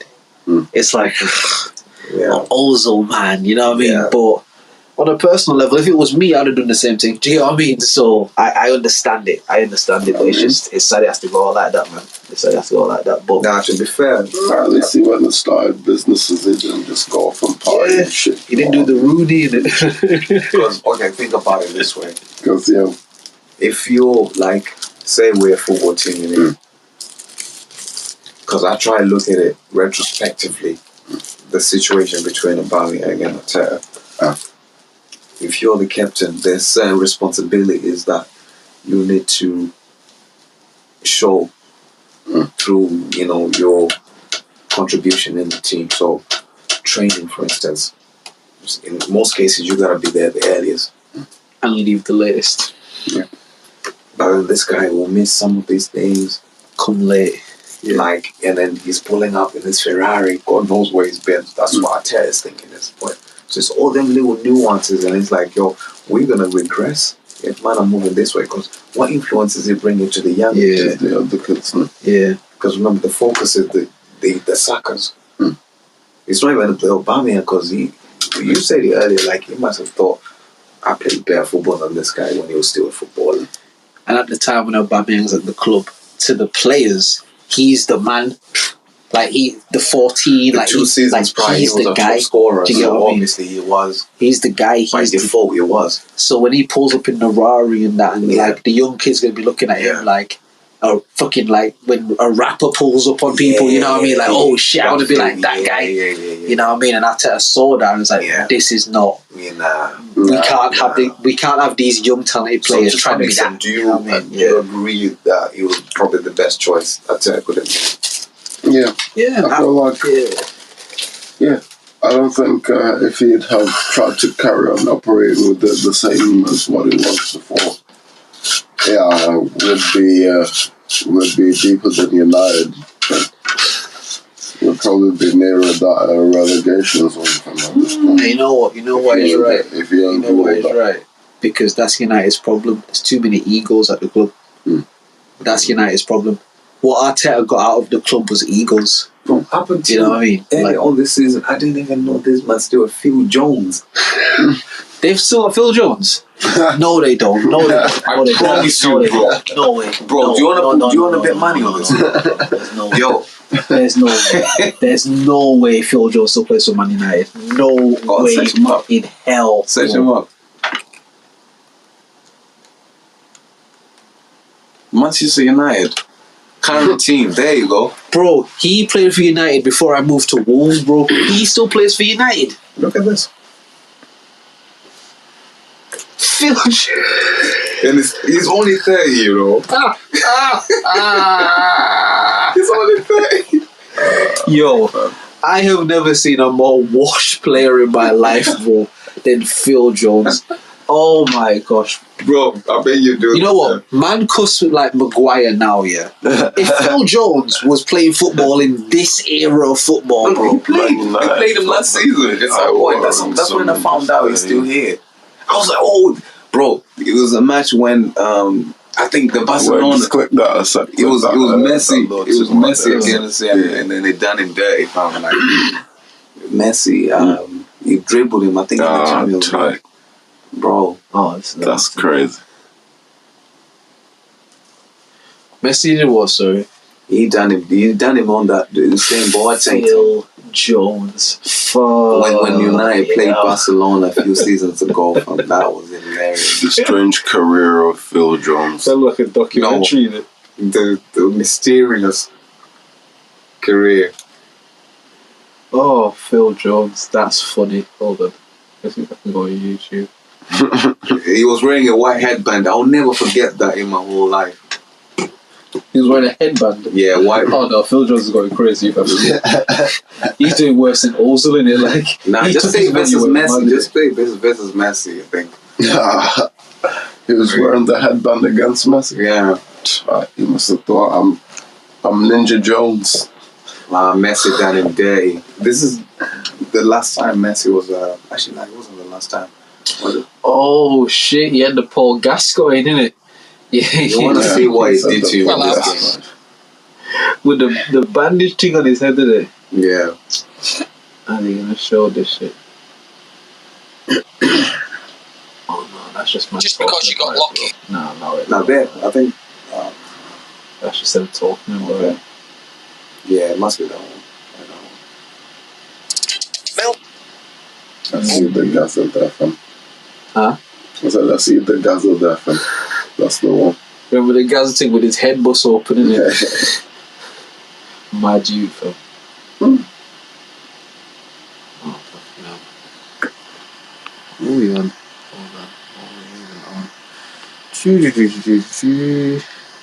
Oh, we've gone past 4. That's alright. That's alright. Paul Gascoigne. Let's watch Phil Jones get his ass bust and then we'll close the podcast. Just said you go missing. Oh, this game was hilarious, bro. Oh my goodness. This is mission impossible. There's talent and there's experience on the other side. It's not mission impossible. Man United, they can do this. Again, the experience that they had in Paris is definitely something they need to take into this game. Do you think What's the whole game? Listen, if Messi's on a revenge mission from the broken nose during last week's game, then it's going to be a problem. But to stick to what they're good at, and that is pressing teams at times and countering and being clinical. If they can do that and bring this, they have a chance. Owen? Manchester United have done this. They've done it against Tottenham, Arsenal, Chelsea. About to lead his side out against Manchester United to talk you through the game this evening. Two-time Champions League winner Steve McManaman and Darren Fletcher.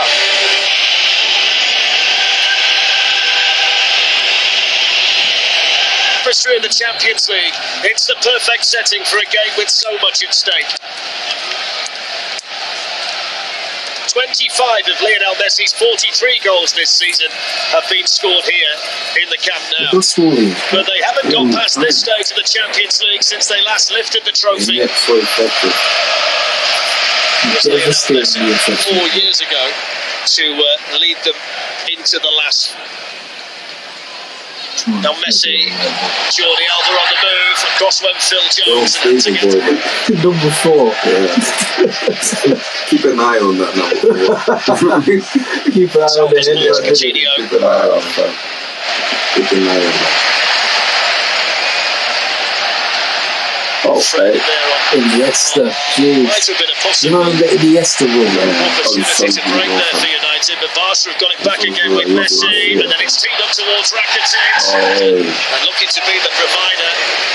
And it was glanced away there by Smalling, retrieved here by Messi.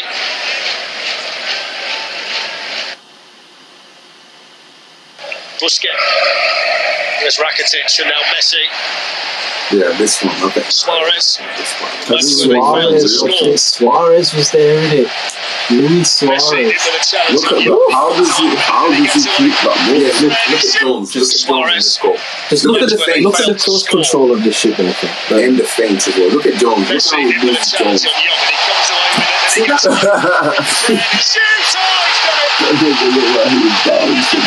Look at how he lost Jones. Look, he's on the side, he's moving sideways as he's. It's a front blow early on for Manchester United. Messi with a goal. Barcelona 1, Manchester United 0. Yeah, really called by the magician. But always he helped out by Manchester United. You cannot give him any help at all. And whether it was Ashley or Peel who was going on originally when he didn't have to, Phil Jones got it off, let him go in on his own foot. The whole L1 and R1 See was a low shot. What's this done? Messi comes in on his left foot, goes past Reds, Phil Jones starts He backing on passed it into the goal from the lets it go into Champions League space. final. Nobody goes and closes down the ball. They have to close it down. Fam. He scores goals Jones is too often. goals. goal and Yeah, hunts Jones down. was checking his kettle at The home. finish was He's checking his beautiful, teapot right in the somewhere. bottom corner. Well, we wondered whether he might have something up his sleeve tonight after a pretty subdued performance in the first leg in Manchester. That's his 44th goal in all competitions this season. He pops up with the ball in that position. I think a lot of us feared the worst. Well, Manchester United knew when they came here tonight to win the tie outright without penalties, they've got to score twice. In that regard, nothing's changed. Coutinho Oh, Phil Jones. He's like, nah, fuck you, man. I think it's Messi. Off he goes again. Oh, he's squared under it. What? He's got another one. And you hardly ever see David De Gea make a mistake like that. Not on a big night like this. His first one was a cracker, and the second one is fortunate. The little man there used to start feeling hearts, bro. Manchester United Because imagine you were a defender, brother, you see Lionel Messi, that make you adrenaline start too. Spider sense start going mad in it. Pass by Lionel Messi. Finds its way into the back of the net. Underneath him, brother. Yeah. Underneath him. McTominay. Champions League final. Do you know where your bank Right, is? it's funny to see someone like that. It's kind of crazy. But now, man, like that's why again to me, man. Messi just he's just what he is, bro. Yeah. He's just what he is, fam. Like I can't remember a time where United went to Barca, Messi's Barca, and beat them in like that. But I can remember a time when Messi's Barca beat them in. Do you get what I mean? And like again, whether you say Ronaldo, whether you say Messi, you can't doubt that out of the recent generation, it's them. Yeah. It's them. Like, you know how we looked at Pele and Maradona before? Yeah. It's them two now, innit? Yeah. Like, yeah. If he ain't got a statue outside that stadium, there's certain wrong, bro. Like, you know what I mean? But You better, fam. That was a something mad thing for your boy, fam. yeah. He was dancing 2 times, fam. 2 times in the same game that man made him dance, fam. We even get to the Phil Jones thing. I want to see that one, bro. We're going to end this podcast soon because we're just watching football highlights now, you know what I mean? But fuck it, man. Streeper now for Manchester United. 2 for Messi inside 20 minutes. Gets it back again from Messi as well. Here's Messi. Rakitic. He's got the eldest flying forward again, isn't he? He's bombed on from left back. Here he is looking at Theo Messi. Oh, the twinkling feet. You see that touch past the defender? You see that? Couldn't keep it down, but he's really on it tonight. Yeah, he is. Yeah, his first touch was lovely. Happens to everybody. Unfortunately, for keepers, it's more high profile. It's how he responds now, and he normally responds really well. The keeper doesn't. He's a wonderful goalkeeper. That was his first touch, bro. He's knocked it past the man in mid-air, blood. Rashford. Here's Messi. He's off again. He's off all the time. I mean, his energy level. Sergio Busquets is going to take. It's Artur looking for Lionel Messi. Ashley Young beats him to it. Free kick's gone against the Manchester United captain, though. Defending for United to do here with Messi over the free kick. Not me, but not me. I'm not dancing with you, fam. You're not my girl, bro. You know. Yeah, Ashley Young, yeah, isn't it? Switched on well by Rakitic. They managed to find real freedom Phil in there. Jones is sick there, you know. Rakitic started near post. Free as a bird. Like for maybe David De Gea. 200,000. Stand that one, stop starting. Huh? By who? Phil Jones. Messi and He's only PK 30, bro. over the free kick. Don't really think PK's got much of a chance. You know He's who moved Arsenal away. could have used? None of the players are even there. The He's hit one defender that anyway. played for West Brom. He went there from Chelsea. He was the captain at West Brom. What's the fucking guy's name, man? He's an English-like defender. I think he might play for United, actually. Determination there by McTominay against Messi, even though he's conceded Nah, he's a white foul. dude. What's his name? He played for United and he went to Dance like around West and drop this. That really Brom. illustrates All I can see in my head is superiority of Phil Barcelona. Jones. The way they've been able to keep it. Messi swing. Phil Jones.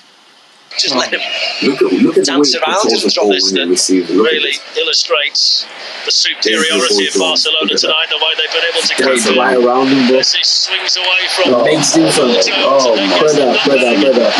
He stopped winning. He just stopped winning, bro. Oh, what a save, David De Gea. Did he know reverse over and Rakitic? And the block by by Jones. This is what you think Don't quite know how David De Gea got to that.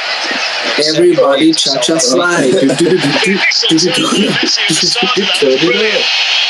That boy was like, Oh no, they had a bit of help from the first two goals, but there was nothing but class in that move. Messi turning, Phil's Well, off I've seen to that tight. whole, like, Turns on the sixpence and he's off. You know, for going to see Next Phil stars Jones, just yeah. studying it. Staying on the Stars soccer ball time, but he was everywhere. confident. Really proud of the way But yeah, Manchester that's what United I saw the wanted you game. man But to see. That game was this game live was probably one of the most entertaining games I've watched because me not liking United so much. I didn't extra play. Ah man, it was just so entertaining. Because it wasn't like a fluke win. Do you get what I mean? Nah, they like, just got they got bodied. Yeah, they just beat them, bro. Like good and proper. You know what I mean? That's mad. Flip it out. I was thinking, is this still United? Or like, nah, that was good. That was great. I think it's because of that 8-2 in it. So I was like, oh, these men are gonna get it bad. They're gonna get it back as well. So it was like the popcorn and shit. Like, you know what I mean? Flip it out. But yeah, man. And the Skittles and shit, the big drink, you know what I'm saying? Ready. Man. Had to, bro. Yeah, man. Things get there, fam.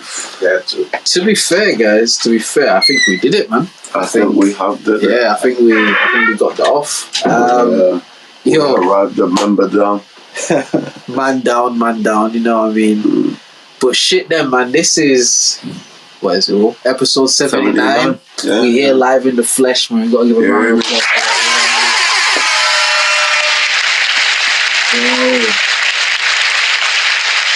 We got our guy Mike inside, he's going to say a few words. Exactly my thoughts, exactly Max. I agree with that, you know what I mean? Our guy Terence has just stepped out for a moment to just, you know what I mean, sort himself out. But yeah, man, shit, we went there, bro. We went there, fucking a whole football segment, fam. I don't even fuck about football, fam. So I tell you, fam, you just gotta keep up with it, bro. You know how like white people like read the newspaper and shit to keep up with like football, bro. I just keep up with it, fam. Just because there's always a way to find interesting conversation in it, and there's always a way to just think. I should watch of the day more. Whatever, bro. Like whatever it might be. Like, just play FIFA, fam. You can get a few things from there too. You know? Oh shit, man. But unless you have anything else. No, nothing. Alright, man. Well, this has been episode 79 of the OnlyMans podcast, and I'm going to tell you lot, there wasn't even going to be a podcast this week. You know what I mean? We thought we were going to have to let the week go, but the energy lined up. You know what I mean? God is good and shit, and we here. My guy Will live in the motherfucking flesh. You know what I mean? Like I said, our guys Terence and Magz joined us. You know what I mean? Very insightful conversation. Like I hope that the people that listen to this shit really, you know what I mean, can take some stuff from that. And yeah, man, thank you to everyone that's tuned in. I see y'all. I saw Ultra tapped in and shit. Big up to everyone. You know what I mean? Again, go to the YouTube, subscribe to that shit. Just go on YouTube, type in OnlyMans. It's one word, bro. Just type it in and we're right there, bro. Hit the subscribe. I see all the people subscribing. I see the numbers going up. We appreciate y'all. Fuck with you boys, you know what I mean? And at some point, we're gonna get the shit on like all the podcasty shit, like Apple Podcasts and Spotlight. At some point, we just haven't done it yet. But bear with us, man. Shit, bro. You know what I mean? We still living in perilous times. You know what I mean? So we're still trying to get what we can get, man. But as I say each and every week, Will, my brother, thank you for making the time. Thank you, know very what I much. mean? It's been amazing. It's been amazing. My guy Terence, thank you for your input. You know what I mean? Thank you for giving us your knowledge, your understanding. Just dropping the gems on them. Done. Appreciate. It was an honor and a privilege to be part of this one today. It was special, man. Thank you, guys. Thank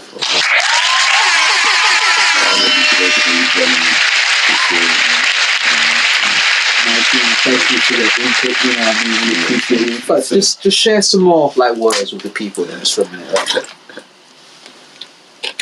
Amazing. I completely agree with that sentiment. Yeah, for sure. You know what I mean? And on that note, we're gonna leave you all to the rest of your evening. Fuck with you guys, you know what I mean? We love y'all, we appreciate y'all. This is the OnlyMans podcast, episode 79, and we out. In here.